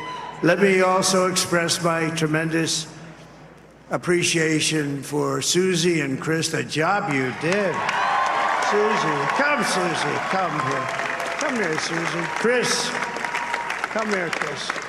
Susie likes to stay sort of in the back, let me tell you. The Ice Maiden, we call her the Ice Maiden, right? Susie? Come here, Chris. Susie likes to stay in the background. She's not in the background. Come here, say something. This wasn't expected, but I just want to thank, obviously, President Trump for this journey. It was a great one, and he's a hell of a candidate, and he's going to be a hell of a great 47th president. And this team that we had, the best team, and, of course, even my boss, Susie Wiles, the best. Thank you. Thank you, and thank you, Susie. Look at her, she's shy. I've never seen her be shy before. Susie. They're great. Everybody up here is great. Everybody up here is very special. But the Trump, who did you say? Oh, let me tell you, we have a new star. A star is born, Elon. Now he is. Now he's an amazing guy. We were sitting together tonight. You know, he spent 2 weeks in Philadelphia and different parts of Pennsylvania campaigning.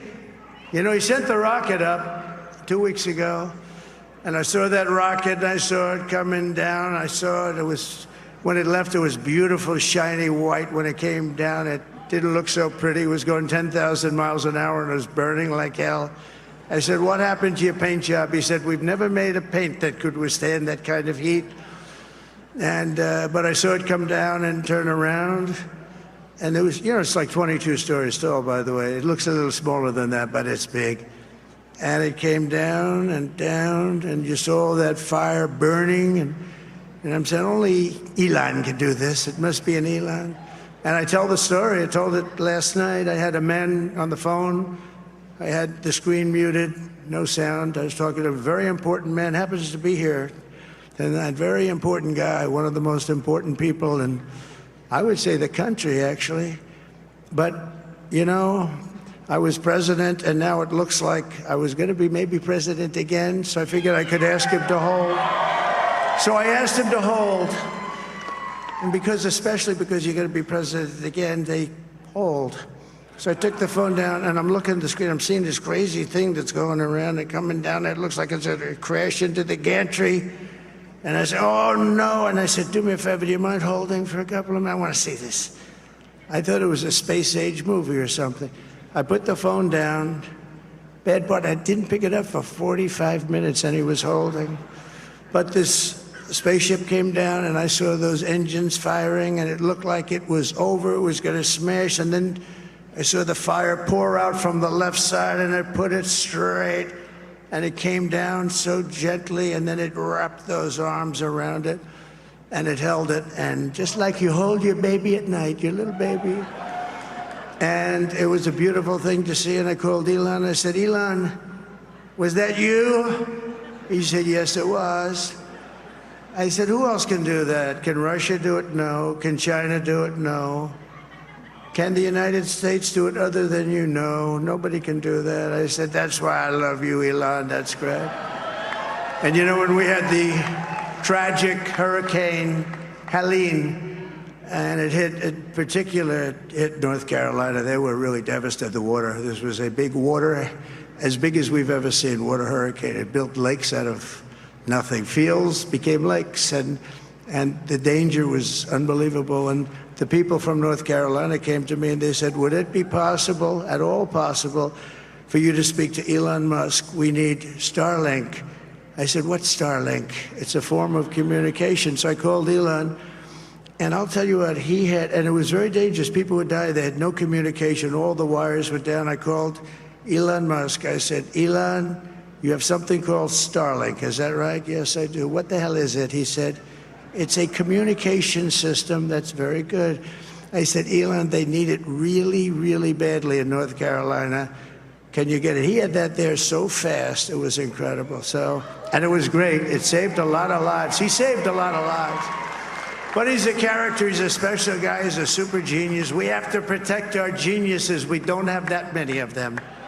We have to protect our super geniuses. I want to thank some of the guys. You know, we have up here today the U.S. Open champion. He's a fantastic golfer, slightly longer than me. Hits the ball a little bit longer than me. Just a little bit. Bryson DeChambeau is up here someplace. What happened to Bryson? Where is he? Bryson. Oh, he was shot. He's hitting balls. Oh, he's on the way. He's hitting balls. Bryson. Oh, look at him.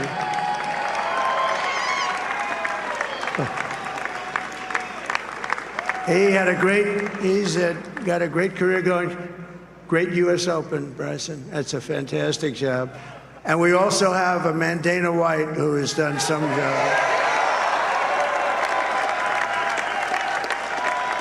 He's a tough guy.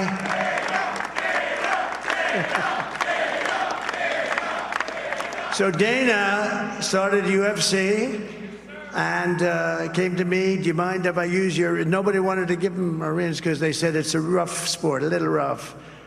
And I helped him out a little bit, and I went, and I said, this is the roughest sport I've ever seen, but I began to like it, and he loved it, and nobody's done a better job in sports. And you know, he's a very motivational kind of a guy, what he does. He gets these fighters, and they really go at it, and it's become one of the most successful sports enterprises anywhere at any time. It's doing so well. I'd like to ask Dana just to say a couple of words because people love to hear from him. Dana,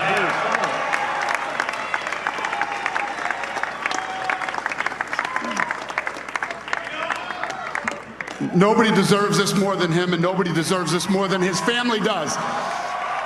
This is what happens when the machine comes after you. What you've seen over the last several years, this is what it looks like. Couldn't stop him. He keeps going forward. He doesn't quit. He's the most resilient, hard-working man I've ever met in my life. His family are incredible people. This is karma, ladies and gentlemen. He deserves this. They deserve it as a family. I want to thank some people real quick. I want to thank the Nelk boys, Aiden Ross, Theo Vaughn, busting with the boys, and last but not least, the mighty and powerful Joe Rogan. And thank you, America. Thank you. Have a good night.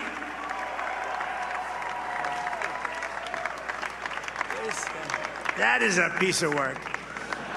No, he's really an amazing guy. But most of all, I want to thank the millions of hardworking Americans across the nation who have always been the heart and soul of this really great movement.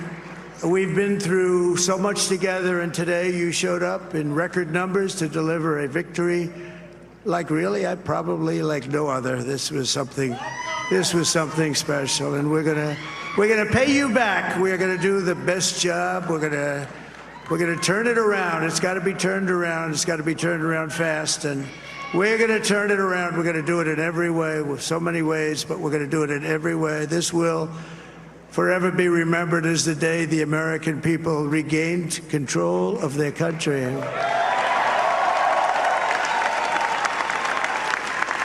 So I just want to say that on behalf of this great group of people, these are hard-working people. These are fantastic people, and we can add a few names like Robert F. Kennedy Jr. He came in. And he's going to help make America healthy again.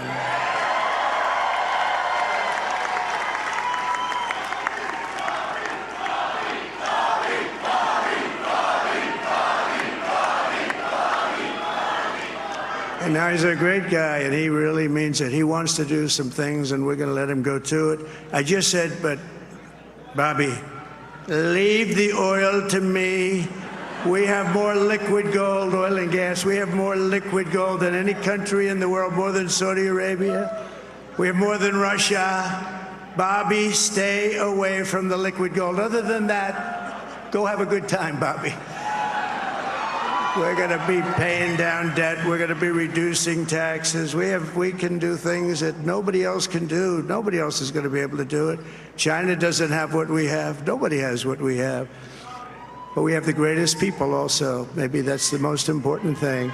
This campaign has been so historic in so many ways. We've built the biggest, the broadest, the most unified coalition.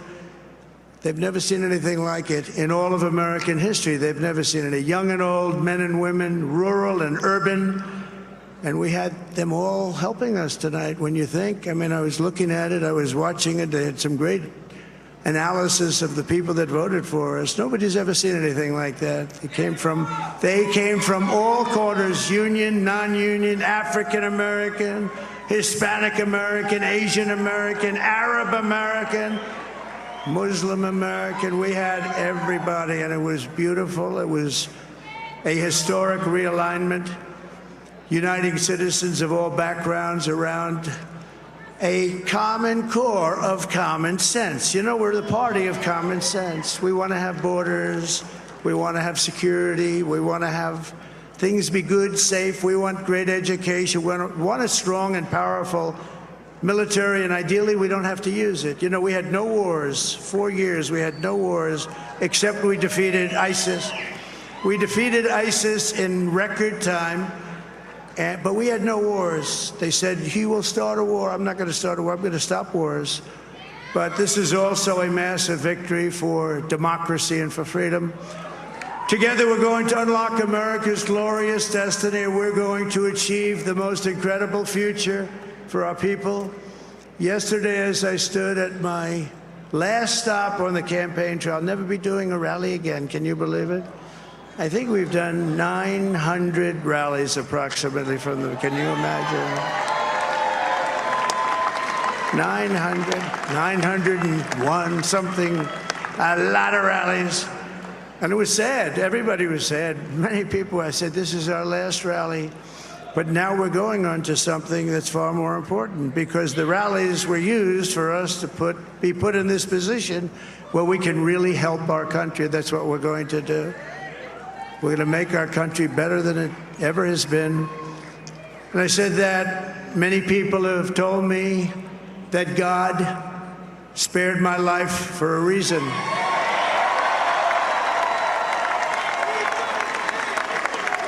And that reason was to save our country and to restore America to greatness. And now we are going to fulfill that mission together. We're going to fulfill that mission. The task before us will not be easy, but I will bring every ounce of energy, spirit, and fight that I have in my soul to the job that you've entrusted to me. This is a great job. There's no job like this. This is the most important job in the world. just as I did in my first term. We had a great first term, a great first term. I will govern by a simple motto: promises made, promises kept. We're going to keep our promises. Nothing will stop me from keeping my word to you, the people. We will make America safe, strong, prosperous, powerful, and free again. And I'm asking every citizen all across our land to join me in this noble and righteous endeavor. That's what it is. It's time to put the divisions of the past 4 years behind us. It's time to unite.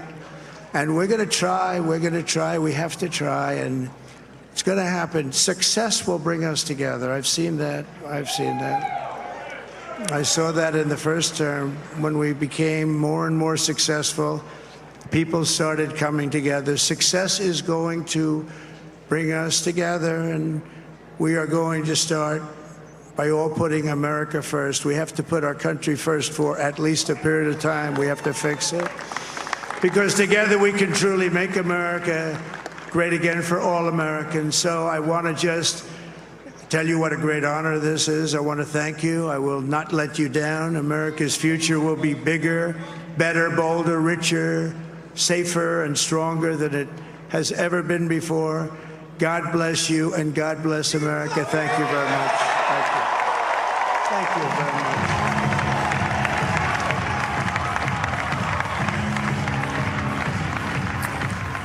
All right, Donald Trump taking a victory lap of sorts. I do not think that, as far as I know, any major news organization has declared him to be the victor, but it certainly seems that he is on his way to that point. And there he is giving a generally, as far as he goes, unifying and generous speech.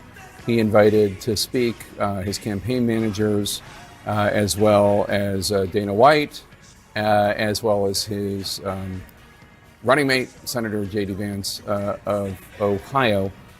Maybe I have missed something. Has anybody actually declared him? In any case, Fox has. Fox has. Okay. Well, in any case, he's well on his way to that point. So, and if you notice, he did not dispute in any way the results of this election. So obviously, he is feeling more confident in it than in another scenario. I think there was one in that long speech with all the weave. There was one key line: America has given us an unprecedented mandate. Now, it may not be unprecedented, but there's no other way you can read these election results than he has received a mandate in his personal victory, in the Senate, the Republicans taking the Senate and picking up more seats than were expected. He said that they'd taken the House. They haven't taken the House yet. Nobody has declared that. But I don't see any other way to read this than that he has a mandate to fulfill his agenda. 100%. And I think one of the things that's so significant about that is that the Democrats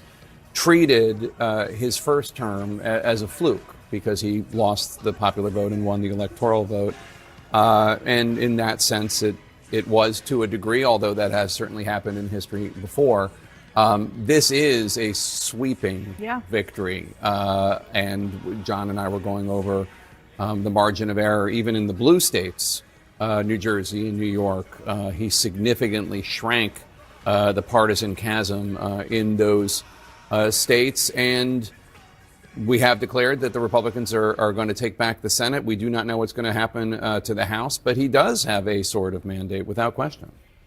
Yes, and he talked in this speech about the promises that he's made, and he said he's going to keep them. And so some of the most clear promises that he has made are on the economy, very, very sharp tariffs that have been controversial in the business world and among economists. Assuming that he gets that through, assuming that that happens, we will see if that is true or whether it will help. On the immigration front, which was, since the minute he came down that escalator in 2015, a huge topic for him. This time around, he has said point blank, he is going to engage in mass deportation. We'll see how that works. We'll see just even the mechanism of that. And the other thing that I don't think we should lose sight of is that he has said very clearly multiple times that he will go after and prosecute his enemies.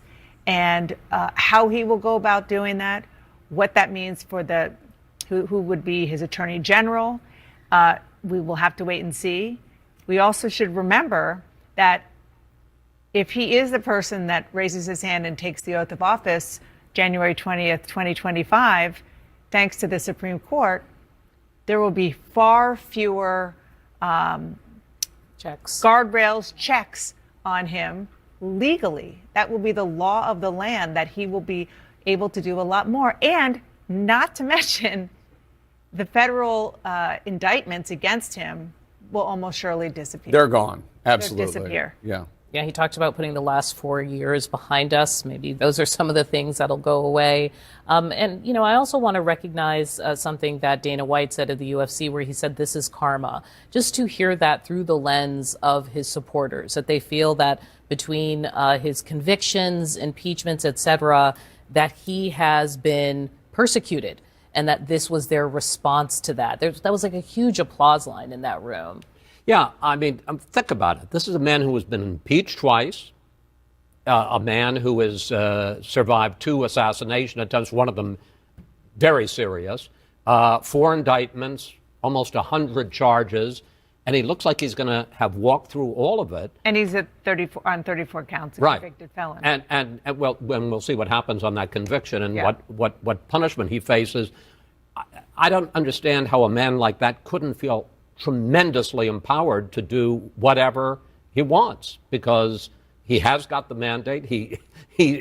The system, I don't believe it was a persecution by the system or weaponization or legal, but he certainly does. And it seems to me he's going to feel they did their worst to me, and I survived it, and I thrived, and the country gave me a mandate. I think probably there are a lot of Americans out there watching who are trying to make sense of tonight and trying to figure out why this happened. And I know that there are those who think that this is a manifestation of ugliness among their fellow Americans, that this is a vote for bigotry, and this is a vote for misogyny, or this is a vote for racism, et cetera. And I want to take a moment and just reflect on the fact that if you look at the reasons why the voters who decided this election voted the way they did, it is not because of those parts of the MAGA movement or Trump's comments in the past. It's not about vindicating Trump for the lawsuits or the criminal charges or the impeachments. The people who decided this election, the people in the battleground states who switched or who turned out, don't like the country as it is right now, mainly because of the 3 issues. And like people like it or not, Donald Trump ran an issues-based campaign, whether or not his 2-hour stemwinder rally speeches covered all of it. It was mainly because of the economy and the beating that people are taking at the gas pump and in grocery stores, inflation, and immigration, and the fact that immigration, there is a crisis at the border. There has been for several years. The first couple of years of the Biden-Harris administration, they were in denial about it and acted as though anybody who asked about it was just reading right-wing talking points.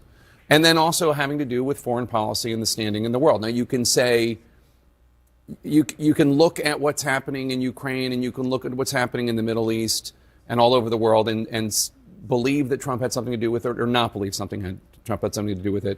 But it is true that there are wars going on right now that were not going on during the Trump presidency. I'm not saying that correlation, but I want to reassure, because I know that there are people out there who are worried that this is a statement, that this vote for Donald Trump is a statement of dislike of them.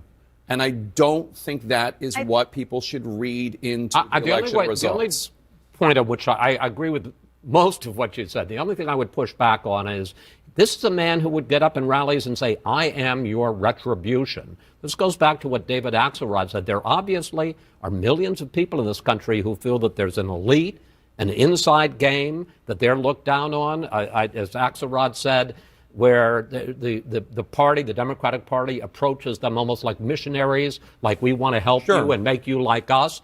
And he was in effect saying, I'm representing you against those people. I agree that a lot of it doesn't have to do with misogyny and racism, but I do think that there's we talk about one of the big dividing lines here is college-educated people versus non-college educated people. I think there is certainly a class element. I'm not dismissing any of that. I am saying that the people who either swung their votes, changed their votes, the people who decided this election. I'm not saying all 85 million or however many people ultimately ended up voting for Donald Trump did so for one monolithic reason. I'm just saying I think that people need to think about the economic reasons first and foremost. That's what I was just going to say, is that one of the things that I think maybe the biggest thing that Donald Trump benefited from was the fact that he had been in the White House before and the economy was better. Whether it was on him or not, the economy was better and people remembered that. And that is such a fundamental across the board for pretty much everybody who voted for him. Let's bring in Caitlin Collins, who is at Trump campaign headquarters. Caitlin, your takeaways from what we heard from Donald Trump. Well, Jake, just on that conversation that y'all were just having, what I'm hearing from the Trump campaign in the last hour or so is they're looking at these numbers, is they're taking all of that and seeing what the margins are in these states that they were so worried about even as of this morning, and also looking at the popular vote right now and believing all of that is an affirmation of what they have been saying on the campaign trail for the last 2 years and what Donald Trump has been arguing about the current administration, and believing it was a message that resonated, that despite moments like the Madison Square Garden rally and all of these other moments, that there are this underlining message where all of that did not necessarily matter, and it was still essentially Kristen Holmes, what he has been arguing for 2 years on immigration or the economy, criticize the message or not, that is what came through. And I think the other thing that stood out from him being on that stage tonight was the power sources around him. Susie Wiles getting up there, she did not speak. She was the only person he called to get on stage who did not say a word into the microphone. And actually adamantly shook her head that she wasn't going to speak. And is maybe one of the most powerful and influential people of this campaign that was up there on that stage tonight. Absolutely, and her name's already been floated for chief of staff. There's a lot of people around him who believe that if she wants that job, she can have it, and that she's the best person fit for it because they believe she is somebody who can keep him at least somewhat in line. Again, it's former President Donald Trump. We know that he is not somebody who can be controlled, but for the most part, Susie Wiles has done a very good job at trying to keep him in line as much as you possibly can. And one thing I just want to point out on what you were saying about those issues like immigration and crime and the economy is that when we saw Kamala Harris ascend to the top of the ticket, there was an argument inside of the Trump campaign. They kept pushing out that it would be, if Donald Trump could beat her, it would be because they would be able to link her to the current administration and the unhappiness that Americans felt, particularly when it came to issues like immigration, crime, inflation. And they believed, they kept pushing that message, trying to drown out all the other noise, particularly the noise that comes with having Donald Trump as a candidate, somebody who is a loose cannon, somebody who says whatever. If they could drown him out with this constant messaging about the economy in particular, about crime, that they could win this election. And if that is why the American people voted, and I'm sure we're going to pour through the exit polls and pour through the data as to why they were right during that time. And obviously we saw the enthusiasm that came with Kamala Harris's ascension, but their point during all of that was at the end of the day, if he can make the case that she is tied to the current administration, then they can make the case to win in November. And I can guarantee you they believe and they feel very good about the fact that they stuck to that messaging. Again, Donald Trump did not always stick to the messaging, but the campaign themselves was pushing that. Whether it was the ads or what the surrogates were saying, that was something you saw constantly. It was a different campaign than what we'd seen in the past. Obviously, the candidate himself was the candidate. We were at the Madison Square Garden rally. But the campaign, there weren't major staff shakeups weeks before the actual race, and that was really a question of the closing message also, whether that would affect it. A lot of them, even inside the campaign, began to feel that way. Obviously today changed their perspectives, and just looking also on that stage tonight, Ivanka Trump was there with Jared Kushner. They were standing to the far right just off camera. That is, I believe, her first campaign trail appearance. She did not attend the trial in Manhattan. Nope. She was not at the Republican National Convention in Milwaukee. We've heard from her, but she hasn't been out on the campaign trail at all. That's right. And actually, we only saw Jared once. We saw him at Donald Trump's actual announcement just about a year ago, or 2 years ago, gosh. Time flies. And 2 years ago, 2 years ago at 15th, Mar-a-Lago, but Ivanka was not there. She made that announcement shortly before Donald Trump announced that he was going to be running, that she and Jared were going to take a step back and take care of their family, and she has largely stayed out of light. Now, after his conviction, as we talked about, she was up at Trump Tower. She never came down with him. Even when he spoke, she wasn't there. She was never seen publicly with him. And there was a lot of questions about that. You know, even he brought up on the campaign trail in the last 2 days how she was there on the campaign trail with him back in 2016 and 2020. Yeah. And she had largely disappeared. It was notable that she was there today. And I was speaking to somebody earlier before the Mar-a-Lago event who said they weren't even sure she was going to show up to that Mar-a-Lago watch party. Now, obviously, everything started shifting when they started seeing those numbers coming in. But she has really taken a back seat here, and it was interesting to see her on the stage. Yeah. And Jake, obviously a moment there that J.D. Vance and Donald Trump himself summed up. J.D. Vance calling it, as he put it, the greatest political comeback ever. And Donald Trump saying that he believed that they are seeing the results that we're looking at now for a reason. Obviously, the question is what that means and what's to come.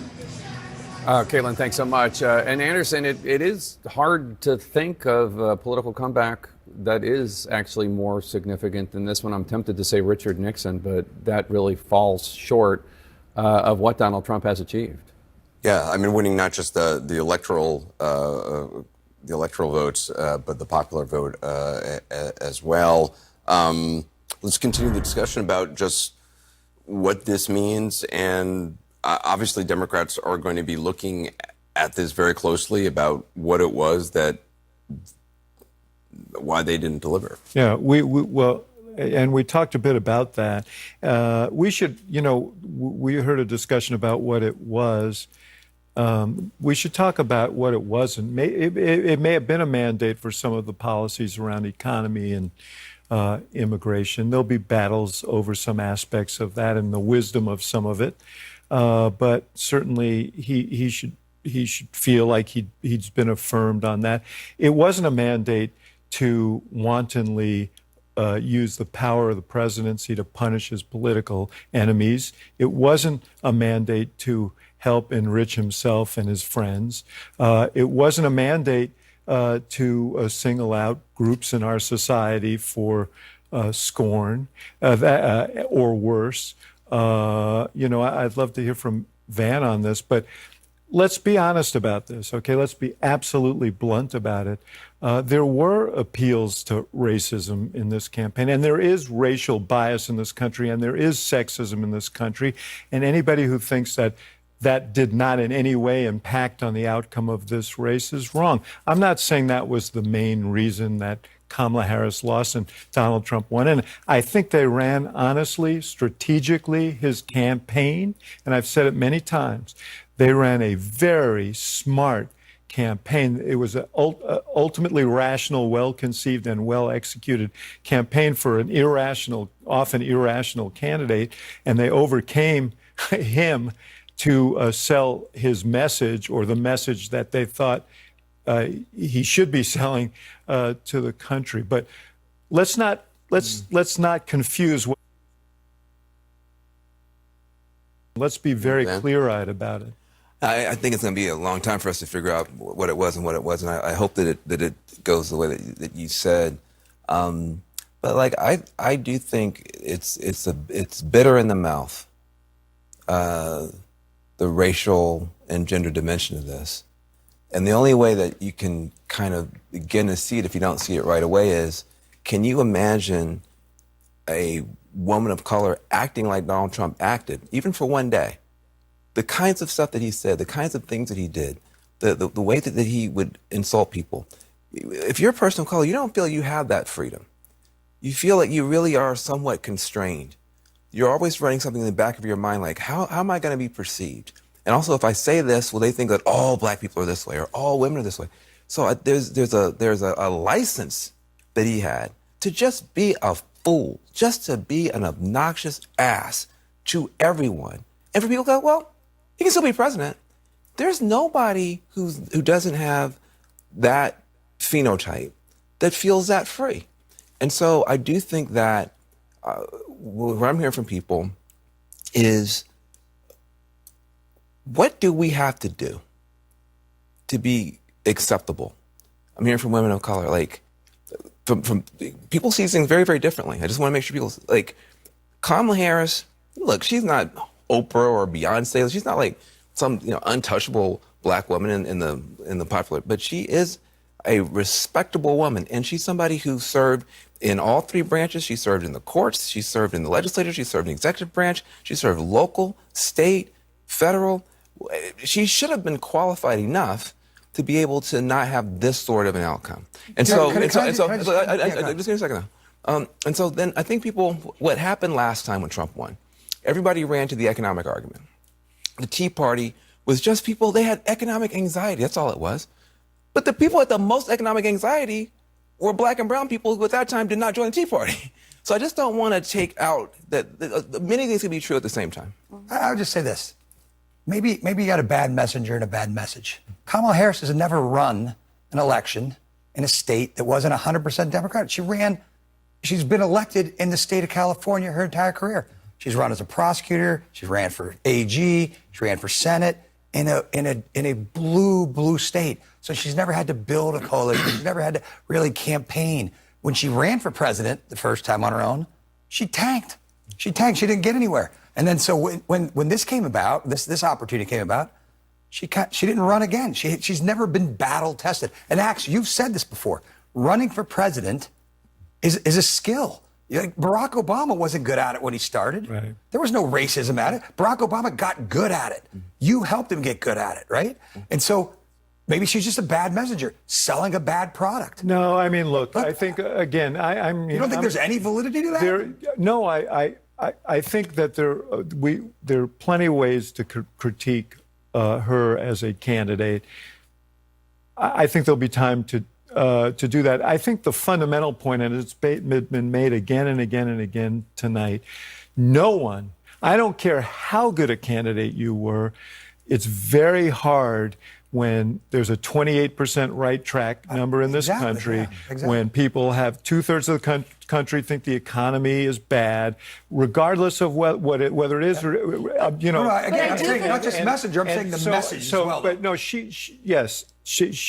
but that is all true, but that doesn't obviate the fact that there were some people who probably voted against her. We've never had a woman president, that there's sexism in this country. There are people who probably voted against her because there may be some people there are clearly people who voted for her because of Barack and Michelle Obama are some of the most admired people in America. Let me just say, though, I wonder, I worry that... Trust me, there were plenty of people who weren't terribly happy about having him as president. Look at the numbers.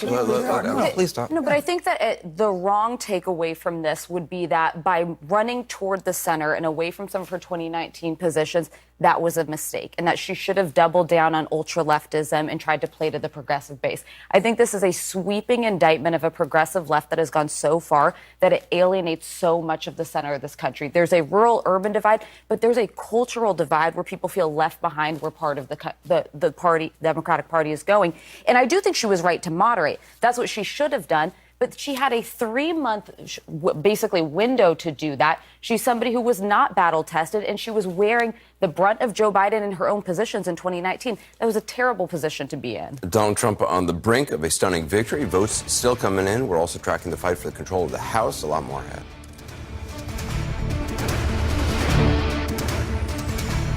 November 17th, I'm venturing across the globe to see how these new weight loss medications are transforming lives and disrupting the industry. These drugs are very effective, but they're not going to be for everyone. Is Ozempic right for you? November. especially when our exit polling shows that fewer people identify as Democrats right now. We saw that surge in people who said that they really weren't down with either party, Lester. And so that is also a factor here, I think, as Democrats are looking at what this moment means for them and how they move forward. I do also think that control of the House, and whether that goes Democratic or not, is also going to be a factor in this as well. Okay, Hallie, thanks very much. We're going to take a quick break right here, and then we'll pick it right up with our colleagues Kate Snow and Craig Melvin.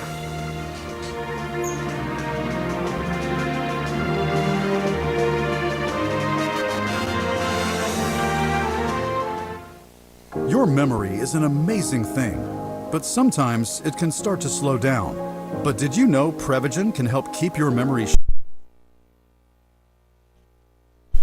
and he's leading by a significant margin in the other four. It could be an absolute clean sweep of the battlegrounds, and as big a margin as we've seen that you can imagine in a race that was projected to be this close. It, in fact, is this close because of how divided the country is.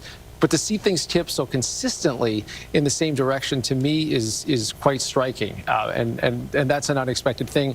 We've been talking about the popular vote, tracking it now. It's north of a 5 million vote advantage, which is quite significant. And yeah, it looks likely that he's going to be above 50% in the popular vote. And what's still outstanding as far as popular vote? I mean, a bunch of California, Nevada, Arizona. Yeah, I mean, California, because it's the biggest state, is going to be the biggest piece of it. Only about half the vote is in there, so that's another 8 million votes or so. But it's hard to imagine that it comes in a way at this stage, even if it takes another couple of weeks, that changes the margin there. We do have, as we talked about, some significant vote still in those upper Midwestern states. Arizona still has a pretty fair amount, only about half of the vote in, but it's not going to add up in a way that I think that changes the math in a big way. It seems like Donald Trump will have a majority, which is something that he didn't get the time he won, certainly didn't get the time he lost. Joe Biden didn't get when he won the presidency 4 years ago, to get an outright majority of voters. Thank you, Rick. I just want to read a couple of notes coming in from world leaders. Macron has posted on social media, "Congratulations, President Trump, ready to work together as we did for 4 years, with your convictions in mind, with respect and ambition for more peace and prosperity." And from Prime Minister Benjamin Netanyahu moments ago, "Dear Donald and Melania Trump, congratulations on history's greatest comeback. Your historic return to the White House offers a new beginning for America and a powerful recommitment to the great alliance between Israel and America. This is a huge victory in true friendship, Benjamin and Sarah Netanyahu." And Martha, that is the next question, how the world responds. These world leaders have, many of them, have interacted, have worked with Donald Trump when he was the 45th president. What is the reaction tonight from around the world and the implications here? Well, I think you heard Benjamin Netanyahu and former President Trump and likely President-elect Trump has said he backs Israel all the way. But what he has said about Gaza is he wants the war to end quickly. John Santucci reported tonight that, I believe it was Donald Trump Jr., not Eric, said one of the first things his father would do is Middle East peace. I mean, he has claimed that the Gaza war, or that the attack on Israel would never have happened. He's claimed the war in Ukraine, that Russia never would have invaded Ukraine. The war in Gaza, obviously, has been horrific. How he solves that, I don't know. He said he would solve these wars even before he got into office, if he gets into office. Ukraine, I think, I have talked to people very close to President Zelensky over the last couple of weeks about the possibility of a Donald Trump presidency. And surprisingly, I think there's a debate going on that they are not really happy with what the Biden administration has done. It has been a slow, painful death for a lot of Ukrainian soldiers. And they have wanted more aid. They have wanted longer range missiles and have not gotten that. So there was, with one advisor in particular, he said, I don't know, maybe Trump can help us out more than anything. Maybe Putin will be afraid of him. Interesting. John Carl, what do you make of some of the other global impact of Donald Trump returning to the White House? the dynamics at play, NATO, the relationship with NATO, the Biden administration, and President Joe Biden very proud of what he believed were strengthening relationships with NATO, particularly in defense of Ukraine. Where does that go from here? Well, look, Donald Trump didn't have a lot of policy specifics in this campaign. Frankly, in his White House, he didn't have a lot of consistent policy specifics. But one that he was entirely consistent on was pressuring our NATO allies, demanding that they pay more of our collective self-defense, and even doing things like coming very close, stepping up to the line of taking back Article 5, the idea that an attack on one is an attack on all, that we would come to the defense of any NATO ally that was attacked. He came very close to ordering the withdrawal of U.S. troops from Europe. This is going to be, once again, a very tense relationship with NATO. It's been a very friendly relationship with Joe Biden under very tough times. Joe Biden is a fervent multilateralist. Donald Trump's foreign policy, as he says, is America first. Very different. But one thing that I wonder about, I was in the White House when President Trump came after he won in 2016 and was welcomed in by Barack Obama. And Barack Obama made it clear to the White House staff, he said, we are going to have a smooth transition.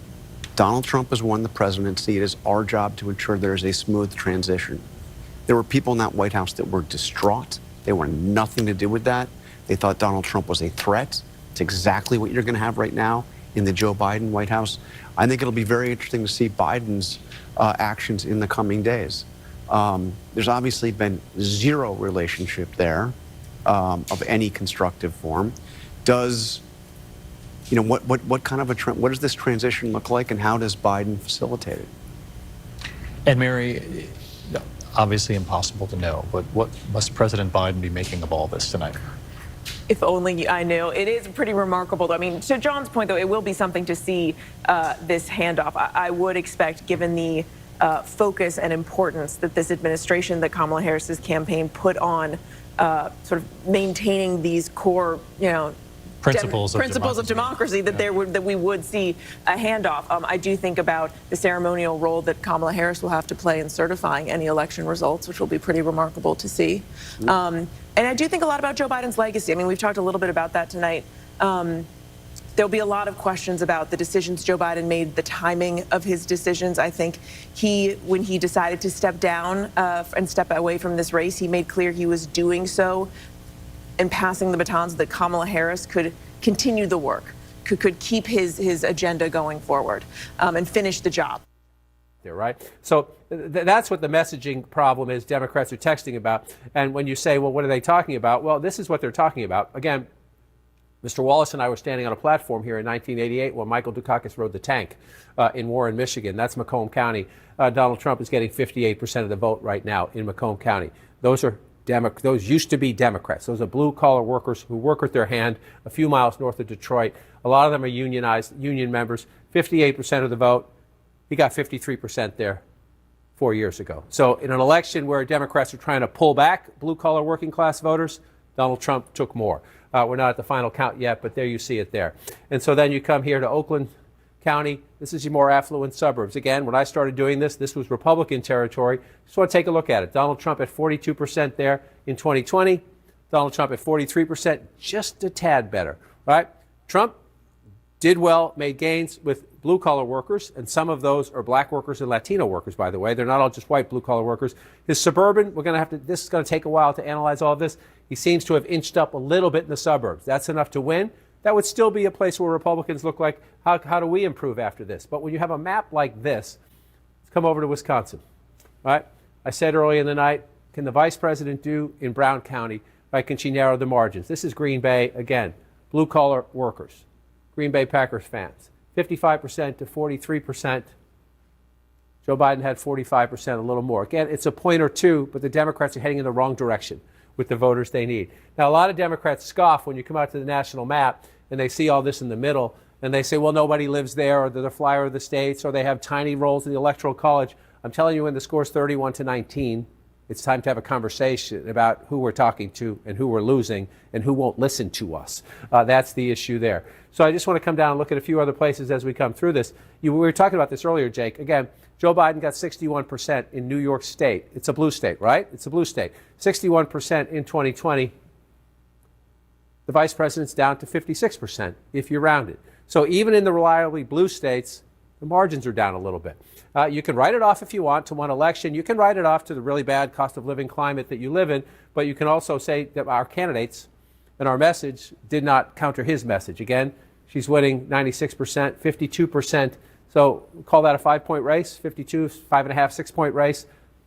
4 years ago, it was a 10-point race. So even in places that are blue on this map, the margins are more narrow, which tells the Democrats you're losing 31 out of the 50 if it finishes out that way. Your margins have shrunk even in the states where you have won for years. The 3 states that made Joe Biden president there in 2020, once again, made Donald Trump president. We're not done with the counts there, but you see that down there as well. The Democrats thought their progress was going to come down in the Sun Belt. That's a lot of red. And at the moment, that's a lot of red, Jake. All right, John, still ahead. Will Republicans hold on to the House, or will Democrats take it back? We're going to get the latest on that, plus more on Donald Trump on the verge of victory and what comes next. Don't let John King have all the fun. Experience the CNN Magic Wall in the palm of your hand. Get live results, expert insights, and an immersive election experience. The Magic Wall. Find it in the CNN app today. This is the story of the one. The one knows that when the big game is days away, the unexpected can put everything on the line. But with a solid game plan and a teammate like Grainger that she can rely on to deliver the product she needs when she needs it, she's confident that she will always win the day.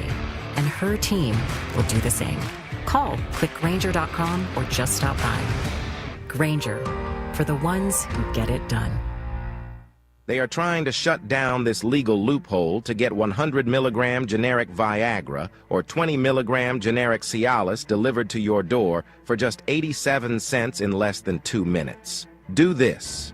First, scan the QR code to go to getfridayplans.com.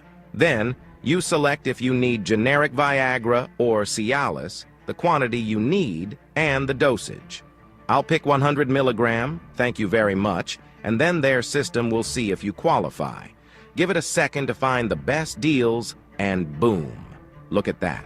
87 cents for each 100 milligram generic Viagra tablet. 20 milligram Cialis is the same price. The prescription and shipping are free.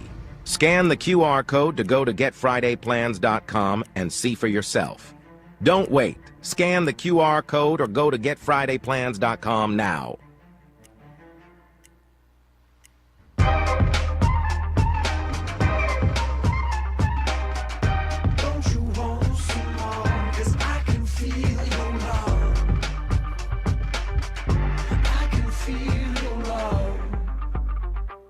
A heart attack? Do they have life insurance? No. But we have life insurance. John. I'm trying to find something we can afford. Fortunately, in only a few minutes, SelectQuote found John a $500,000 policy for only $29 a month. And his wife Anne a $500,000 policy for only $21 a month. Go to SelectQuote.com now and get the insurance your family needs at a price you can afford. SelectQuote. We shop, you save. Reignite your passion with custom anniversary bands from the Jewelry Exchange. 2-carat Fancy Lab bands $14.90, 1-carat Classic Natural bands $9.90, half-carat Natural $4.99. Unlimited choices guaranteed to appraise for double. The Jewelry Exchange Direct. I got this $1,000 camera for only $41 on DealDash. DealDash.com. Online auctions since 2009. This PlayStation 5 sold for only 50 cents. This iPad Pro sold for less than $34. And this Nintendo Switch sold for less than $20. I got this KitchenAid stand mixer for only $56. I got this barbecue smoker for $26. And shipping is always free. Go to DealDash.com right now and see how much you can save. As a gynecologist, I'm embarrassed to say this. We use deodorant on our armpits, and we kind of make women feel bad about body odor that they get on other parts of our body. That's why I created Lumi Whole Body Deodorant for pits, privates, and beyond. It's clinically proven to block odor all day, controls odor for 72 hours. Soap can't do that. And since your pits and privates go everywhere you go, keep them confidently fresher with Lumi. That reassurance is priceless. To learn more, go to lumideo.com. Who should be the CNN Hero of the Year? Visit cnnheroes.com to vote. Donald Trump now at 266 electoral votes, just 4 shy of the 270 needed for him to return to the White House. There's another battle going on in Washington, the fight for control of the House of Representatives. Boris Sanchez is looking at the current balance of power there. Boris? Yeah, Jake, 2 important projections to bring you 2 flips in crossover districts, beginning with the 22nd House District in New York. This is up in upstate New York in the Syracuse area, a district that 4 years ago Joe Biden won. Democrat John Mannion defeating Republican incumbent Brandon Williams to take that seat, and we anticipate flip it for Democrats. The opposite happening in Pennsylvania's 8th district. This is in the Scranton area, a district that Donald Trump won, one that Democratic incumbent Matt Cartwright was the representative for, but now Rob Bresnahan, who had never held public office in his life, he's a business executive, he is now projected to win that seat in the House of Representatives. So what does this mean for the magic number, the number that Democrats need to take control of the chamber? As you can see, Democrats have to pick up 7 Republican seats. They are currently leading in 9 races where Republicans hold seats. But the math starts to get a little bit complicated there, because keep in mind, there are districts where Republicans are leading in races where Democrats hold seats. So if you do some math, while it appears that it's trending in Democrats' direction, they may come up short if this trend continues. Let's get you an update on some key race alerts now. These are results coming into CNN as we're getting them. In New York's 19th district, this is in the Ithaca area. Josh Riley, a Democratic attorney, is currently about 3,600 votes in front of freshman Republican incumbent Mark Molinaro, 94% of the vote in that New York district. Another one to tell you about, this one on Long Island, another district Joe Biden won 4 years ago. Laura Gillen, a town supervisor in House District 4, is currently leading Republican incumbent Anthony D'Esposito, a former NYPD officer, by roughly 6,148 votes, 92% of the vote in this district. Looking at the first House District in Arizona, this is the northern suburbs of Phoenix. You have Amish Shaw, the Democrat in this race, an ER doctor, a slim margin, 742 votes ahead of incumbent Republican David Schweikert. Obviously, still a close race there, 56% of the vote in. Now, let's get you some more key races where Republicans are leading. Let's take a look, beginning with the state, or rather the district in Pennsylvania in the Lehigh Valley area. This is House District 7. You have Ryan McKenzie leading Democratic incumbent Susan Wild by roughly 5,500 votes, 99% of the vote in there. It looks like it's trending in Republicans' direction. In Michigan, House District 7, Tom Barrett leading by 17,000 votes against Curtis Hurdle, 97% of the vote there in the 7th district. This is in the Lansing area. This is actually the district that's got an open seat because Alyssa Slotkin is running for Senate. Keep your eyes on this one. Meantime, a key race alert from Alaska. Nick Begich, the Republican in this race, leading the Democratic incumbent Mary Peltola. She's a freshman who's actually the first Native Alaskan ever voted.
said about retribution and about going after his enemies, that's not what he really meant.